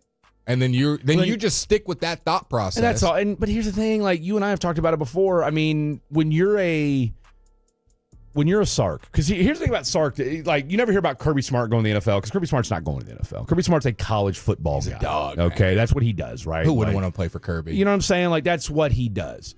See, the thing about Sark, Sark's coached in the NFL, right? Sark was a quarterback's coach. Kirby's never even coached in the NFL? I don't think so, dude. Never even as like a coordinator? I think he was a Saban guy. I'm going to look it up. I think he's been a Saban guy. Because usually we see all these all the guys that we love in college at some point usually had some kind of like a position coach, something like that, which is what our boy Sarkisian did. But there's just, I don't know. Sark, I don't know. And then apparently, and I heard scuttlebutt that, maybe, because remember the thing too about Sark, he's got a wife that used to be in the media too. Kirby Smart had one season of NFL coaching history as a safeties coach for the Dolphins in 2006. And that was with Saban. Yep. And then returned to college football, eventually becoming the D coordinator at Alabama. So he followed. Okay, so he was the safeties coach with Saban over at Miami, and then when Saban took the Miami job, he went over there and went with them. So, and then, dude, how long's he been at Georgia now? He's been at Georgia since 2016. Okay, so he'll be coming up on a decade here. There's your boy Mac Brown. Look at him happy, getting loved up by the UT faithful. Did they score a touchdown again? Okay, they kicked a field goal. All right, so they kicked a field goal. 34-10, winding. The third quarter is winding down. Just go ahead and run this clock out, people. Let's call it what it is. Okay, 34-10, going into the fourth quarter. Your Texas Longhorns taking care of business today. Let's see. There was a sad injury yesterday. Did you see that with ASU? Lost their quarterback. Yeah, for the I saw that. Levitt is gone for the year. That's rough. That sucks for the Big 12 too, because he was balling. People were talking about him being one of the better quarterbacks, man. No, absolutely. 469. How hilarious would it be if in Mexico City if they start chanting "Fire Nico"? That would be wild. Do you, going back to the Dwight Powell MVP chants? Do you think, I thought about this when I was using the restroom? Do you think that was a little bit of a slight at Nico and AD I'm Which making one? 1 + 1 = 2. And tell me if I'm wrong. All right. With chanting Dwight Powell for MVP, like no one actually thinks he's MVP, but they're like, this is our hometown guy. He's not very good, and we're gonna cheer him on rather than AD. Like AD is hurt, and we're not even mad. We're chanting MVP for the backup. He's the last bastion of the Mavericks that core. I mean, he's the last piece. So no slighted AD. I kind of took it as I mean, like if you lose Luka and somebody comes in and starts balling, everyone's just gonna be like, like when Luka was still here. Here's the thing. They're not cheering. But you got to remember, Dwight Powell's a fan favorite. He is. For better or worse. Let's like you said, pointed out in the first segment. All right, Dwight Powell is a lunch pail guy. Yeah. All right, whether he's starting and you need him, and I mean, again, he's the ultimate glue guy. What? I need you for 30 minutes tonight to bang and play be the other, play defense on the other guy's team's big man and give me 5-6 junk fouls. He'll do it. Sit on the bench for the next 6 months and not come in until we tell you to. He'll sit there and do it. So smile on his face. Look, Maverick fans right now are looking for anything to feel good about, and right now that's Dwight Powell.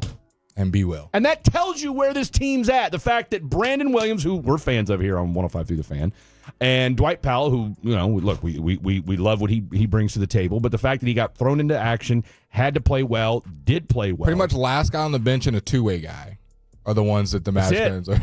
That's it, and that just shows you kind of that shows you the temperature and the direction of where this team's at right now. And again, you got a big game against the Pistons tonight in Mexico City. We'll find out what channel it's on here in just a second. From the 214, guy in the white Corolla here. I was going the speed limit. Next time, leave the house earlier, homie. LOL. Not wrong. From the 214, give me the license plate, and I will hunt them down for you. Shout out to you, 214. From the 682, big fan of the Fighting Freds. I was thinking about that today. What's that? When we're driving to work, do you think we ever cut off a Tolo? I try. Like someone's listening to Fan University, we're just cutting them off. Look, I don't try. I joke around about how aggressive of a driver I am, and I am. I'll make no bones about that. But at the same time, too, I try not to cut people off. I mean, and I'm a big believer in karma when it comes to on the road. So I don't have a problem. I will let people in. All right. I am not one of those people when I see a turn signal and they start, because my thing is this: you're gonna turn that turn signal on, and you got that space, take it. The only time I get mad is when people are driving slow in front of me. Well, that's what started the whole rant, because I was flying like a bat out of hell to get here on 635, and this dude in a white Corolla decides, let me just ease into this speeding lane to slow down in front of this POS Hyundai Kona. Yeah, you got to know the speed.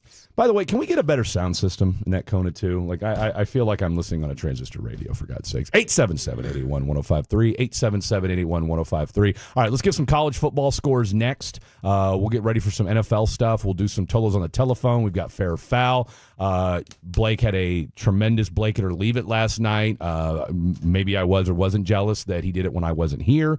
We'll recap how and I'll tell you what, we need to find out, how did your Halloween go? Okay, I'll tell you what, I'm gonna go ahead and I'm gonna call an audible right now. We're down to the next to last week of district play in high school football. I want to hear from you guys. 877-81. We haven't done. What the hell do we call that segment? Tolos on the telephone? No. Oh, high school reunion. High school reunion. I want to hear from you guys in the next segment. Tell us via text. Tell us on the telephone. We'll do that next hour. Or email. I mean, I can't check it. But text us. How did your high school do last night? 877-881-1053. Heartbreaking loss. I want to hear how your high school did, and I want to hear how your Halloween went. 877-881-1053. Don't go anywhere. This college football season, AAA is your...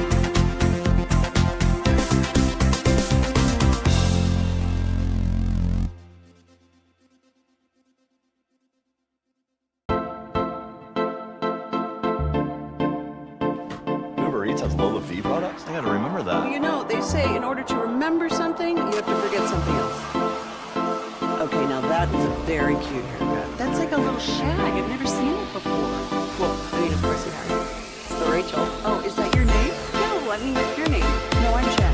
My name's Jen. Right, but I just mean like this is your haircut. But that's hair on your head. I'm not saying this is your hair. Okay.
else to remember that Uber Eats has groceries. No, that's absurd. Hey, remember when you used to be what was it?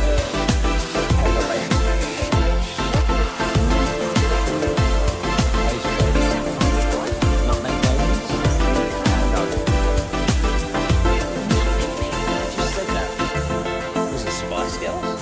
Doesn't sound right. Was it some Punch Bowl?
Check out the latest Spiss and Suds episode wherever your favorite podcasts are found.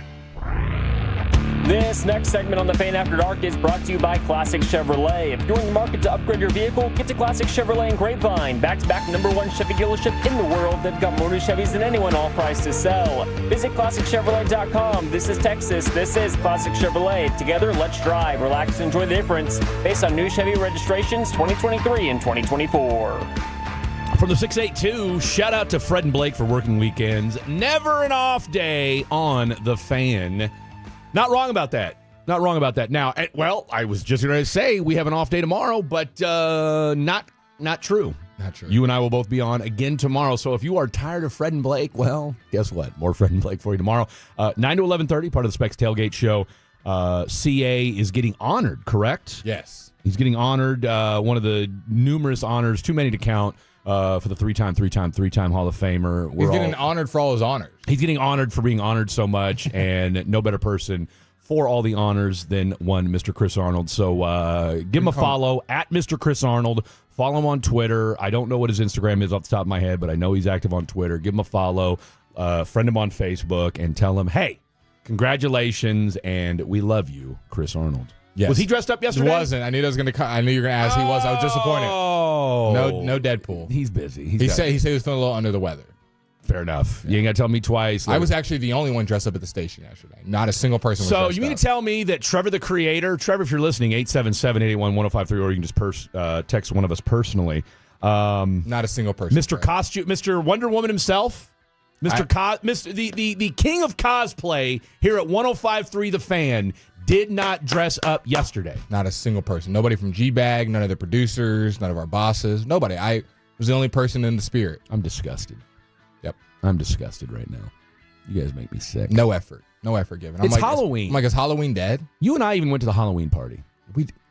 Come on. We're the only company people here. Real ones. You hear Real that, Gavin ones. and Tim? No, I'm still waiting on my Odyssey fleece, but whatever. This is a good time of the year to have an ass. It's a great time to have. It's starting to get cold. Loved to have had an Odyssey fleece last night. It was chilly, and I'll tell you what, it was prime football weather in Kansas last night. I want to hear from you guys, though. 877-881-1053, 877-881-1053, 16-34. Vandy just scored. Meanwhile, it looks like Navy, my guess is, I didn't see it. Did you see it, Dylon? Would they go for it on 4th down or something like that? They went for it on 4th and 2 at like the 10-yard line. They were stopped about half a yard short. You'd like to think at some point Navy would run an offense that's current. A lot of people at that UNT game. A little surprised after a Halloween. Yeah, and they're taking over that Oklahoma State trend. Those people started taking off all their shirts at the very top and waving them around like towels. Is that what's happening at UNT right now? Yes, it is. Okay. So shout out to the Oklahoma State people who started that because they have nothing else to really root for. Shout out to the cameraman for not zooming in and showing us a wide shot so we can actually see it, but I trust you, Dylon. So, no, you guys are up. It's a good day to be a mean green. Wow, we're like really going against each other right here. There's a lot of matchups. We are. Blake versus Fred. It's Blake versus Fred today. Well, it's really Fred versus the world today. Because how many North Texas grads are here at 105.3 The Fan? Pretty much all. Like half the station is Mean Green. Yeah. And, well, I'll tell you know what it is? It's me and Lucius against the world today. Yeah. It's me and Lucius against the rest of 105.3 The Fan. I got a good band.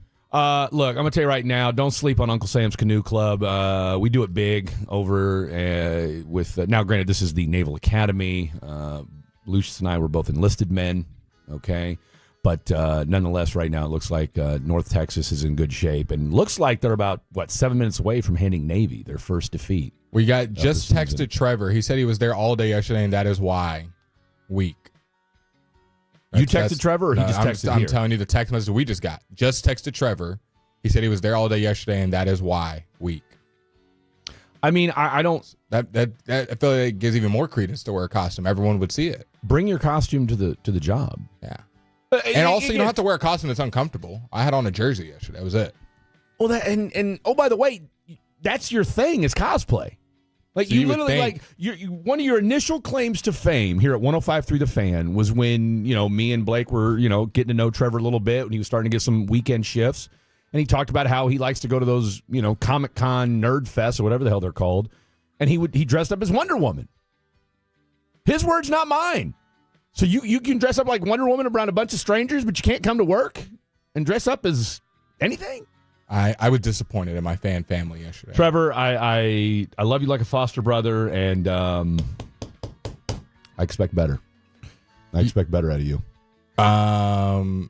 You got why are people roasting me? What did I do? I've been holding back my Blake influencer comments. It's a teaching moment, really. Hot girls get told they're hot every day. You showed her you're the same. Have we talked about girls? I feel like we have not talked about girls. I don't think women have been brought up yet. I mean, if anybody's going to catch strays for his female takes, it would be me. That female Tolo that texted in earlier this week when I said we were going to do a fan female segment. Yeah, Fred's female focus. Why is going to be a segment for girls? The rest of us. Okay, we'll do Fred's non-binary focus. No, we're not doing that. We're not doing that. Okay? We're doing Fred's female focus, and that's going to be the end of it. I just had you guys on in the background while enjoying some. Wow, I don't think I can say that word. I'll let you say it, Fred. I haven't seen it yet. Hold on. It's the most recent text. I'll let you figure out if we're allowed to say that on the radio. So okay, hold on. From the 972, I asked what are people doing for their Halloween. Pulled a 14 from the 972. Pulled a 14-hour shift. Was on my street trying to back up into the driveway. 3 kids were in the street. One kid said, "What the heck, man?" I replied, "Get on the sidewalk and shut up." That's what you need to do, man. Kids don't know nowadays. That is Fred Davis fatty energy right there, because that's exactly what I would say. Let's see. It's Doug from Cedar Hill. Score is now 42-31. We came back, and yes, I think that was a slight at Nico. If it wasn't, it should be, but we also love Powell. Also, hashtag fire Nico. Trade Kyrie Clay. Street close? Yeah. Okay, that's exactly. Yeah, trade Kyrie Clay Street. Okay, so this is my man from the 469. I'm cool with 2 of those. I want to keep my boy Kai. You got to have some leadership here. I think yeah, but if you trade the other 2, why are you keeping Kyrie around? That's what I'm saying. That's to be our one leadership. Honestly, you'd get the most for Kyrie. Well, duh. That's why I want to keep him. I mean, I think that's look. I don't hate at least for the next 2 years. Then you can trade him. Let's see. How about that Alito game last night? I don't know. Tell me about it. I have no idea. I don't know. That's what I'm saying. From the 469, Longhorns are trash. They're up 34-16 over number 9 Vandy. So I guess Vandy's even more trash. Can you not say that our Mavericks' best player has been available in double the games of Luka and leads him in scoring, but y'all can't admit it? It's called bias, Fred, fighting Kens. Okay. I'm confused on what that text is saying. All right. So, Ken, I'd love to understand what you're saying here, but I don't know if that was speak to text. I don't know. I think he's saying that Luka hasn't played in, like, all the games, and he doesn't like that Luka's missed, like, 2 or 3 games, and our best player has played in all the games up to this point. Okay, and leads him in scoring, but y'all can't admit it. For sure. AD's been 10 times better than Luka this season. Come on. Said nobody ever. Ken, calm down, bro. And we do realize that AD's going to be out for like at least the next week. What did Luka miss? 2 games and then came back and dropped 40 the next day? Okay, I had 2 high school football wins, Springtown and Alito. Okay, here's an interesting take. And this kind of dovetails with something that Degenerate Jake said from his house last night. For the 817, Halloween is dead. I had 3 groups of trick-or-treaters last night. Wow. Now, I wonder, though, too, because it's falling on a Friday night. See, we get excited as adults that it's on a Friday because it just means, hey, we can go out, get crunk, da-da-da-da. But if you're a parent, maybe you've got high school kids. Maybe you had something going on. I don't know. Like I said, my kids are grown. But, like in my case, I was at a high school football game last night. All right? I mean, we're in the throes of high school football. I mean, last night, we've got 1 week left of district play before the season's over for half the state of Texas, right? From the 214, Forney Jackrabbits rolling 148-27 and watched Scream last night. Oh. How was it, the new Scream? Is there a new? I think there's Scream 7 I saw. I don't know if that's already out. It might not be out. I don't know. I saw a trailer. Headed to Funky Town to watch the Broncos Super Bowl this year, Jagon and Terrell. What is Funky Town? Is that Fort Worth? Fort Worth. Why do they call it Funky Town? That's a great question. Blake's not a history buff, but I do know it is Fort Worth. Okay, because I've seen that reference before. A lot. I'd say that's the most common way to talk about Fort Worth is calling it Funky Town. 877-881-1053. Why is it called Funky Town? Mm-hmm. Somebody knows. I guarantee you, people that we have the best listeners in the world. Someone knows why Fort Worth is called Funky Town. Fred just said, "Get crunk, calm down, Boomer." From the 214. Let me tell you something. I was on the phone last night, and I was using my normal vernacular, and they said, "Hey, use different words so I can understand what you're saying." And I said, "Let me tell you something." Who were you on the phone with? It's irrelevant. Okay. Point was this: was this person older or younger than you? Roughly the same age. Okay. And I said, "You know what? I'm not dumbing myself down. Talk to him so that you can keep up." I agree. I'm trying to bring your game up. And so when I use words like crunk, I'm 44 years old. I'm supposed to use words like crunk because that's what my generation uses. What about trill? 100%. Now, trill's not like... How much are you using that in your daily... like crunk has so many different... What's another term uses. from your... From my era? YOLO? Nah, that was after me. Yeah. That was after me. It's like being hip and rad. That's what it is. That's a real rad outfit. Rad did make interception. Interception, North Texas. They were Navy was finally trying to throw the ball. Had a guy in the end zone. Their second throw of the game. Yeah, their second throw of the game. He had a step on the guy too, and it was a hell of an interception by the North Texas defensive back. So we'll keep you posted on that. Speaking of which, West Virginia upset alert over U of H, 31-28. So for all you Big 12 nerds out there. Uh-oh. I will think of this. I'll tell you what. Like I said, this was just a great pick. What a wobbly duck of a ball, but that's why Navy doesn't throw the ball right there. All right, 1 hour in the books, ladies and we got gentlemen. an answer on Funky Town. Should I wait? Should Tell I you what, tease let's it? save it for the other side. We're going to find out exactly what Funky Town means and why. Tell you what, let's get this thing rocking and rolling. 2:20, we're going to do Tolos on the telephone. All right, 2:20, Tolos on the telephone. Open mic Saturday. All right, I want to hear from you guys. Look, don't give me any excuses that you're watching the UT game. That game's over. It's 34-16. This ball game's over. I want to hear from you, the Tolos. 2:20, it's going down. We'll reset the show when we come back. Don't go anywhere. This is Fan After Dark. The more time you give,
forget something else to remember that Uber Eats has groceries. No, that's absurd.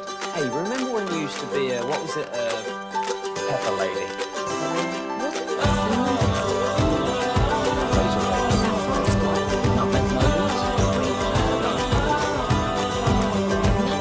And leaving it on 105.3 105.3 The Fan. Hour number 2 of the program happening right now. Glad to have each and every one of you on board on this absolutely beautiful Saturday afternoon here. First day of November. This is where I add the obligatory boomer statement. My God, this year's flying by, huh?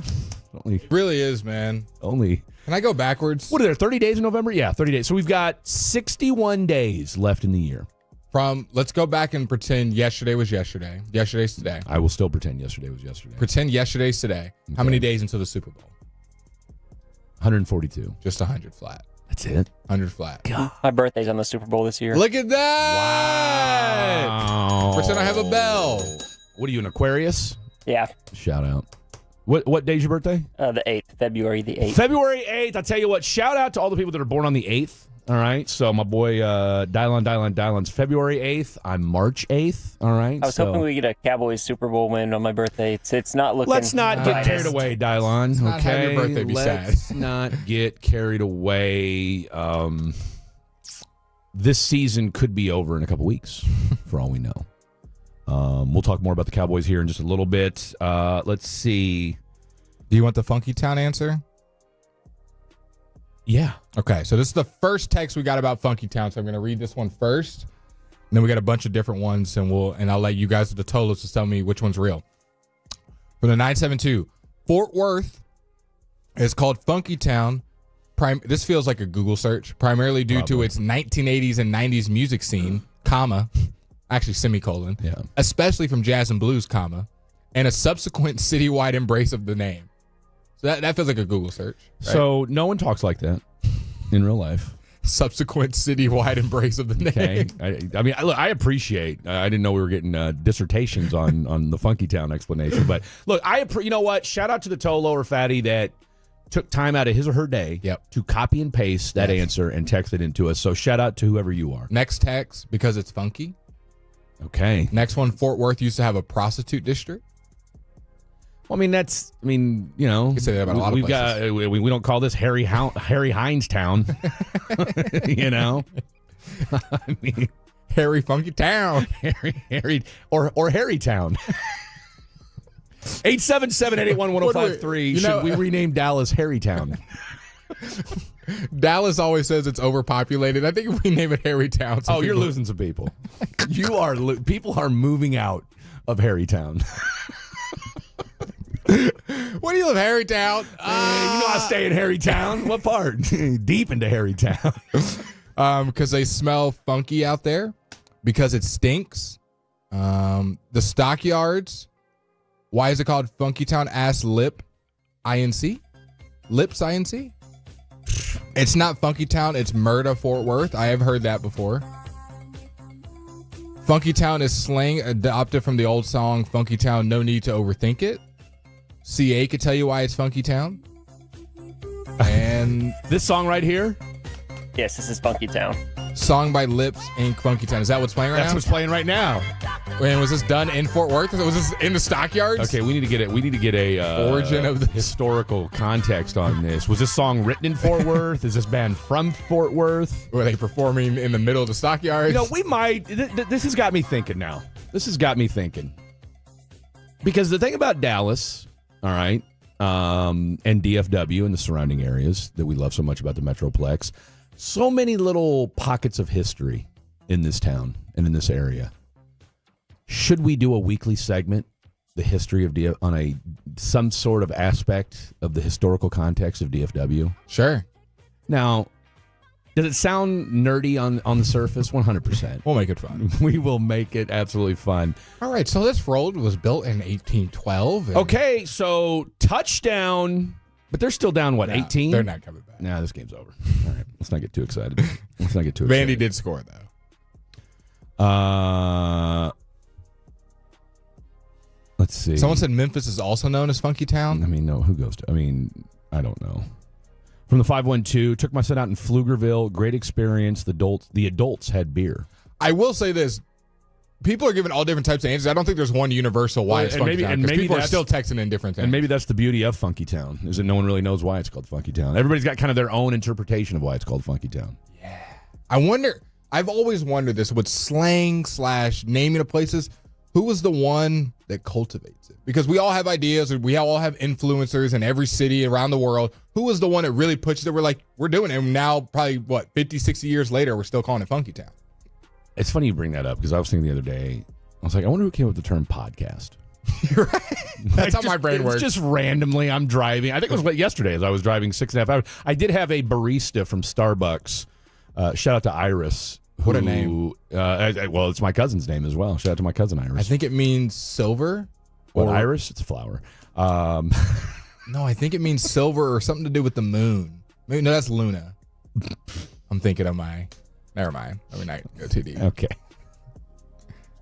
Flashbacks to Greece.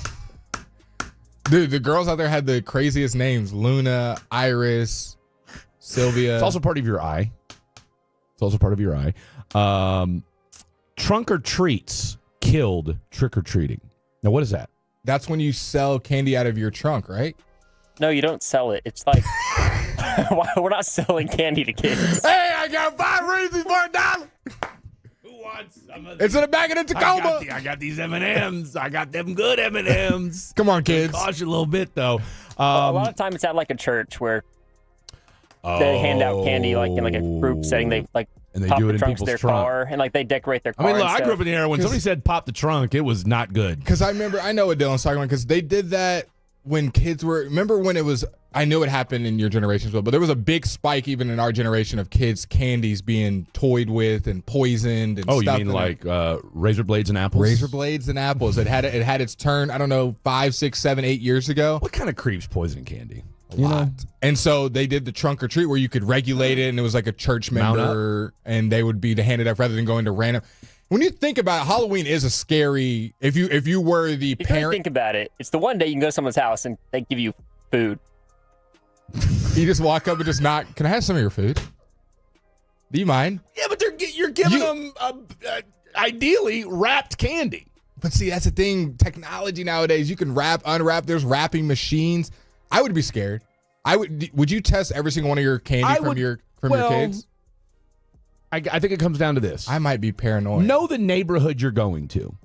But do you know every single neighbor? You might know the general, but I'm saying, okay, we're going to that house that looks cool in the end that I've only never seen, and there's a bunch of kids there. And let me tell you something. You walk up to a house, and parents know this. And look, I'm not saying that it can't happen, and I get it, and it certainly can. But I would love to know if we've had like a breakout or any kind of rash of poison candy or something like that. What house did it come from? What neighborhood was it in? Because my guess would be this. Are you doing a background check on every house before you start Halloween? No, but I'm just saying, like, if you go to a nice neighborhood or just a nice middle-class neighborhood, all right, my guess is that those people aren't taking time out of their day to poison candy.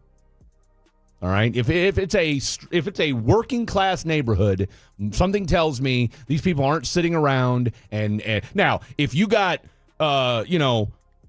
old dude that has been living in the house for 30 years, took it from his mother, and he's got a van in the driveway, am I going to that guy's house to knock on his door? No, probably not. But if it's a good solid family or some old lady or old, yeah. Either way. Why is it gotta be an old lady? Trustworthy? When's the last time you met a devious old woman? 877-881-1053. That's a real question. I'm not saying they're not out there. I don't think I've ever told this story on the fan. Should I tell you about the time I met a devious old woman? I would love to know the last time you met a devious old woman. I've held the story in the bank for 2 years since I worked at the fan, because it happened to me before I worked at the fan. I've never known the time to tell the story, but this feels like a perfect setup. I mean, when did you ever think in your life that you would be asked, when have you ever come across a devious old woman? Today's that day. Okay. I'll take the mic for a second. You're more than welcome to interrupt with any questions. So. Oh, you know I will. This is 2022-ish, somewhere around there. Blake is living in Denton. Blake is a senior in college. Blake is working at a restaurant called Rustico. I could say it, I guess old. Shout out to Rustico. Shout out to Rustico. Favorite spot I ever worked at as a server. It's where 4 or 5 of my best friends to this day worked. We all met there, okay. whatever. What kind of food they serve? It was a steak and wine bar. Okay. But we had all kinds of food. Right. We had all kinds of But food. steak and wine are the Steak go-tos. and wine are the go-tos. Okay. So Blake's working one day, gets off late, 11 o'clock, heads home to, And we all lived in like the same apartment. All my best friends, we all lived in the same apartment, like 10 minutes down the road. It was great. Yeah. Whatever. I get home, like I said, it was late. Huge context. Blake is tired. Blake is walking to his elevator, sees his elevator, and there's usually like a hallway as well, like to the other buildings, like on building 1, and the elevator's in the middle of the whatever. I see a lady, has to be 60-year-old, with a blue jacket, go sprinting by. Sprinting by. So I have this little corridor to look through while I'm waiting for the elevator, and I just see this woman go right by me. I'm like, that was weird. What in the world? It's late. I'm probably just seeing things, whatever. Blake hits How fast was she? Like, if you had to put her on your football team, what position do you think you would have put her at? She's taking Jaden Blue's spot. Okay. This girl was zooming through. It literally felt like an instant. I was like, whoa, did someone just run by me? Special teams ace. And I kind of look, I'm like, okay, that was a lady. I kind of got a quick glimpse. Whatever. I didn't really think much of it other than it was weird. What time of night would you say this was? This is probably 11:35. Okay. Blake hits the elevator button. Blake walks into his house. Yeah. Blake closes the door. Blake takes a shower. Yeah. Blake puts on his PJs. Yeah. And this is prime college Blake. I'm not doing no homework. Blake is getting on the video games. Did you just say put on your PJ? Yeah, bruh. Blake puts on his PJs. Blake puts on this warmed up some milk. Now this context is important. Blake puts on his headphones. Yes. Really good headphones. Yeah. Noise canceling. Noise canceling Sony XM5s. Okay. I'm locked into the game, and I will say What game are we playing? I'm playing Call of Duty. Call of Duty. I'm playing ranked play, which means it's competitive, which means So you got to lock in. I'm locked in. I got my teammates on there. We're talking. Hour flies by, right? Yeah. Next thing you know, I'm playing the game, and I hear a sound. Boom. I'm like, did y'all just throw a grenade? Did you kill the guy? They're like, Blake, we're dead. What are you talking about? I'm trying not to cuss. I blink you not. I see out of the left corner of my eye somebody walk by me in my room. Somebody walked by me. And for about 2 seconds, I kind of just froze. I was like, that had to be the game, right? I turn around, Fred, and I used to have like a pretty big bedroom, my old bedroom. And I had like a little, what's that last piece of a couch called? Like the little square that you put on the end of a couch? Oh, like an ottoman? An ottoman, perfect. I had like an extra ottoman in my bedroom, just by itself in the corner at like the foot of my bed. I turn around, and that same lady is sitting behind me on the ottoman, sitting behind me with a trash bag, a Walmart bag. And I turn around, and when I tell you, it was like the first half second was I'm scared, blankless. And then the next half second was, why is this lady in my house? Because I'm thinking, the first thing that went through my mind was, okay, this old lady is here. And then my mind's going, okay, I've seen her before. Where did I see her before? At the elevator. It's Jaden Blue. It's Jaden Blue. And I'm thinking, okay, I'm not going to attack this lady because this is just how my brain is working. I think she's a setup, and there's going to be other guys that are going to like come from my kitchen and going to like attack me. Like, there's no way this lady Had you been hitting the Benjamin too? Maybe. And so when the noise canceling was bad because, mind you, it was too good. I didn't hear her open the door. So you didn't lock your door. Blake didn't lock my door. Oh. And so I go, lesson learned. I go, you got to get out of here. That's literally what I said. And if y'all think I'm joking, I do have the audio. I don't have an extra controller. I'm sorry. You're just going to have to go. I do have the audio of this because I was recording my gameplay. So you can hear everything happening in the background. I'm like, what are you doing here? You got to get out of here. And she's like, I live here. Dead to my face, looks me dead in my eyes and goes, I live here. And when I tell you my stomach dropped to my ankles, I said, what do you mean you live here? Am I in a dream right now? This fool said, what do you mean? No, I live here. And so where's that rent then? And then I had to flex a little bit. I said, I lied right here, but I figured it was a good lie. I said, I can get my gun and we can do this the easy way or the hard way. Yeah. And she still wasn't going, so I grabbed her with both my hands on her shoulders and like forcibly moved her out. Yeah. And I'm thinking she's going to be like, okay, this girl put her foot in the ground and wouldn't move. So I had to like kind of like shove her out of my house. Yeah. She starts dropping things, I think on purpose. Well, yeah. And then when I get her to the right by my door, I push her and she falls down in front of my door. And she goes, can I just get my things? And it was like a Walmart bag. And I'm like, whatever. I pick it, I grab it and pick it up. It was a Walmart bag full of garden gnomes. Huh. That's it. Old garden gnomes. Yeah. So I threw the garden gnomes at her, closed the door.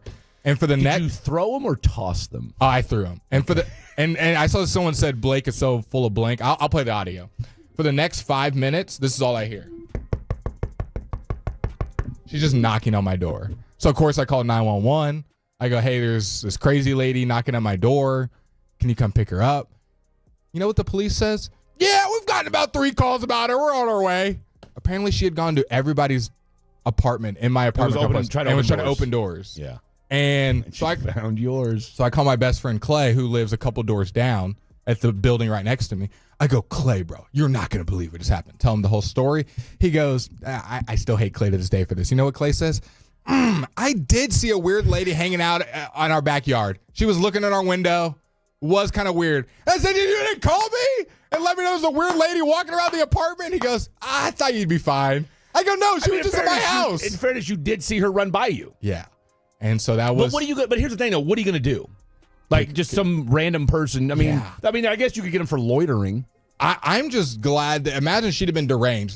Genuinely. Well, I mean, she sounds like she might have been, but just not. If she had grabbed a pan or a knife from my kitchen, she could have easily killed me. I was not paying attention at all. I was staring directly at my screen, and she walked by me and sat behind me. Wow. Like easily could have just taken me out. Now, luckily, she was just kind of scared or just kind of she lost. Lived there. She lived there. Just kind of lost, and so they picked her up. Took her to probably a mental hold or something like that. And then I think she was released the next day. And we never saw her again. Never saw her again. So that is why Blake always triple locks his door now. Like I check in the middle of the night. I'll be like, did I lock my door? And I go check. I'm almost scared to put on headphones at the house now too. I would be too. 877-881-1053. That is a perfect segue. Let's do tolls on the telephones next. Tolls on the telephones, open mic. 877-881-1053. Has any old person, just kind of stumbled into your home unannounced, uninvited, and hung out with you while you played video games? That, Cowboys predictions, your day, your Halloween, coming up next. Tolls on the telephone. Don't go anywhere. Take us with you. Skills? Doesn't sound right. What was it, cell phone squad?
that's hair on your hair. I'm not saying this is your hair, okay?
You win. Frankel & Frankel, the go-to car and truck wreck attorneys in Dallas. I feel like that was an appropriate time to tell that story. It's our last Saturday show here at this place. You know, Can you play some Into the Road for us? Give it a bang. But that was a true story, guys. I would never fib. I just showed Fred the audio. The best part that you left out of that story, though, go ahead and let the folks know. So, like I said, I was playing Call of Duty competitively with my 3 other friends in a very high-level match. Yeah. And I scream at this lady back and forth. My character, But you can hear the audio of it. My character's not moving. And then as soon as I get the lady out of the house, I sprint back to my controller and get right back on the game. Right back on the game. Literally, as the lady's I'm like, dude, the the lady's knocking on my door. My teammate's like, lock in, bro. We'll talk about it after. And we won the game. Not shaken, not stirred. Throws the gnomes at this woman and jumps. I mean, that's dedication right there. I'm a gamer. That's dedication. I'm competitive in everything. Although you haven't played video games in the last month. I haven't. I had 2 of my friends yesterday be like, bro, where you been at? I'm like, grinding, bro. Just grinding. The grind don't stop. Okay. I gotta get the stop. I will say the vlog is making some progress. We're up to 2 minutes. Well, on the vlog. I teased it in the opening segment. We're up to 2 minutes in the vlog now.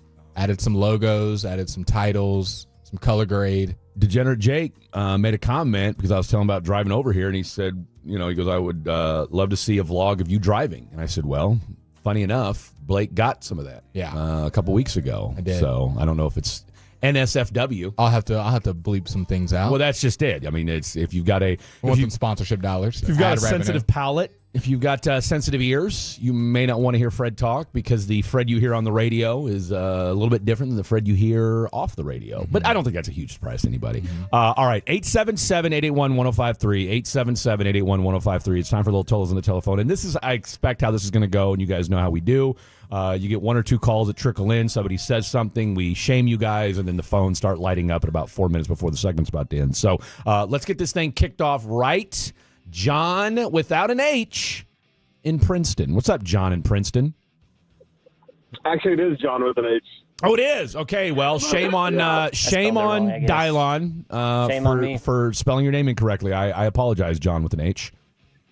All good, all good. I got a story about an old person that kind of... Let's hear it. So, I am, I'll say I'm South Asian, born and raised here, but we go back to the home country pretty often. My parents are religious, Christian background. Okay. So we went to a church that had a picture of a saint up. This saint has, what do they call it, like a lazy eye, quote unquote. Me being a teenager, I was just... Yeah, when me being a teenager, looking at the picture, talking to my brother, my mom, I was kind of like making fun of it. Obviously, in hindsight, bad thing to do anyways. There was an elderly person there that kind of heard me. They were like, you shouldn't do that. Basically scolded me. I was like, all right, whatever. I was flipping about it.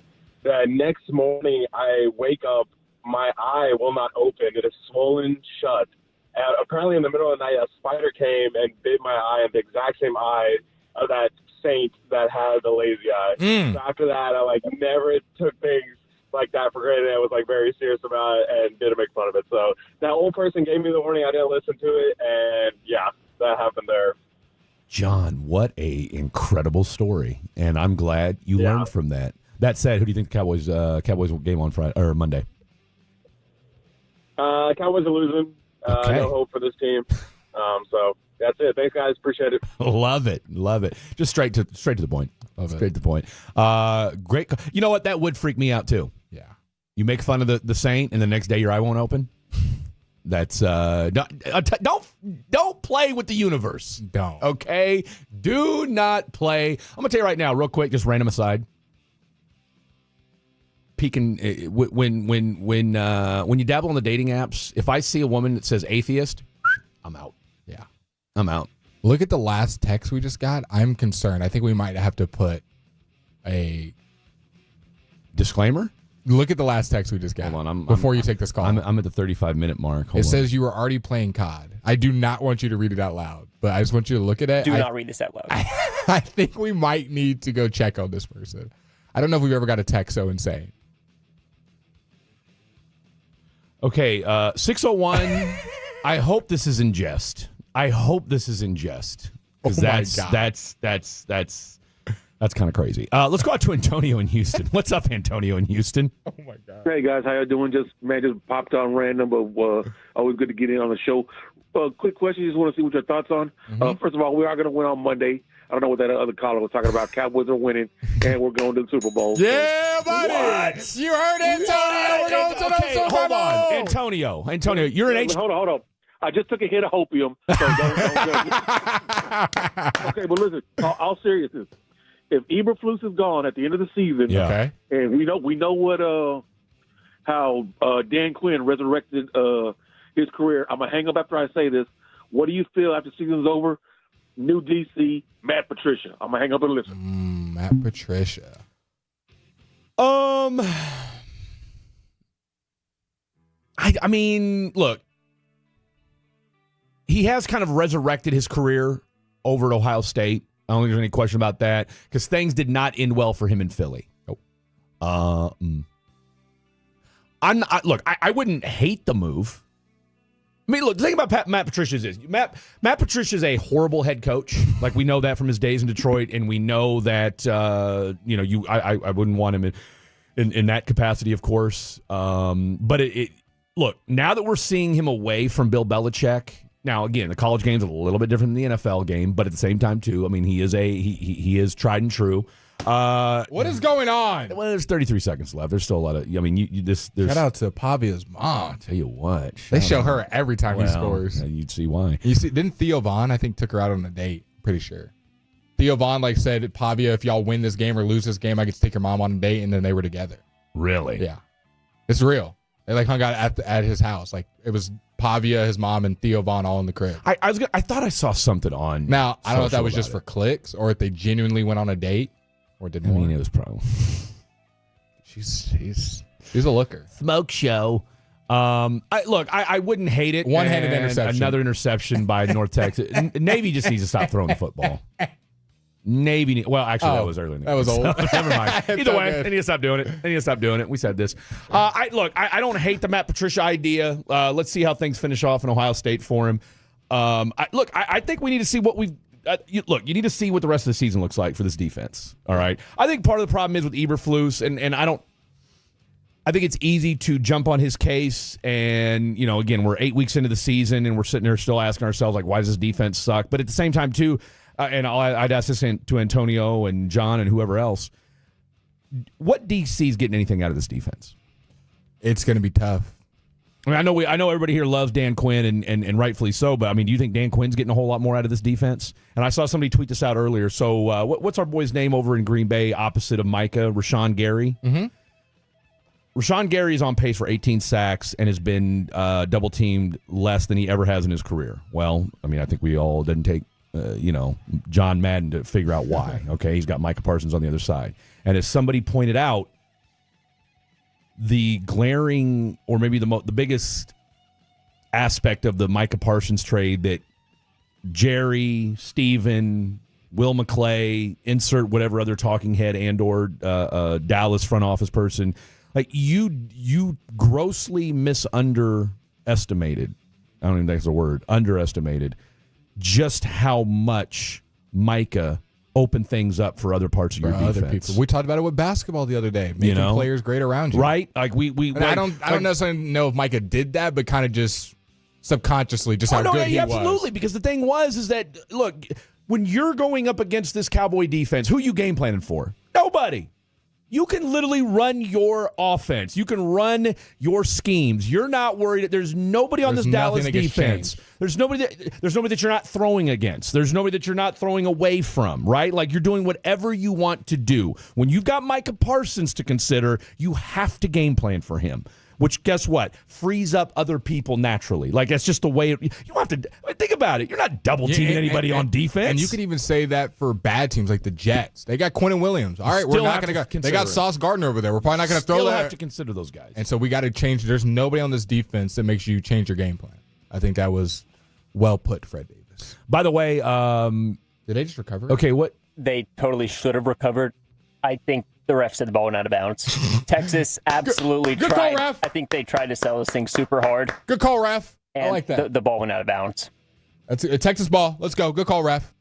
That was a disastrous onside recovery attempt by the Longhorns. You'll see the replay. It's like fielding a ground ball in baseball. It's going like 2 miles an hour. Oh, he had it. He had it. He had it. Vandy chokes. That's too bad. Everyone is saying Micah's not worth it. Micah wouldn't help this defense. The defense sucked when Micah was here. The defense was bad when Micah was here. And I don't think Fred and Blake are saying if Micah was here, this team would be Super Bowl caliber. No, but you still have to, But they also weren't 32 out of 32 in every statistical category with Micah. They did have their shortcomings, and we talked about them, but they were not this bad. I was going to say, like, does it, now, again, to a point, does it matter if you're 32 or if you're 20, if you're not competitive? And that's where Jerry and them go, hey, maybe we're not 32, we're 20, but we're still not good enough, so why am I paying this guy this much? It's also not Micah's fault that you can't draft. Yeah. All right. Like, it's not, and again, I'm not here to play Monday morning quarterback on the, you should have signed Micah and what have you. I guess the bottom line in all of it is, and Texas is going to go ahead and get this victory, 34-31. Hell of a ball game there. Good, nice little comeback by Vandy, but Texas gets the win. 877-881-1053. We got a couple minutes left. You want to chime in and get a quick totals on the telephone. I'm guessing a lot of folks were watching the Texas Vandy. We may throw another totals on the telephone in the 4 o'clock hour just because that's how we're doing things here on a Saturday afternoon. But no, I mean, as far as, like I said, with from a Micah standpoint, at the very least, when you have to at least consider somebody, all right? And, oh, by the way, I mean, how many times have we seen, at least in the last few weeks, where, you did get a little bit of pressure on the quarterback and, oh, by the way, you missed a tackle or you missed a sack or, at the very least, like, you have the thing about a guy like a Micah is, kind of like his assist, so to speak, right? Where, okay, the quarterback slides it because he's coming at him and then, boom, walks into a sack with somebody else. I mean, we saw that with Osa last year. How many times would Micah rush the passer, quarterback slides in, boom, there's 97 to clean something up. So we're just not seeing that at all this year. Again, I'm not saying Micah's the end-all, be-all for it, but... What do you think about this? Someone said trade the Micah pick and Trayvon Diggs for Sauce Gardner. I think that's too rich. Yeah, I'm not doing that. No. I'm not doing that. I mean, look, you definitely do need some cornerback help. I mean, we've talked about that, and I know that we talked to Bobby Belt earlier in the week and kind of his plan for how he would fix it. I still don't think it's a bad idea. I mean, now whether or not the Cowboys front office is that forward thinking remains SMU just to be kicked seen. it to tie it. I think they just missed it though. No, that missed. That went wide right. Oh, that went wide right. Miami's going to get the dub. All right, so we'll wrap up next segment. Let's talk a little college football. We're going to do picks in the 3 o'clock hour as well. We've still got fair or foul to get to. Lots more happening right here. Fan After Dark. Don't go anywhere. Tune in Monday mornings to the Fans post-game analysis with Sean and RJ's Star Up, Start.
something, you have to forget something else. Okay, now that is a very cute haircut. That's like a little shag. I've never seen that before. Well, I mean, of course you have. It's the Rachel. Oh, is that your name? No, I mean, like your name. No, I'm Jen. My name's Jen. Right, but I just mean like this is your haircut. But that's hair on your head. I'm not saying this is your hair. Okay.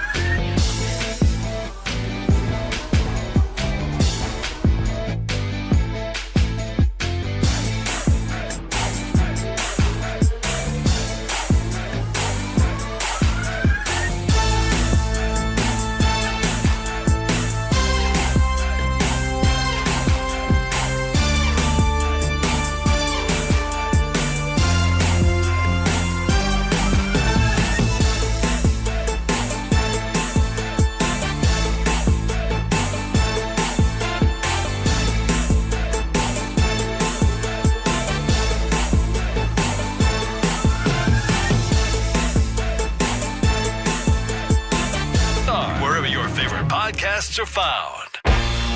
This next segment on the Fan After Dark is brought to you by Classic Chevrolet. If you're in the market to upgrade your vehicle, get to Classic Chevrolet in Grapevine. Back-to-back #1 Chevy dealership in the world. They've got more new Chevys than anyone, all priced to sell. Visit ClassicChevrolet.com. This is Texas. This is Classic Chevrolet. Together, let's drive, relax, and enjoy the difference based on new Chevy registrations 2023 and 2024.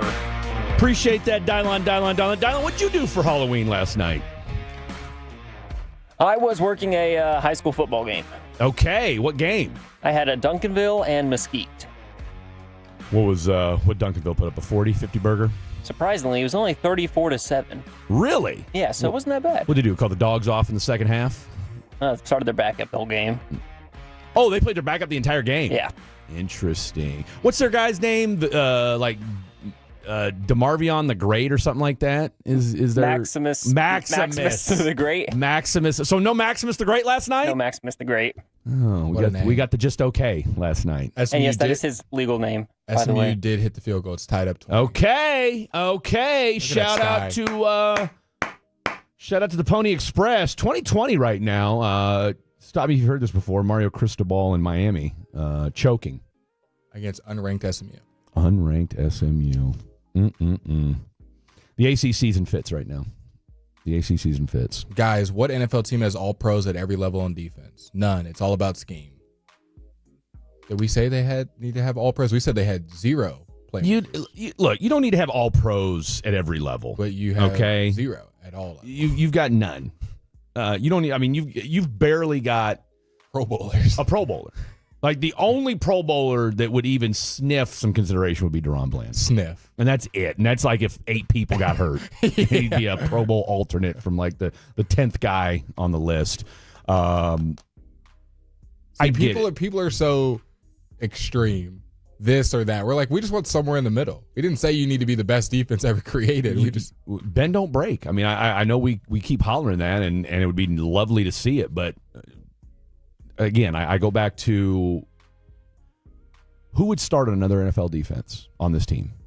Osa, Bland, Kenny Clark, and Deron Bland. That's it. And 2 of those players have been pretty non-existent for the last couple of weeks. I mean, Osa's been non-existent all year. Yeah.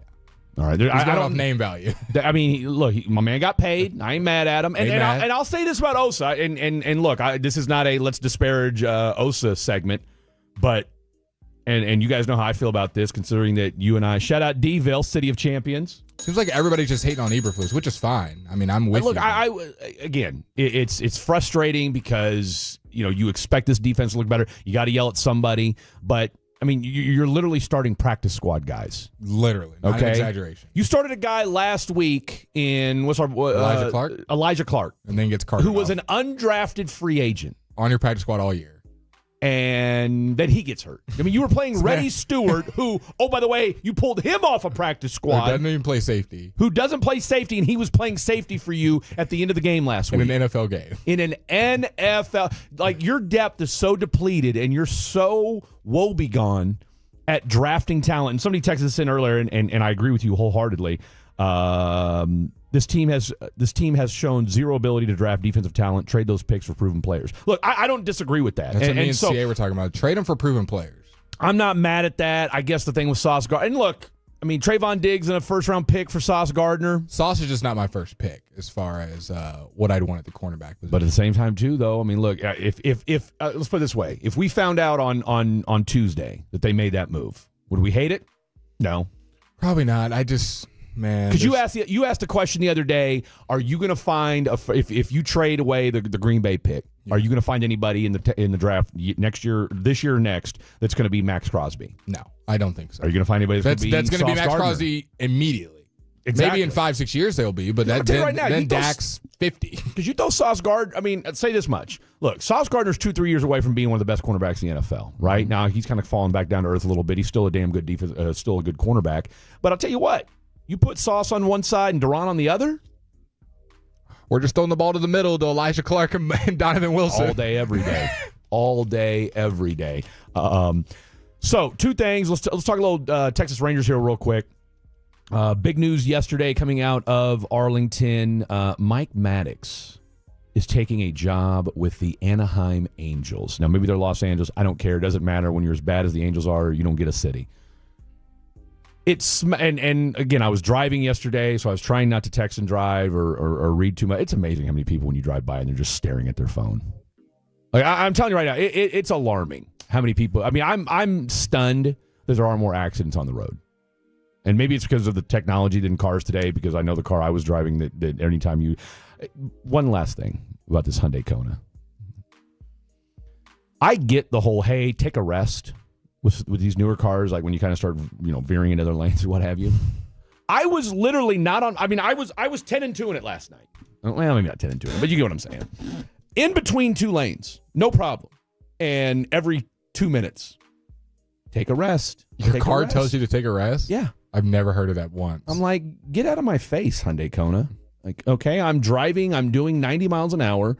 We're chilling. And it told you out loud, or is it a visible thing? It would ding, ding, and then it would put a little coffee emoji, and then it would say, take a rest break.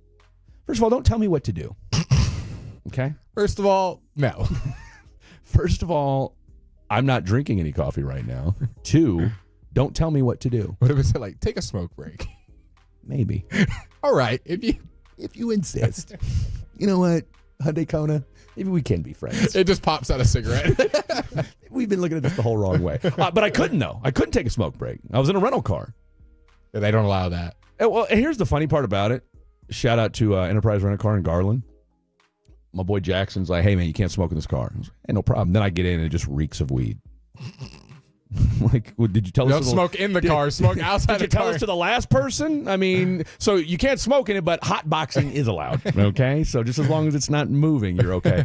Are we reading into the Mike Maddox? Not is the fact that Mike's and somebody and this is not my original thought, but I saw this, while driving. Somebody tweeted out the fact that he's leaving the opportunity to, have Evaldi and DeGrom and Jack Leiter. Kumar Rocker and whoever else they decide to bring in for another year and go to whatever the hell they got going on in Anaheim. Yeah. I mean, this feels very Mavericks-esque, right? Where your whole staff kind of leaves in the offseason, you get a new regimen in there, you let go of Boach, let go of Mike Maddox. And Mike Maddox has been here for all 3 of your World Series. But now, isn't Michael Young over in Anaheim? Doesn't he work for the Angels? Because it used to be Ron. Ron's not there anymore. Yeah. They got Suzuki, I think, is the new manager there for a year. But I feel like they've got a couple Ranger I want to ties. say Michael Young is in L.A. But okay, no, Michael Young lives in L.A., but I think he doesn't work for the Angels. I think that's what it was. I'm getting my stories confused a little bit here because I remember when Boach Dylon, you want to save stepped us? down, and I remember hearing Jared Sandler talk about it, that Michael Young was a name that had gotten thrown out potentially for the Angels job. But didn't get it. But he was never a viable candidate, right? Because I guess he's got kids in high school or college or whatever, and like I said, I want to say he's a special consultant for the Rangers. That's probably a 6-figure gig. Do you think Maddox, him not being here is going to be felt? To what degree? I think it'll be felt. To what degree? I think you got to. Look, I think we have to wait and see what our boy Skip Schumacher's about. I think this is a Jack Leiter, Kumar Rocker thing. Evaldi and DeGrom are fine. I think it doesn't really matter what pitching coach is here. I think they'll be fine. I think this is more of a Jack Leiter thing. But I think Skip Schumacher, one thing we can agree on is this when it comes to CY. Yeah, maybe I'm not crazy about the Jock Peterson signing. Maybe I'm not crazy about the fact that as a former pitcher, you elected to go into a quote unquote World Series contender year with no closer. I'm telling you, this is Mavericks correlation. Jason Kidd, no yeah, point guard. but look, Chris Young is not as tone deaf as Nico. I mean, let's call it what it is. I mean, Chris Young. I mean, like I said, not signing a closer while malpractice pales in comparison to what our boy Nico did. But I have the utmost faith that Chris Young will go out, between him and Skip, they will go out and get a legit pitching coach. You hope, man. I mean, I got faith in him. Mike Maddox is the best in the game. But this is kind of and just real quick, you mentioned it just now. This is the 2-year anniversary. This day 2 years ago, your Texas Rangers won their first ever World Series, 877-881-1053.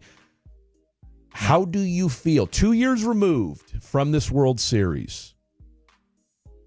Is the World Series high gone? Yeah.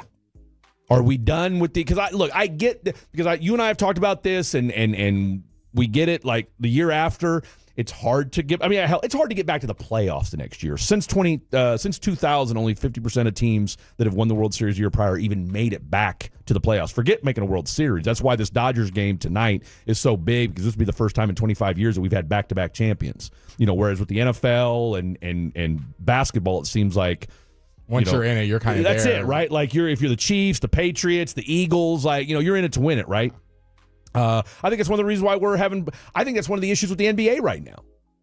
We can say, the NBA can say all they want about parity, and teams and leagues can talk about parity. We like dynasties, okay? And I can't remember who said this.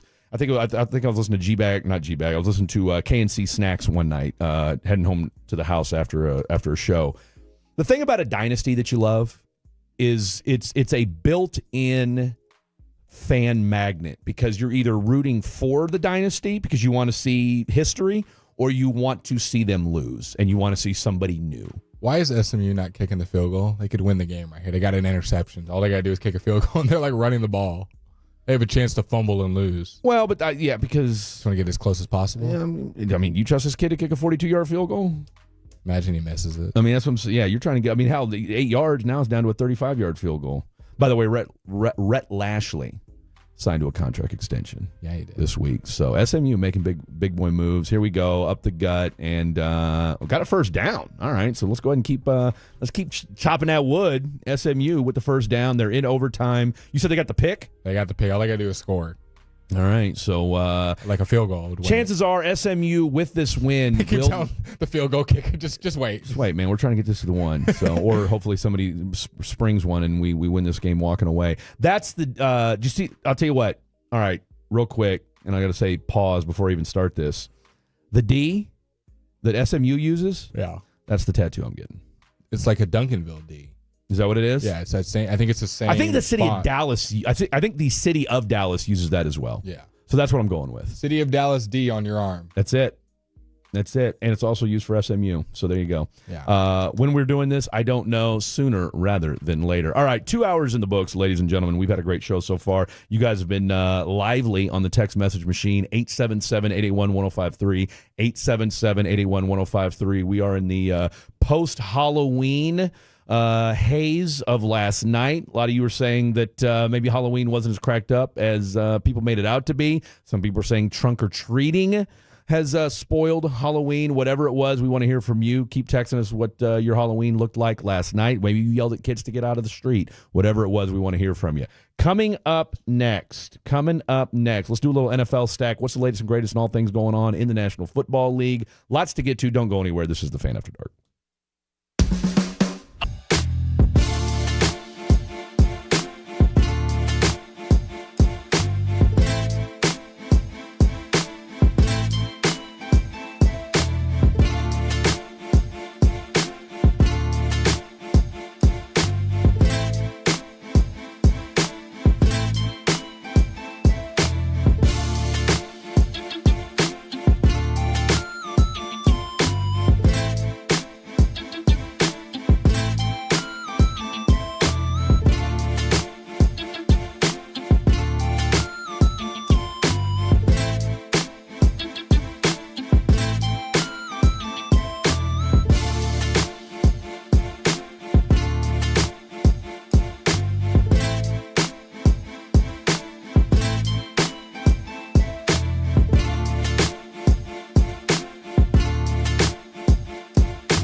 think it's true that you've got to forget something else to remember that Uber Eats has groceries? No, that's absurd. Hey, remember when you used to be a, what was it, Pepper Lady? Pepper Lady? Wasn't it Cinnamon Sisters? Basil Babes. Saffron Squad? Nutmeg Maidens? Pre-curb? No. Nutmeg Maidens? I just said that. Was it Spice Girls? Doesn't sound right. Was it Saffron Squad?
On Dallas-Fort Worth. Let's go, Cowboys. An Odyssey sports station. Driven by our D&M Leasing Studios. Thanks for turning it on, leaving it on. 105.3 The Fan. You're listening to The Fan After Dark on the weekends. Fred, Blake, and our boy Dylon. It's November 1st, ladies and gentlemen. October is over. My favorite month of the year. It's gone. It's gone. It's time to talk a little college football, a little NFL football. There's been some injuries on the headlines. Is Lamar Jackson going to play? He already played. Is Brock Purdy going to play? No, he's not. Mac Jones is going to play. Is Kyler Murray going to play? We don't know. He's limited. Jacoby Brissett's been taking first-team reps. We've got you guys caught up on all things NFL news here on the NFL Stack on 105.3 The Fan. Can't get enough of that voice. Shout out to Blake Elliott. That must be his Dave voice. That's Dave Elliott, for those of you that just heard that.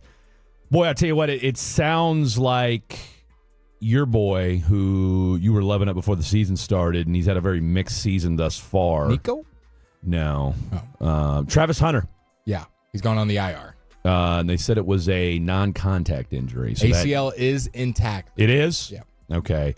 The two-way players headed to the injured reserve after suffering a non-contact knee injury in practice on Thursday. That's what Liam Cohen said yesterday. He will be out for the next 4 games. Quote, we're currently assessing the injury just to determine the best course of action moving forward for Travis and the team. Okay, let's pause right there. I'm a Travis guy, but you got to call a spade a spade. So far, it has not been a great experiment. You traded your future for this guy, and he's been a pretty average corner, a pretty average receiver, and he's been banged up most of the year. And while Cleveland still sucks, so far they got the better end of the deal. Schlesinger, Mason Graham, and a first round pick. I think this tells us one thing, and maybe tells us more things, but the thing that came to my mind, and you and I battled about this, and I told you then, I said, look, I have my reservations. You did. When Champ Bailey tells you, I'm not convinced this kid can play both positions at the NFL level. We're talking NFL Hall of Famer Champ Bailey, one of the best to do it, who was also a two position guy in college. Not to the extent that Travis Hunter was. That tells me all I need to know. I mean, look, what do we talk about all the time? And we've seen this with quarterbacks. We see it with the Cowboys. And you've said this time and time again, Blake. Like, what do NFL talent evaluate? And this would be something that I'd love to get into with Broadus as well. Is what are talent evaluators looking at when it comes to, where you draft guys, where you rank them, what your expectation is for them when they get to the next level. Just because you're able to dominate at Colorado, like there's a reason we haven't seen anybody in the history of the NFL. When Deion Sanders, who we all agree is one of the greatest who have ever done it, maybe one of the greatest athletes in the history of the National Football League. Oh, by the way, wouldn't tackle to save his life, all right? And that was a business decision. We ain't mad at him for it because, again, you shut down one side of the field. And for all my old heads out there, if you remember that poster, the Kostakos brothers, if you know, water covers 70% of the earth. Deion Sanders covers the rest. And it was Deion, with the globe or whatever it was behind him. If you had that poster, you know what I'm talking about.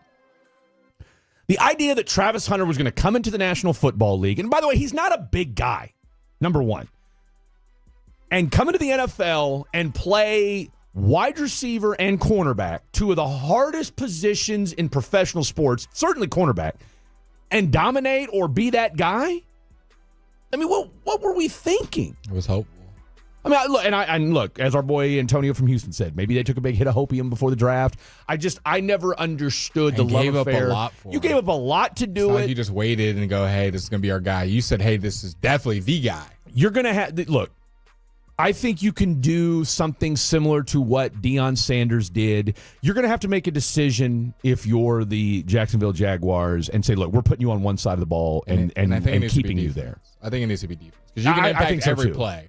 On offense, come in on special plays, third down. You can do that. A drive, whatever, and it can work to your advantage. Oh, Travis Hunter's on the field. They must be throwing the ball to him, and now he's a decoy. You're throwing it to Brian Thomas or vice versa. But I think he needs to be playing defense. That's my take on it. But I said earlier, there's actually been another update. Per Adam Schefter and all of our Dallas Cowboys beat reporters, Cardinals quarterback Jacoby Brissett will start Monday versus the Cowboys. Kyler Murray is making progress from his foot sprain and could have a role Monday night, but Jacoby Brissett will start. How much does that change your game planning if you're Matt Eberflus? None. You think they were planning for Kyler? No, I think they were planning for Jacoby Brissett. Okay. What do you, I mean, what the only thing that Kyler Murray adds different is he can scramble. I mean, yeah, but that's probably a big point in the defensive room of how we're going to do our rushing lanes. But even with it's a pocket quarterback. But even with the bad foot, you're sitting there thinking to yourself, how much is he going to, would he scramble anyway? So you're telling me I should drop Kyler from my fantasy team and then go pick up Jacoby Brissett? I'd have told you to do that weeks ago. No, I just picked him up this week. I made the joke in the first segment of the show. I'm tired of hearing about Kyler Murray. If I have to hear one more time about how he's undefeated at AT&T Stadium, I could care less. All right. The thing about Kyler Murray is, I think the question remains: can he reach his full potential at Arizona? I'm not convinced he can. I'm not convinced he will. And is he going to have to go the Sam Darnold, the Daniel Jones, the insert quarterback who was garbage at one time and then went somewhere else? And I shouldn't say garbage. I mean, he's been okay, but for a number one pick, we do got some breaking news. It's not Dallas related, so you're going to play the sounder. But Sham Sharani, and shout out to the text line. Damn, I just broke this bell again. 4 minutes ago, Star has been suspended for one game for contract detrimental to the team. Who do you think it is? Ja Morant. Ja Morant. Ja Morant, hands down. You already knew it was him? Ja Morant. I saw, because it like I said, I didn't get the chance to look at my Twitter much this morning because I woke up late, but the first thing that popped up on my feed was Ja Morant. And they asked him, what, because apparently I think it was Blake Griffin called him out last night on Amazon Prime on the NBA show. Doesn't help to this. Ja Morant says, Ja Morant had 8 points in 31 minutes on 3 of 14 shooting, and they lost to the Lakers by 5 last night. And when he was asked about kind of why he struggled, ask the coaching staff. Go ask the coaching staff. And then he gets suspended for one game. Yeah. Behind the scenes, apparently the relationship between Morant and Memphis appears to be deteriorating. No, he's gone. He's gone. You got to trade him. What team? Let's think out loud. What team makes Golden State? Ooh. Golden State. Why Golden State? You think him and Steph can work together on the floor at the same time? I'm looking at it strictly from a... We'll give you Klay Thompson and Dwight Powell. Well, and that was I saw somebody from a Mavericks Twitter just throw out the most... We'll give you Jaden Hardy and Klay. We'll throw in, I would say Omax, but he's not here anymore. The reason why I say Golden State, and it's probably less a fit, but more just from the standpoint of, A, he's younger, B, he'd be a good kind of heir to the throne with Steph Curry, and maybe, just maybe, he could learn how to be a pro. You've been trying to get this heir to the throne in Golden State for a while. We said LaMelo over there. That's what I'm saying. I've said twice now, because you got the oldest starting lineup in the NBA. And here, I don't think they're moving off of it though. No, you'd have to give up a lot. You're not just giving up anything. I don't know that you necessarily would. What would the Warriors have to offer to get Ja Morant? What's that? Pajinski's kid? Pajimski, maybe a first rounder. And I'm sure does Golden State even have a first rounder? Maybe Jonathan Kuminga. I don't know. They've been trying to get off Kuminga. They absolutely have. I'll tell you what. You give me Kuminga, Pajinski, whatever the hell his name is, and a first round pick. I mean, I think that'd be worth it. Now, I don't know how you make the salaries match up. I think that's probably the issue that you run into, because I want to say your boy Morant's making a small fortune. So, but he needs to go to a better place. He needs to go to a better, and maybe look. I told you this, and you and I got into it a little bit last time about it.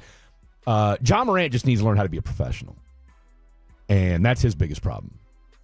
Is once he needs to go to an organization with a strong head coach and some strong veteran leadership. And that's the one thing we hear time and time again about this iteration of the NBA versus in years past, is that you had real veterans who had no problem putting guys in check when it came to the younger guys. And then, there's kind of like hierarchy in the locker room, and they learned how to be pros. And I think that's biggest. I mean, who's the vet in Memphis?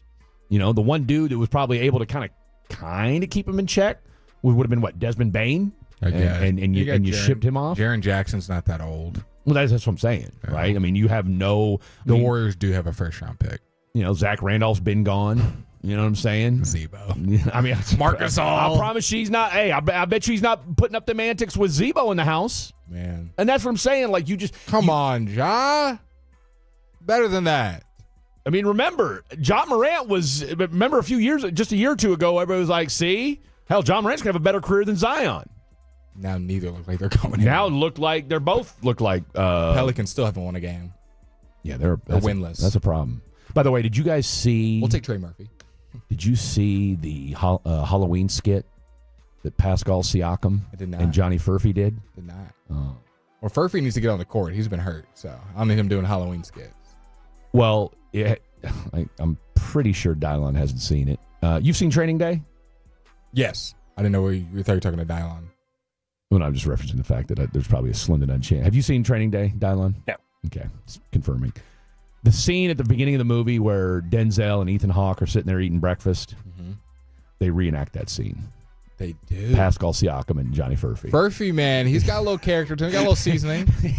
They're just lip syncing the movie lines, but it's funny because they actually do look just like the movie characters. Sometimes it works. No, it was no, I was here for it.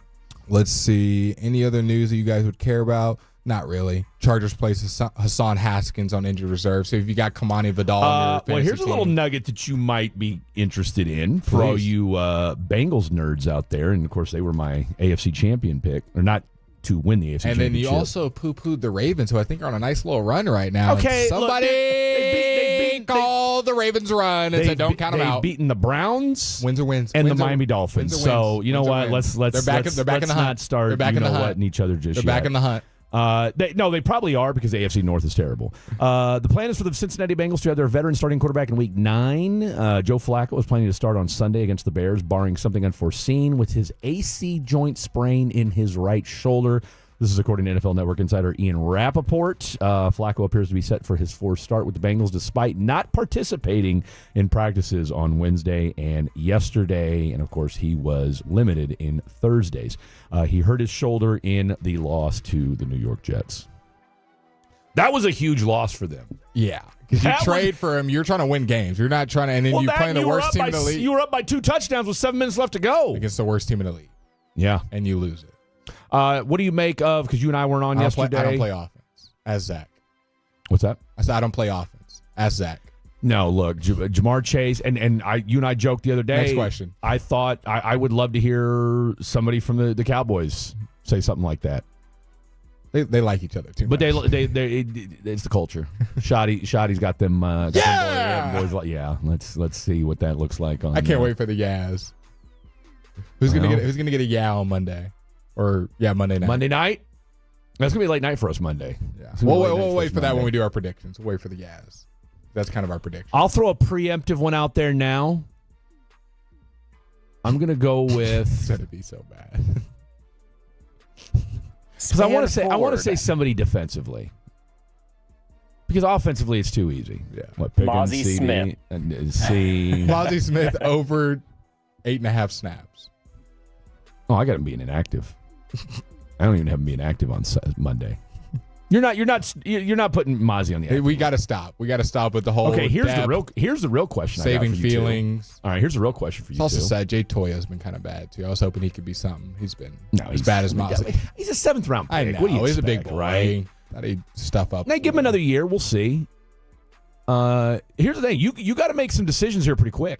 Steven Adams is not on that team anymore. Steven Adams is on the Rockets from the 2-4. Continue. You got to make some decisions quick. Oh, somebody said something about him being on the Grizzlies. Yeah, he's on the Rockets. No. And they got rid of their coach last year, kind of in a that was the out most of nowhere. Firing. Yeah, Jenkins. So Taylor, right? Taylor Jenkins. Can you trust anybody named Taylor? 877-81-1053. Can you trust someone with the last name Jenkins in today's NBA? Or Rivers.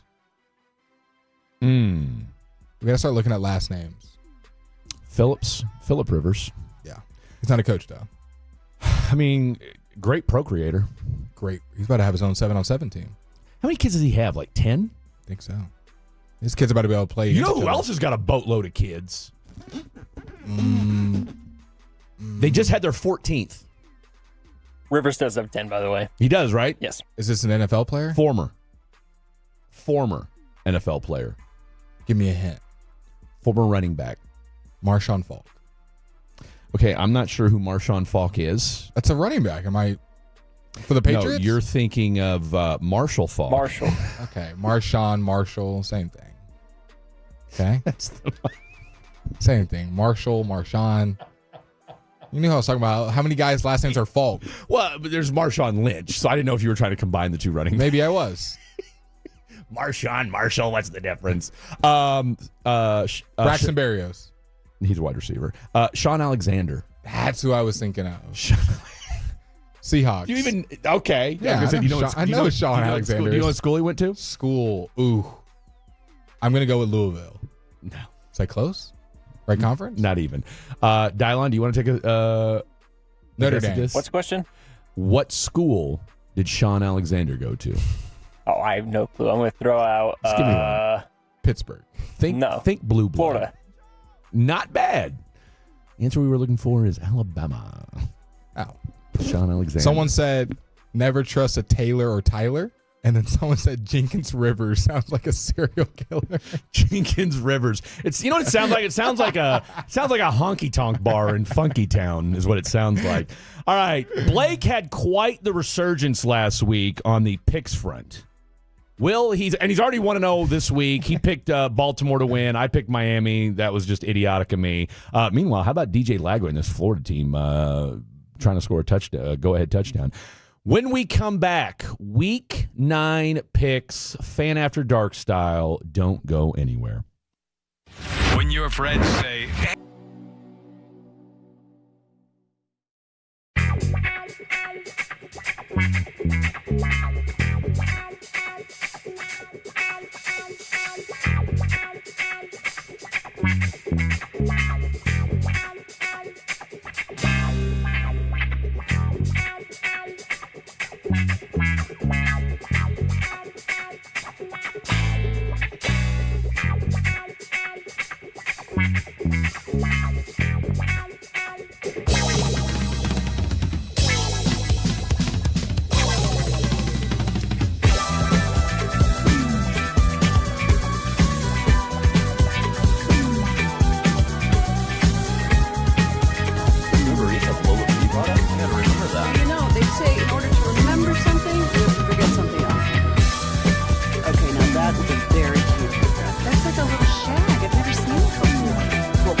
seen it before.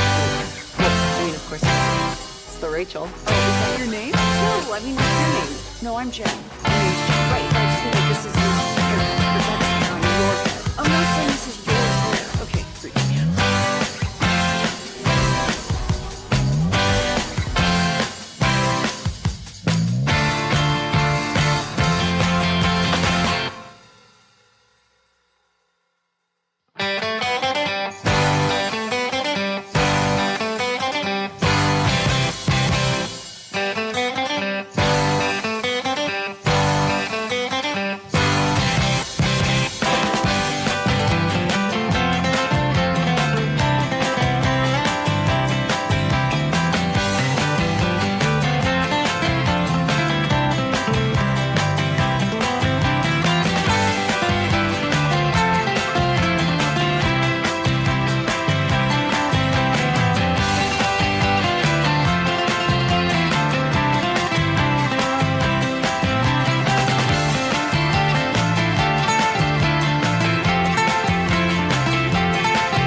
Do you think it's true that you've got to forget something else to remember that Uber Eats has groceries? No, that's absurd.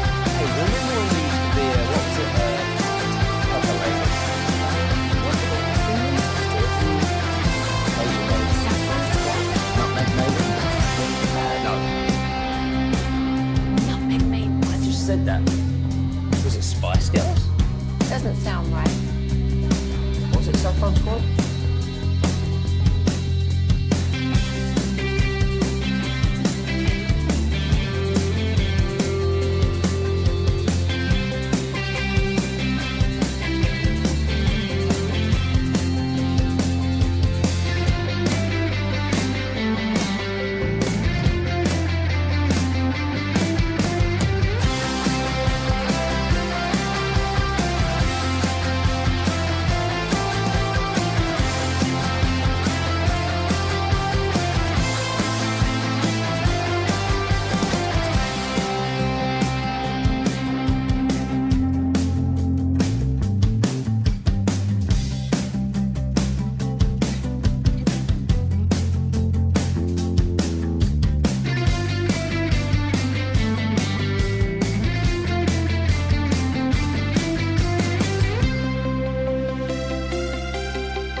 else to remember that Uber Eats has groceries. No, that's absurd. Hey, remember when you used to be a, what was it, Pepper Lady? Pepper Lady? Wasn't it Cinnamon Sisters? Basil Babes. Saffron Squad? Nutmeg Maidens? Pre-curb? No. Nutmeg Maidens. I just said that. Was it Spice Girls? Doesn't sound right. Was it Saffron Squad?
Uber Eats has low fee products? I gotta remember that. Well, you know, they say in order to remember something, you have to forget something else. Okay, now that is a very cute haircut. That's like a little shag. I've never seen that before. Well, I mean, of course you have. It's the Rachel. Oh, is that your name? No, I mean like your name. No, I'm Jen. My name's Jen. Right, but I just mean like this is your haircut. But that's hair on your head. I'm not saying this is your hair. Okay, freaking me out a little bit.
got to forget something else to remember that Uber Eats. No, that's absurd.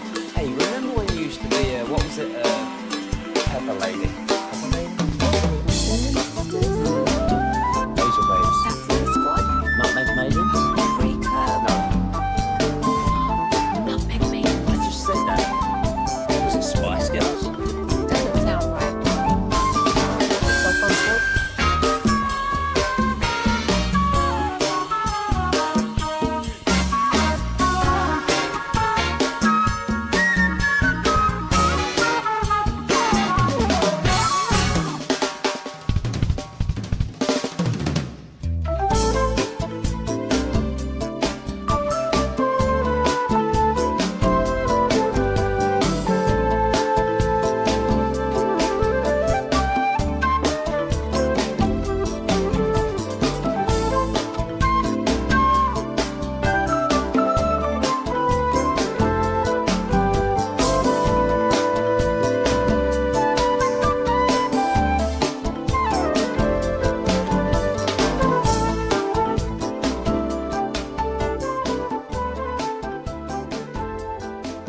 Hey. 1-877 Cars for Kids.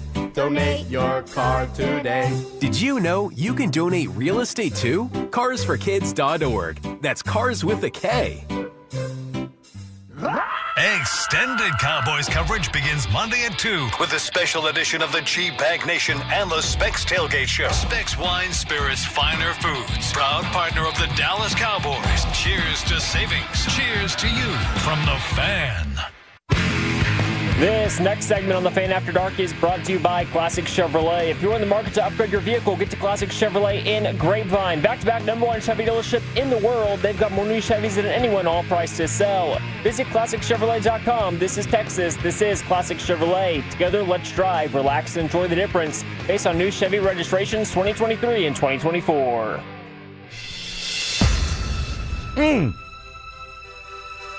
Skiing is a Canadian sport. Something has to be wrong with Blake. I disagree. When you think of skiing, where do you think something's wrong with you, or that skiing has to be a Canadian sport? Both are. Yeah. One's right. Something is wrong with me. But skiing's a Canadian sport, eh? From the 601, I like the crap talk, LOL. The other shows have like 4 topics that they repeat every hour all day and hope for a breaking news, LOL. It's all good. I still Tolo. Nice little compliment sandwich there, the Fan. Yeah. Last Saturday show here at the station before we move to the new digs. So this is our last Saturday show. This will be the last, and then of course you and I will be on tomorrow. It'll be last Sunday show here at 4131 Fitzhugh, and then we will be the last show at this station. We're the show of last. Yeah, we will last after dark. Wednesday nights from 8 to 11, a little Cowboys crosstalk from 7 to 8, and Blake and I will put a bow on this location, which brings I'm not much of a crier, but maybe one single tear, may stream down my face, because I'll say this much, and we'll give our little fan stories on Wednesday night. But when I came to this station for the first time, I came by to holler at Gavin when I saw they had an opening, and he brought me up here, and the G-Bag was out at a remote that day. Brought me into the station, and anybody that's been in this studio, when you walk into this studio, it is, you're at a big-time radio station. You're overlooking all of DFW. I tell you what, it is absolutely. It feels like when I see Tolos driving by, I'm majestic. I'm using an electric beam right into their car. We see you on 75, We folks. see you driving. We can you. see all of y'all. Right in front of exit 1A, I think that is. Bailey the Bird said, so they're finally pulling the plug on y'all. Thank God. Well, no, they're not pulling the plug on us. We're just going to a different studio. All the other shows, we're staying here. Yeah, we're going to be here, folks. Don't get it twisted. All right. Questions. Fair or foul time. You guys know how we do this. Foul.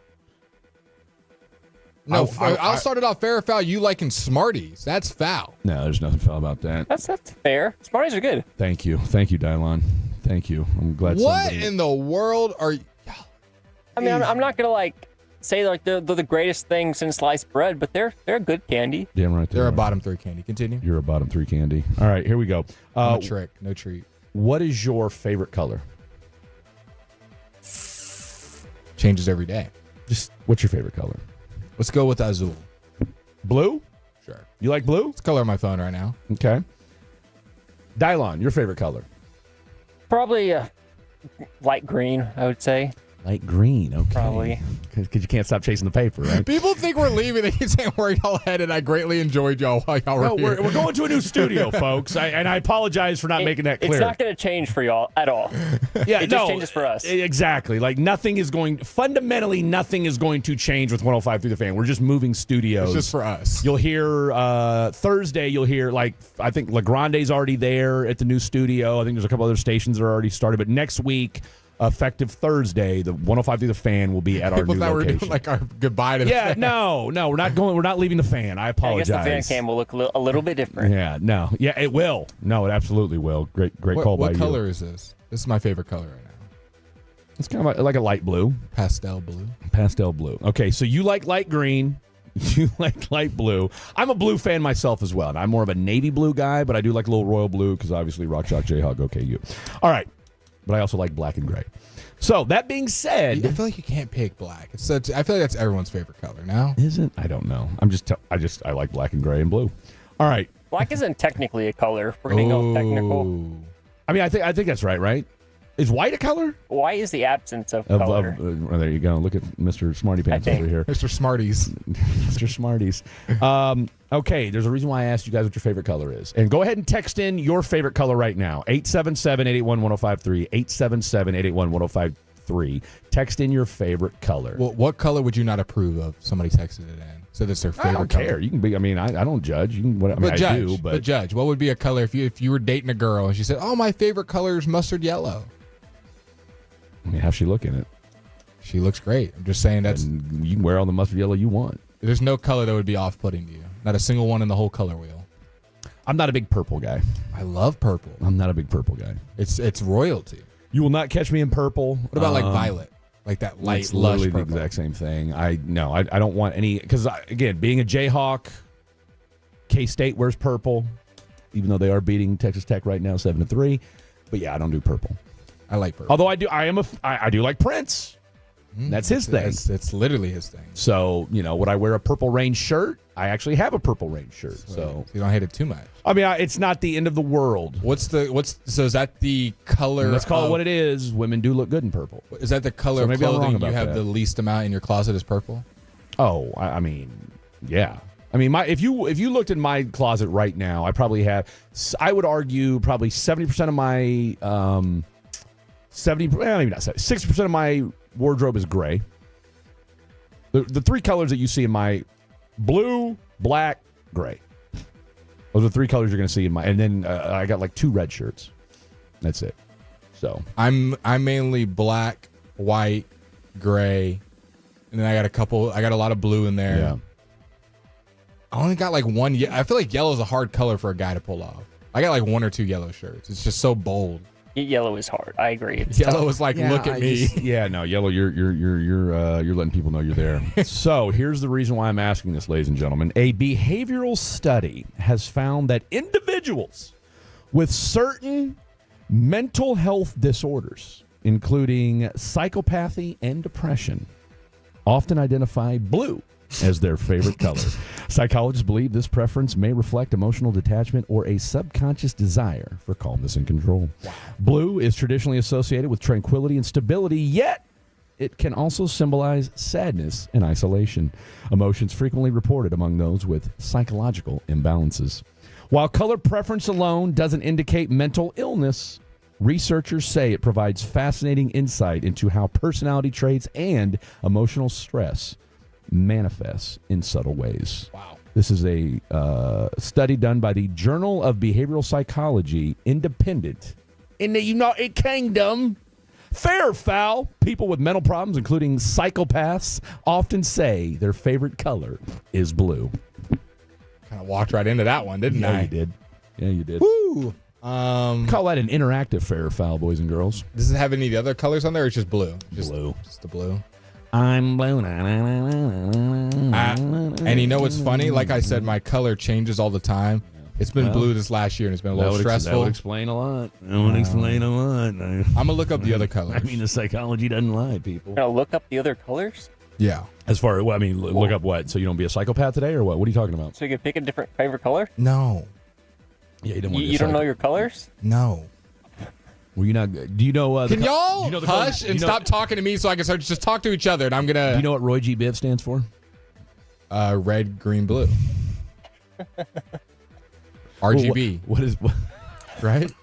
Stop talking to me. Stop. I'm trying to do this. Fair or foul? Psychopaths like blue. I'll go foul. I don't know. It's just a color. It's just a color. It's really just a color. So does that mean that anybody that likes the Rangers is a psychopath? I guess so. You know? Or the fan, because if you look behind you on the background of the little logo, it's blue. And see, that's the question that I would ask the psychiatrist. By the way, I do want to get I thought about this the other day. I thought about it yesterday while I was driving. I need to get that scientist on from NASA about the planet that's covered in strictly water. Okay, here we go. Blue, calmness, stability, and trust, what you said. Yeah. So we can also mean the opposite. Red, arousal. Duh. Urgency. That's old as the day is long. Yellow, optimism, high energy, stimulation, attention grabbing. That's why McDonald's colors are red and yellow. Red and yellow. Yeah. Do you want to guess what green is? Green, I would say there's got to be something about peace with green. Restorative, nature, green peace. Recovery, growth, and balance. Yeah, that sounds about right. Black, power, seriousness. White, cleanliness, purity, simplicity. Purple, luxury, specialness, uniqueness. Orange is kind of a weird one. Sociability, activity, enthusiasm. Try to start wearing orange. Look, if we're going to talk about how yellow's a hard color to wear, I mean, orange can't be far behind. It's like, as a guy on an everyday basis, unless you play for the Cleveland Browns. I mean, there's three teams that come to mind when I think of orange. Syracuse, first one. What about Tennessee? Cincy, and the Broncos. No Tennessee. No UT. And the Longhorns were the burnt orange. They do the which is not orange. a good color. But that's what I'm saying. Honest. Like, to me, that's almost like. I guess you're right. It's burnt orange. I don't know. Rangers, Cowboys, and Mavs, all blue. That's why we're all psychos. Oh. That's a great point. And then the one team that's made it the furthest is green. Green. Well, I should because let's call it what it is. Rangers are 2 years removed from a World Series. Mavs are as of today. Yeah. Mavs are 2 years removed from having one of the best players on the planet. Pink, warmth, nutrients, gentleness. I mean, I don't wear pink, so. Gray, neutrality, disengagement, low emotional load. As Fred's wearing a gray shirt.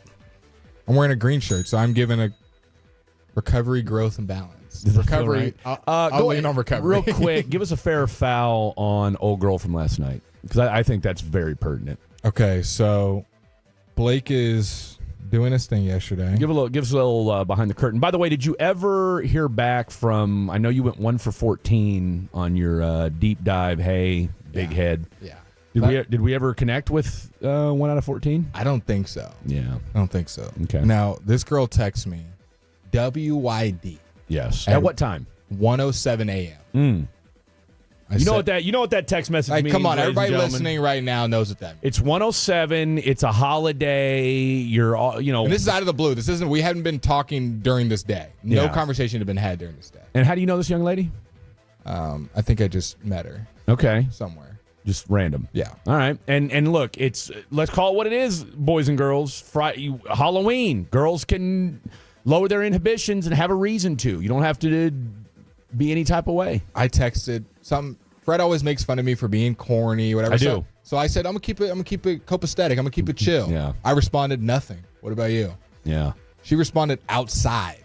Not the best response. Yeah, very, very one wordy. I said, where outside? She names the club that she's at. Yeah. I said, you staying up there? And I said, what's your costume?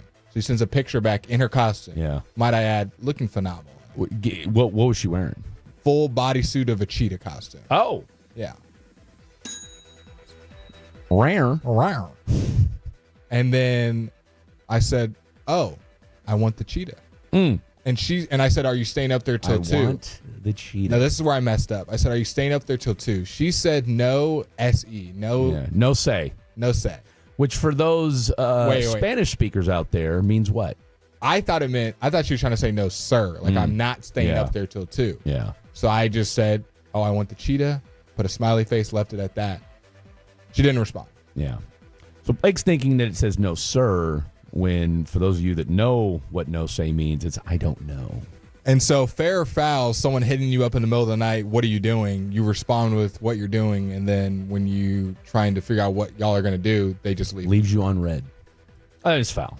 I mean, totally foul. I feel like I didn't say anything too out of character. I don't think you did either. I mean, you know me. I'm your harshest critic when it comes to your texting interactions with these young ladies, and even I had to give you your due on that one. That was She's playing games. She's playing games. She's playing games. She's playing games. Like, you didn't have to text, what are you doing? Search my name up on Instagram, DM me that, and then just leave me out to dry.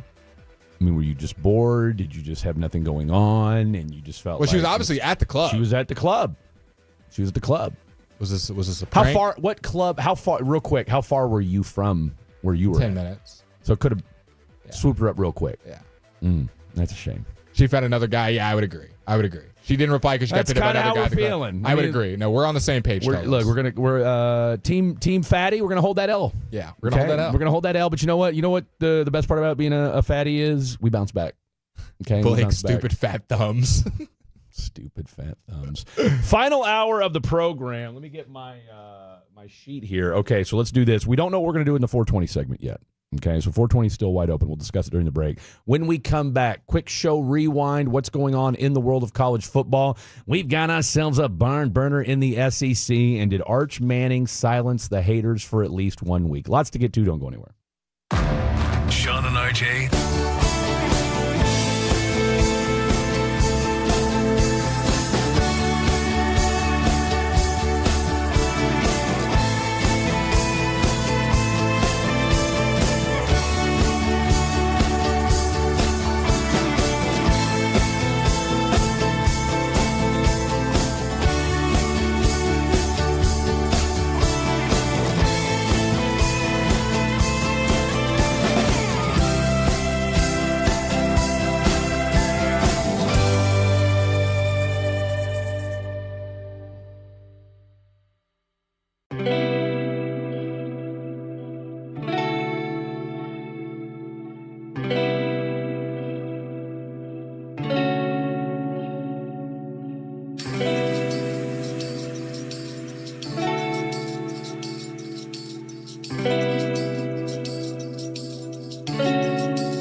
Uber Eats has Lola V products? I gotta remember that. Well, you know, they say in order to remember something, you have to forget something else. Okay, now that is a very cute cat. That's like a little shag. I've never seen it before. Well, I mean, of course you have. the Rachel. Oh, is that your name? Yeah, well, I mean, what's your name? No, I'm Jen. My name's Jen. Right, but I just mean like this is your haircut, but that's hair on your head. Oh, no, so this is your hair.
gotta forget something else to remember that Uber Eats has groceries. No, that's absurd. Hey, remember when you used to be what was it, Pepper Lady? Wasn't it Cinnamon Sisters? Those are those. Saffron Squad? Nutmeg Maidens? Sweet Tail? No. Who said that? Was it Spice Girls? Doesn't sound right. Was it Saffron Squad?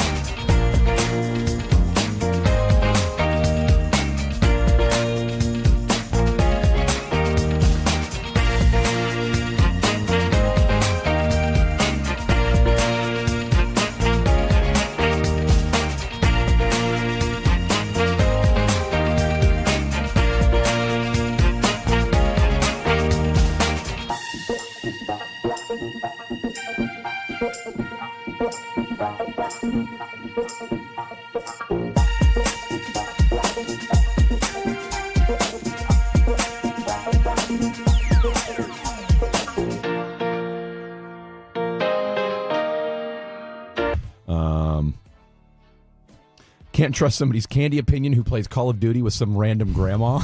She was just watching me cook. That's probably why she was sitting there. She goes, man, another kill? 10 kill streak. Getting the hard point, Blake.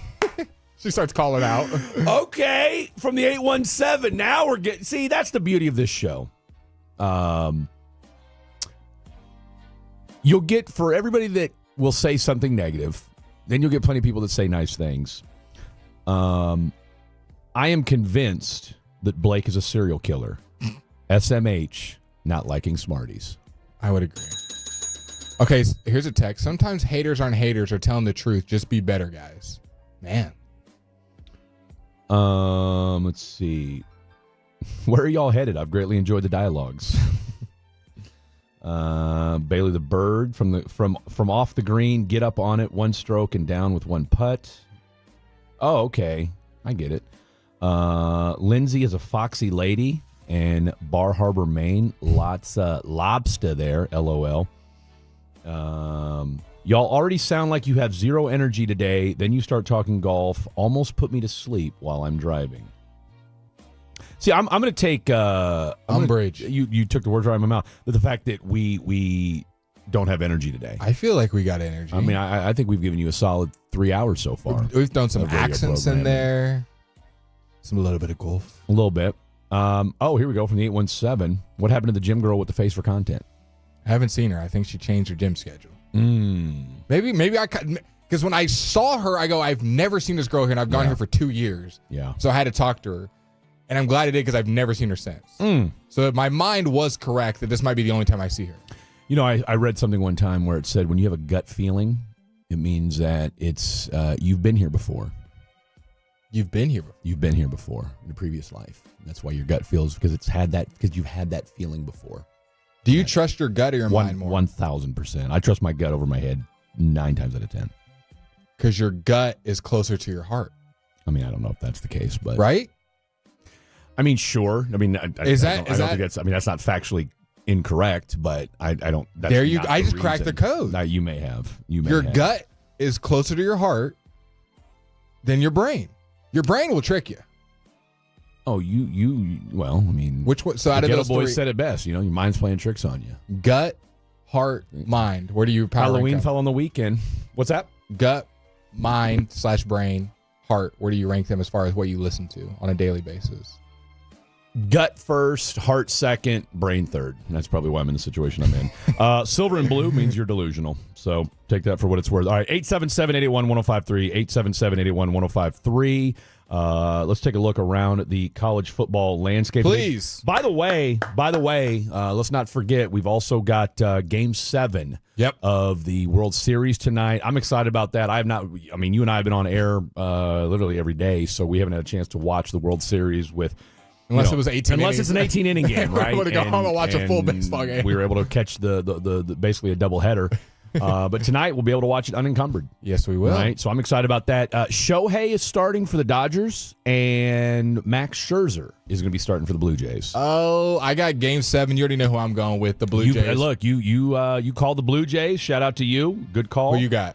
Sticking with the Dodgers? I got to stick with the Dodgers, man. Dylon? I got to stick with the Dodgers. At the beginning of the season, I picked the Dodgers to win the World Series. Look at that humble little flex. I mean, Dodgers. Before the season. You guys did it before the World Series. Now, granted, I did put them up against the Orioles, so ooh. Yeah. I mean, look, that's your heart was in the right place. That's the equivalent of us all thinking that maybe the Mavericks were not going to be as bad as they are. Remember we laughed at the sports books? 38.5 wins. What are they? They don't know nothing. You guys are smoking something is what you guys are doing. Let's take a quick trip around the college football world. You mentioned Louisville early. They're losing right now to Virginia Tech, 14-16. Everybody's favorite Big Ten upstart, and I don't even know if you can call them an upstart anymore, but the Fighting Curt Cignettis. Indiana is up on Maryland, 20-3. You guys are probably watching in some form or fashion this Georgia-Florida game. Florida, did they recover that fumble? I'm waiting. We're watching we'll the have to wait and highlight see. as we speak. But right now, Florida with DJ Lagway just fell down and threw the ball behind him. Lost the ball, but it looks like he did get the ball back.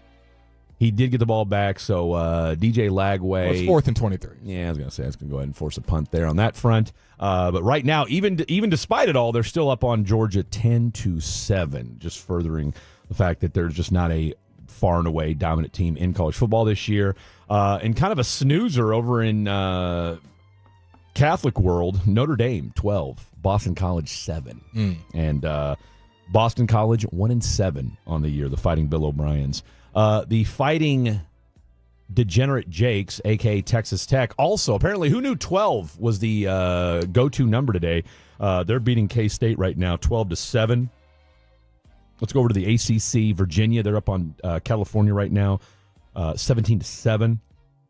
And so that's kind of the what you got going on right there. Games that have already finished. Ohio State beat up on Penn State. No surprise there, 38-14. A game that we talked about here that was wrapping up when we got on the air, 34-31. UT handles their business. Quick box score look. Arch Manning this has got to be his best performance of the year, right? I think we can all. While I agree wholeheartedly with what you said earlier in the show, this doesn't necessarily shift the narrative. It does kind of start to at least put the trajectory in the right direction. Momentum. Okay. But yeah, best game of his career thus far. 25 of 33, 328 yards, 3 touchdowns, and no interceptions.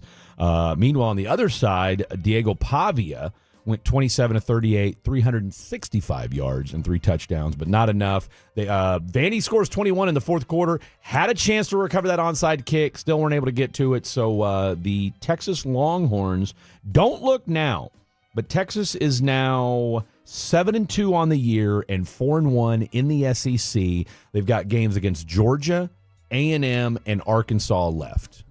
That Arkansas is a scary trap game. And two of those games are at home. You know Texas is looking forward to Georgia and A&M. That's a scary trap game where Arkansas can put up points. Not a good team. Well, it's sandwiched in between. That's what I'm saying. So to your point, though, if you beat Georgia next week, or excuse me, not next week because you got a bye coming up, and then you play them on the 14th. So if you find a way to beat Georgia at home, which after watching them play Florida right now look, they may score 40 unanswered in the second half. Remains to be seen. But Georgia's, well, actually, I take that back. This is the what is it? The world's biggest cocktail party or something like that is what they used to call it before that name got canceled for whatever reason. But that game's in what, Jayville, if I'm not mistaken? Jacksonville's where they played that game, the Florida-Georgia game. Either way, neutral site, 10-7, rivalry game. And huge completion over the middle, 30 seconds left to go, so I'm sure Georgia's going to get something before this is over. But either way, big game in 2 weeks for Texas because, like I said, if they're able to – look, you can get into the football playoffs with 2 losses. So for as doom and gloom as things looked for this Texas Longhorn team to start the year, Arch wasn't playing well. They didn't look good. Offense couldn't get out of its own way. Defense was giving up big plays, although they did again in the fourth quarter. There still is a way for Texas to find its way to the playoffs if they find a way to win out. The good vibes here in the DFW continue. SMU with their biggest win of the year as they upset Miami. First win against a top 10 team since 1974. First win at home, rather, against a top 10 team since 1974 as they outlast Miami 26-20.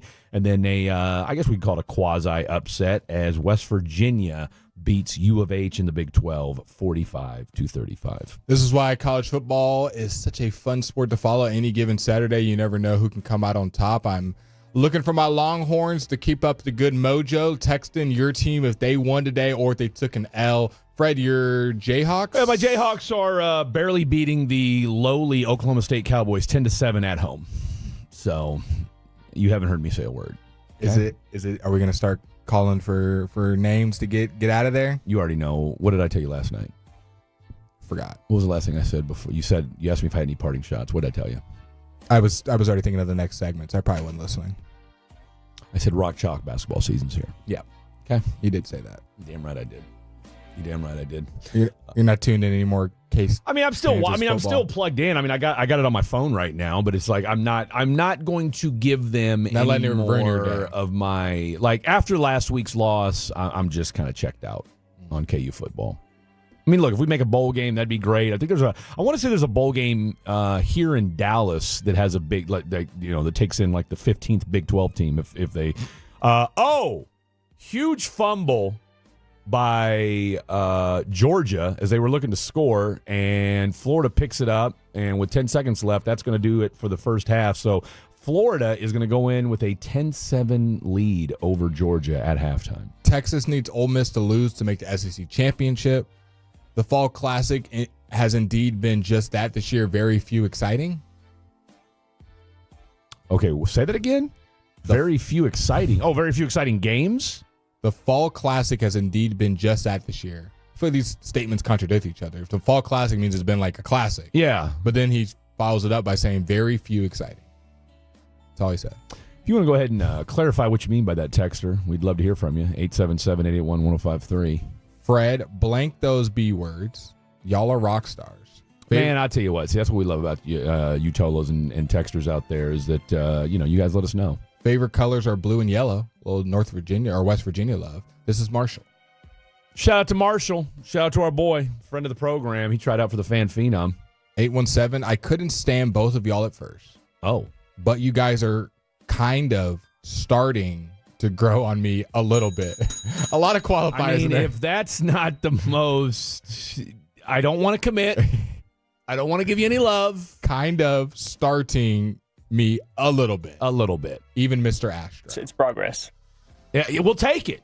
The fact that, I will take it as a win. I'm going to tell you. They're giving us a chance. They're giving us a chance, okay? And then did he call me Mr. Astro? Mr. Astro. Even Mr. Astro. Even Mr. Astro. Why? Because I have an Astro logo on my arm? I mean, I'm gonna start blaming Blake for why we haven't done the tattoo yet. Okay. I mean, this guy's over here getting anime tattooed on him, but can he ever give Fred a call? No. We'll make it happen. We'll do it today. What? Get a tattoo today? Why not? I've got things to do this afternoon. Okay, there you go. So now we're blaming it back on Fred. You can't. I'm an impulse tattoo guy. I am too. Just like, let's just go get it. Too. If it's small, I can do it impulse. If it's obviously like a sleeve, I'll think about it for months. Yeah, but if it's just a small tattoo, just in the moment. Maybe we'll do it next weekend. Okay. Let's do it next weekend. We'll do it on the day of our new studio. Well, that's Thursday. Yeah. What, go get a tattoo after the show? Before, after, during? Well, you can't do it during.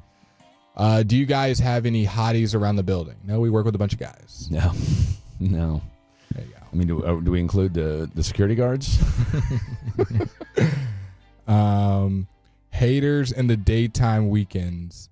LMAO. They can't stop, won't stop. All right, let's do a top 5. Let's do a top 5. The last Bleep one, that guy, Fred. Be you, bro. And this is a Lions fan. That's high praise, Fred, because y'all have had some beef with Lions fans. I have. And he said, Fred, be you. And I appreciate that. All right, should we do a top 5 colors? Or is that too easy? Is that too easy? Top 5 what? I love you guys. You make my weekend. Thank you. Mean Green wins today. Yep. Yeah, they did. Over the yeah, shipment. they did. Over Navy. Maroon and White love the show. Thank you. Fred, you called us DFW Houston at the intro a couple times. I said welcome in H-Town like a month and a half ago. Yes, the funniest thing ever. I was going to say, it was on with you and CA. It was on a Sunday morning. You did not realize you said it. No, I had no idea. And I just went into my intro like I always do. Top 5 things you will miss about this studio. Oh, abso-stinkin-lutely. There you have it. Wonderful from the studio/location. There we have it. All right, coming up next, top 5. Dial on with the absolute grand slam. Top 5 things we will miss about 4131. Don't go anywhere. Tolo means...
772-5326 or ZeroResDallas.com. This next segment on the Fan After Dark is brought to you by the Frankels. If you've been injured in a car or truck wreck, call Frankel first. 214-817-3333. With Frankel and Frankel, there's never not a pocket cost. They only get paid when you win. Frankel and Frankel, the go-to car and truck wreck attorneys in Dallas. Shout out to the 469 who brought to our attention that, with that being said, is one of my crutch phrases. And I said, you know what? You're right. He's not wrong about that. He said, Fred, I need you to not use that crutch word. Tell your producer his balls need to drop. Low T Center can help him. Dylon, you have the floor. Well, okay.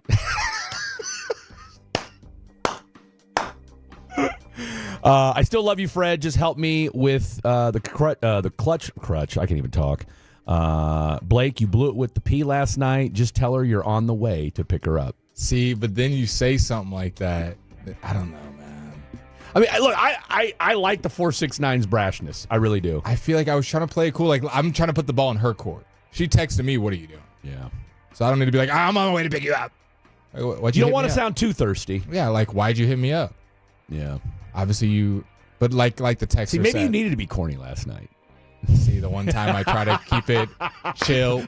I'm not doing nothing. What up? What it do? And she said no. Some guy texted her back immediately. I'm pulling up in my Bentley. I've got you in the Rolls Royce. Come outside. I'm outside.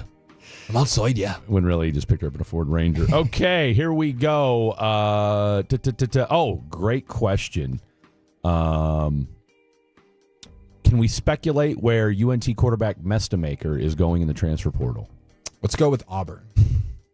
Randomly. Well, that's not a bad take. I mean, you got to figure who's got purse strings. And I mean, look, homeboy's gonna make some loot. Yep.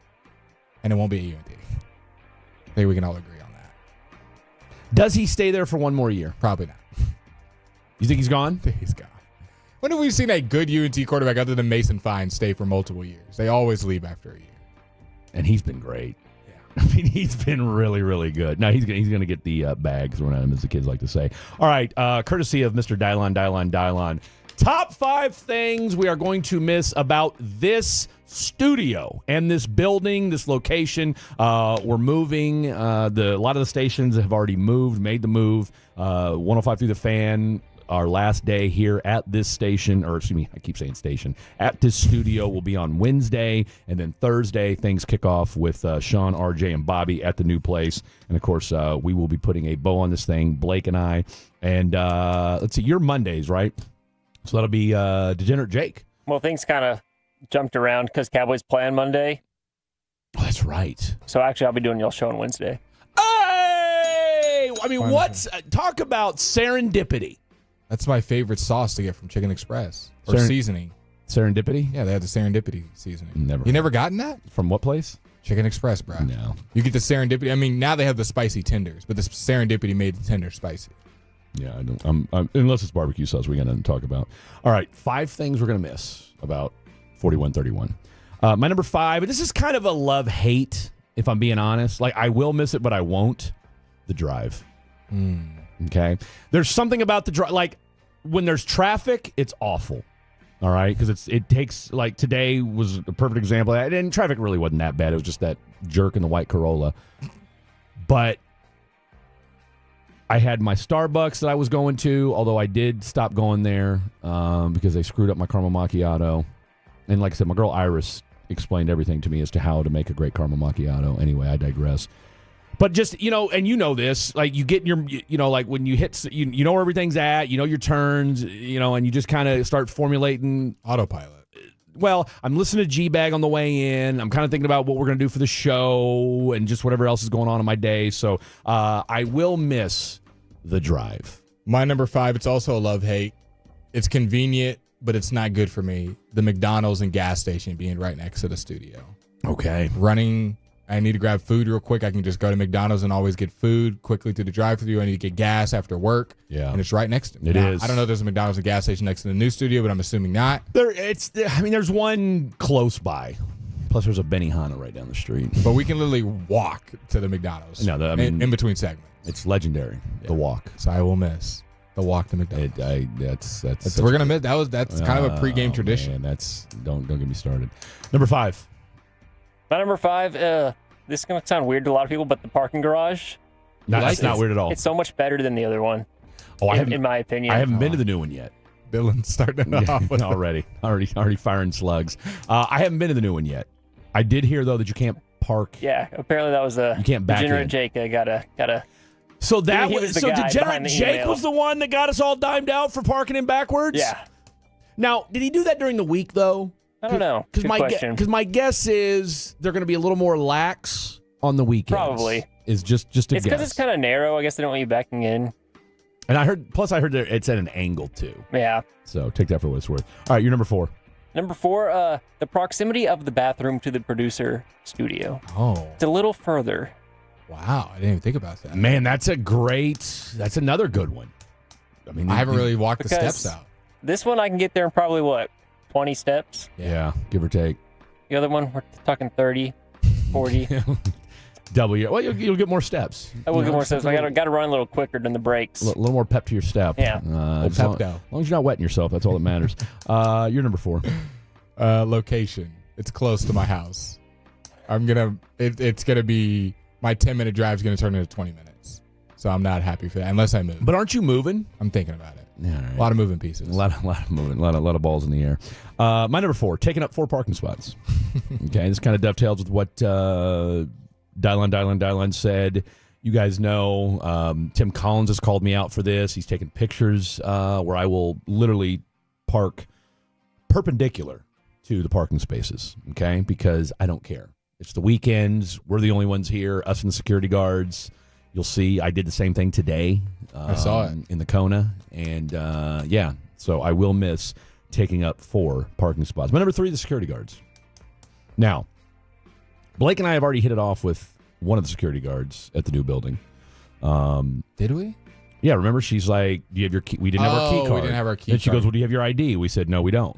And I said, but just take us to the 16th floor. Trust us. Just, and of course, we're wearing jail uniforms as well. So Blake and I come in. No one knows us. Do you remember park the in visitor elevator lot. situation? Yeah, one lady paused before she walked in and was like, "Oh my God, what are you two weirdos doing?" So yeah, but my thing was like, do people not realize it's Halloween? But I guess it was a Wednesday at 11. Yeah, and you and I are wearing jail uniforms. So yeah, taking up 4 parking spots, and my number 3, the security guards. My number 3 is also the security guards. Yeah, we've built great relationships and 100%. bonds with all of the security guards. We've all the way back to our first couple of days here, and What happened to James? Even though James, if you're listening, text into the show 877-881-1053. We got to know all of them. Well, and he would talk to us. I think he gave us a drink that was meant for somebody else one time, Yes, and he we did. took it anyway. He said, "Have it." He just take it. I mean, he's a security guard; he would know. And then one day he was gone. We've jumped people's cars. Yes, to the Filipino guy who sometimes wears an oxygen mask. One day I needed to jump. Yeah, 12:30 at night. Yeah, and my man was there for us. Boom. So shout out to the Filipino guy with the oxygen mask. Yep. As Dylan takes a huge exhale. Okay. What a You haven't seen him with the oxygen mask? I have not. No. What? He takes it off when Dylan comes. You've never, you know what I'm talking about, right? The dude with the I know glasses. what you're talking about. Yeah. You've never seen him with his oxygen mask on? No. Yeah, my man's straight up there. I'm waiting for somebody to come in this building. Yeah, guys, don't try to ever come up in this building. I tell you what, you see my man huffing on that oxygen mask. You better turn around. He will take you guys out. It's gonna be a long day for you. All right, you're number 3. My number 3 is Blake already said it, but the McDonald's is just right outside. It's legendary. It's so easy to get there. God, it's the best. So yeah, that'll be disappointing. It'll probably be healthier though. So yeah. Well, like I said, there's a Benihana, there's a Starbucks, and there's a Chipotle. Now the problem is a lot pricier. A lot pricier and longer wait too. Yeah. However, there's a Costco not too far. Oh, is there? You're going bulk. You're going bulk on us. Well, you can get a hot dog and a drink for $1.50. Shows up with 20 rolls of toilet paper. It's 3-ply, guys. Don't worry. Industrial size, whatever. All right, you're number 2. My number 2, the view we have being on the window. No further it's comments. Just beautiful. Oh, majestic. All right, you're number 2. My number 2, little bit of sentimental for me, but the bullpen. Yeah. This was where I was talking to Gavin and Tim when I was doing my Fan Phenom auditions, and I was like, I'm really at the Fan when I was sitting in this bullpen and getting used to the Fan and seeing all the different memorabilia in there, and then you actually look. No one ever looks in it, but we have a newsroom or like a mailbox with everybody's names here. Yes, that we get mail that no one ever checks, but it was just cool seeing all the Chris Arnold, Sean Sharif, Brian Broaddus. Now, Gavin granted, Dawson. they don't hand out mail anymore, but back when they did, that's for the mailbox. That bullpen, though, a lot of good. You can close the door, get some real business done. You can have it open and have different personalities walking in and out the door. Yeah.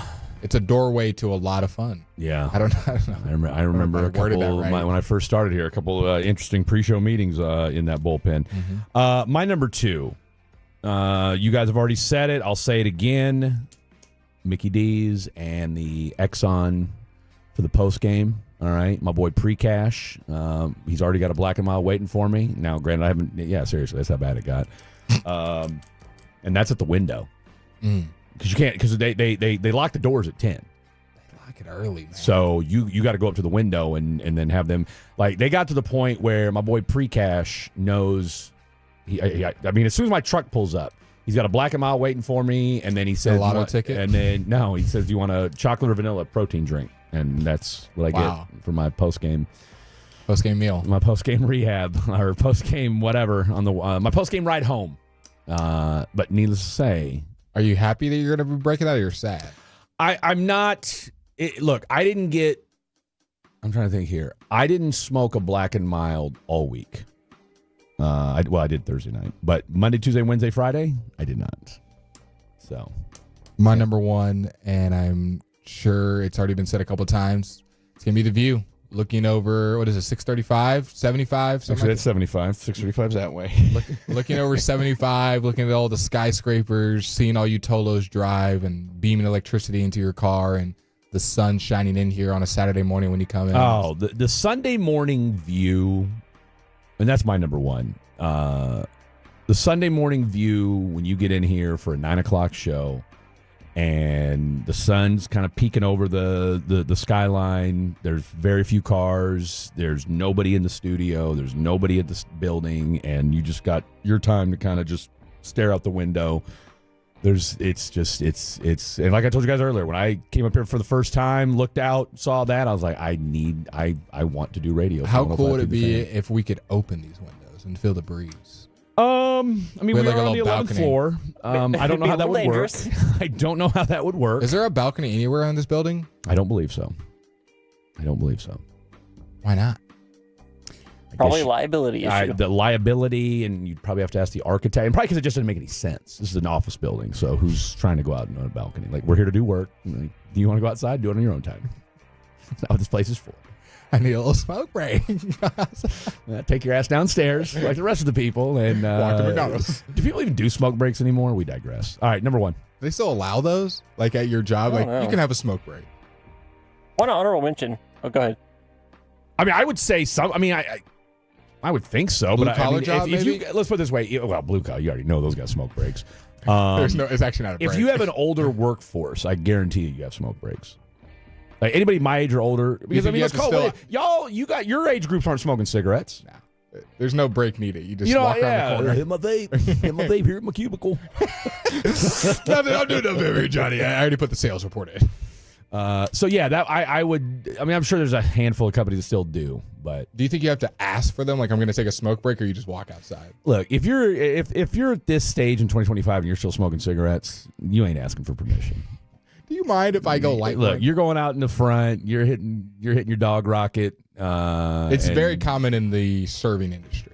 Oh, yeah. That's the last. I mean, look, that time you and I went to Ojo's Locos with the boys. Yeah. And I had to I asked the young lady, I said, can you give me a cigarette? And she came back. She's like, I couldn't find anybody. I said, go ask the kitchen staff. Yeah. And sure enough, she came back with 2. And a lighter. I had my own. So one honorable mention is 4131. Just kind of flows off the tongue. It does. The new address, I looked it up. It's 12377 Merritt Drive. 12377. That's how we're going to call it. 12377 Merritt Drive. Is that 1 T or 2? 1 T. 1 T. 1 T. Because 2 T's might be too many. 2 T's is the best. Elliot. I do love 2 T's. Go ahead. Number 1. And my number 1, the amount of open space we have in our producer studio right now. That's it. It's like a large bedroom. It is. My honorable mention was the break room. You guys know I am a big coffee guy. I love making the coffee over there. It's kind of my. Have you tried the new coffee machine at the new building? I will say, the new coffee machine is legit. You can, but the strength you can. The new coffee machine is tremendous. I do just miss the routine and the habit of making coffee. But you know what? The quality of the radio will only get better. That's Dylon. That's Blake. I'm Fred. Final segment. Your text messages more, and we will get you on your way. Hey, Tolos. It's Tony from East Dallas Diesel, and y'all already know what time it is.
that is a very cute haircut. That's like a little shag. I've never seen it before. Well, I mean, of course you This podcast, Spits and Suds, presented by the On-Time Experts, keeping Stars fans comfortable all season long. Check out the latest Spits and Suds episode wherever your favorite podcasts are found. This final segment of the Fan After Dark is brought to you by Classic Chevrolet. If you're in the market to upgrade your vehicle, get to Classic Chevrolet in Grapevine. Back-to-back #1 Chevy dealership in the world. They've got more new Chevys than anyone, all priced to sell. Visit ClassicChevrolet.com. This is Texas. This is Classic Chevrolet. Together, let's drive, relax, and enjoy the difference. Based on new Chevy registrations 2023 and 2024. Year was 1966, so about everybody smoked. Got a 5-minute smoke break and basic training each day. Yeah, Basic training. There was no smoke breaks. Now, granted, I was in boot camp back in 1999, and needless to say, there were no smoke breaks back then.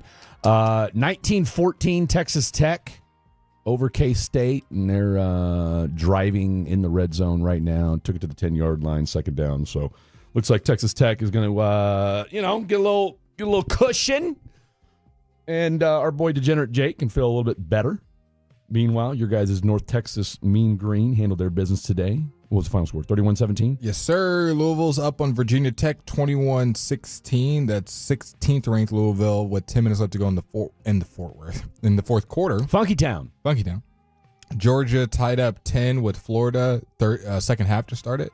Number 2, Kurt Cignetti's Indiana Hoosiers up 27-10 on Maryland. Notre Dame, 12th ranked, has 12 points over Boston College, who's got 7, and the Virginia's up 17-7 on Cal. So no upset watch right now. All the ranked teams taking care of business, other than, I guess, this Georgia-Florida game that's tied up 10-10. And by the way, our new building is going to be, it's called Lakeside. It's over off of 635 in Kuwait is the best way to put it. So, right. I mean, it's right there off 635. It's by the original Benihana's. Right there by the original Benihana's. There's right by the hospital.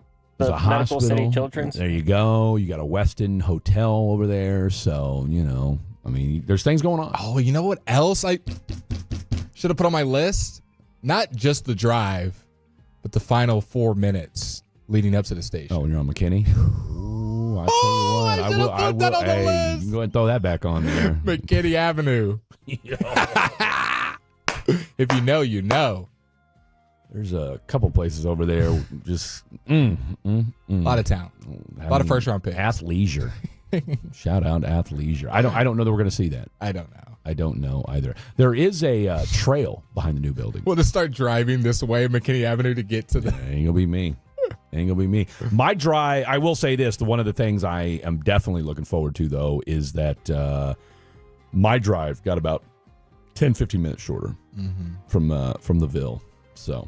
By the way, 10-10 in the Florida and Georgia game, and it looks like Florida's about to get hit with a roughing penalty as my man took out homeboy's knees as he called for a fair catch, and then goes ahead and just takes him out. So, question mark there. Our boy Stubbs. I mean, that's his second penalty. A little over-aggressive. Over-aggressive. So, Georgia gets the ball back. 13:29 left to go in the third quarter. This thing's getting underway. Did you see that we get a car wash thing? Did you get that email from? Well, I think you still have to pay for it, but I think it's discounted. I thought it was like free car I don't think it's free, no. But they'll do it. They'll wash your car while you're at. I mean, for us, it doesn't matter because, I doubt they're staying until 5, 6 o'clock to wash cars. Maybe they are. I don't know. I guess we'll have to find out. There's like a cafe at the new building that has food and stuff. There is. Like a full, hot food cafe? Now that Are we thinking like vending machine? Could be a la carte, cold sandwiches and that sort of stuff. Chips. I want to be able to get pasta. Yeah, I don't think it's that kind of. Maybe a ribeye? Well, Benihana's down the street. Where are we at on hibachi? You guys hibachi fans? I think it's like probably the most popular birthday spot. What, Benihana? Just hibachi in general. I've actually never been to hibachi. You've never been to a hibachi restaurant in your life? I have not, no. Wow. Are you serious? Well, I wouldn't be lying. I mean, bro, you need to go get you some hibachi in your life. Let's ask him hibachi questions. What do you think it's like from what you've heard? It's where the dude gets like on the grill and like puts on a show for you and all that stuff. Gets on the grill. That's exactly what it is. I worked at a hibachi restaurant. Were you like spinning all the No, I was egg in your hat? I was a busboy. Oh. And now said well. I was I did a little bit of everything there. I was a busboy and I was a dishwasher, and we had you guys ever heard of Micronesia? Your silence is going to tell me that's a no. The place? Micronesia? It's a country in it's a country over. I think it's over by Guam. I couldn't tell you where it was. I want to say it's over in Guam, South Pacific, somewhere in there.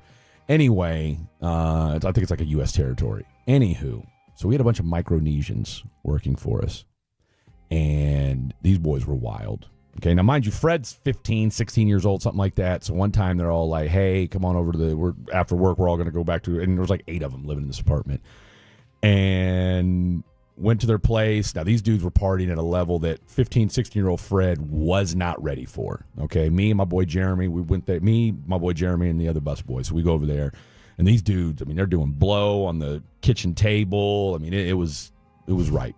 Everyone wants us to take Dylan out to hibachi. Get him drunk on sake. We absolutely should. Sake is the highest alcohol content out of anything, right? Pretty sure. I would say Everclear.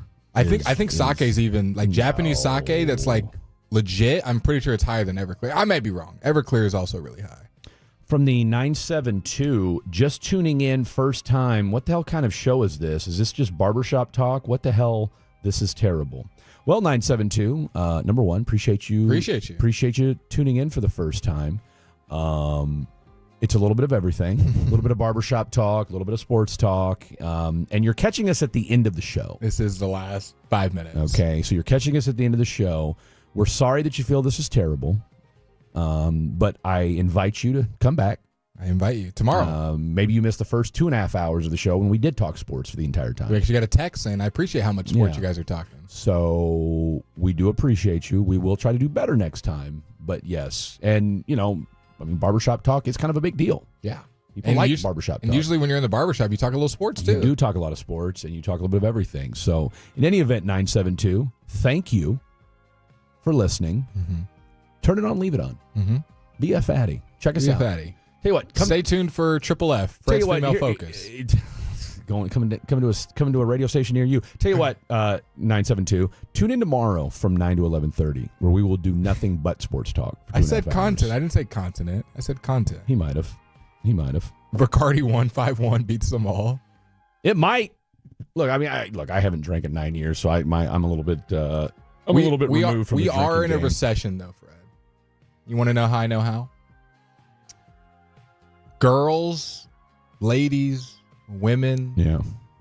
The Halloween outfits, not what they used to be. That's your recession indicator. I'm gonna let you put 2 and 2 together with what that means. Yeah.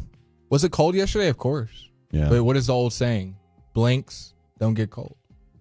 Especially on Halloween. I saw a lot of sweaters, a lot of leggings, a lot of inflatable costumes. Maybe they're all well, I think. But some guy, I brought this up to a guy, he goes, well, OnlyFans is the thing now. They're not letting you see it for free. That's what you took the words right out of my mouth. I was just going to say that. You pointed out earlier this week, maybe they're all on OnlyFans now. They're like, up for free? No, I'm good. No, because you know what? And here's the thing, too, though. I'm gonna push back on that. You're going to push back on your own sentiment? I'm going to push back on that.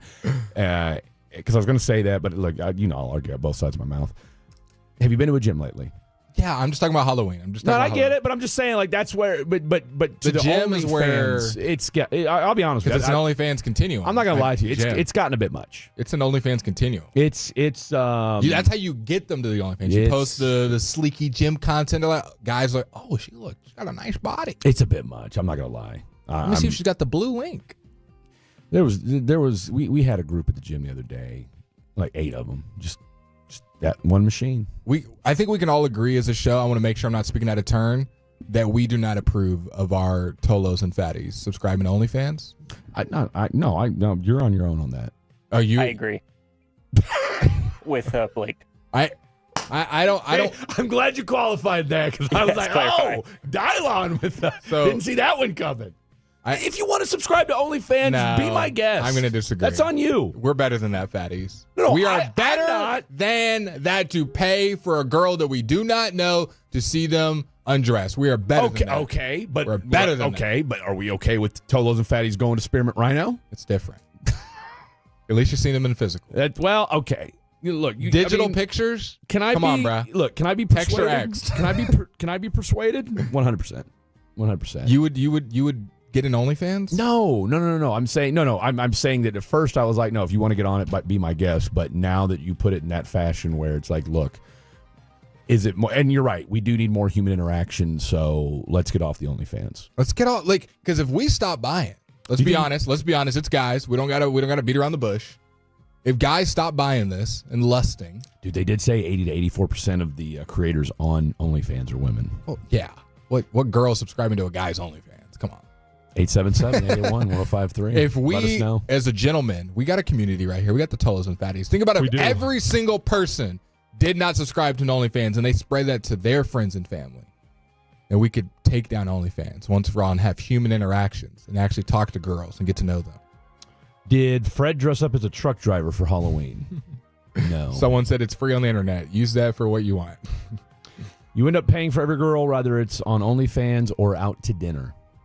But at least you're in person, bro. At least you're in person. Hey. I've heard that comparison. It's the same money, but yeah. I'm getting food. You gonna pay for them one way or the other. They're getting food. Yeah. And I get to interact in person, and maybe we see each other again versus just paying. And maybe I get dessert. And maybe you get dessert versus just paying for digital pictures. Guys, we're in 2025.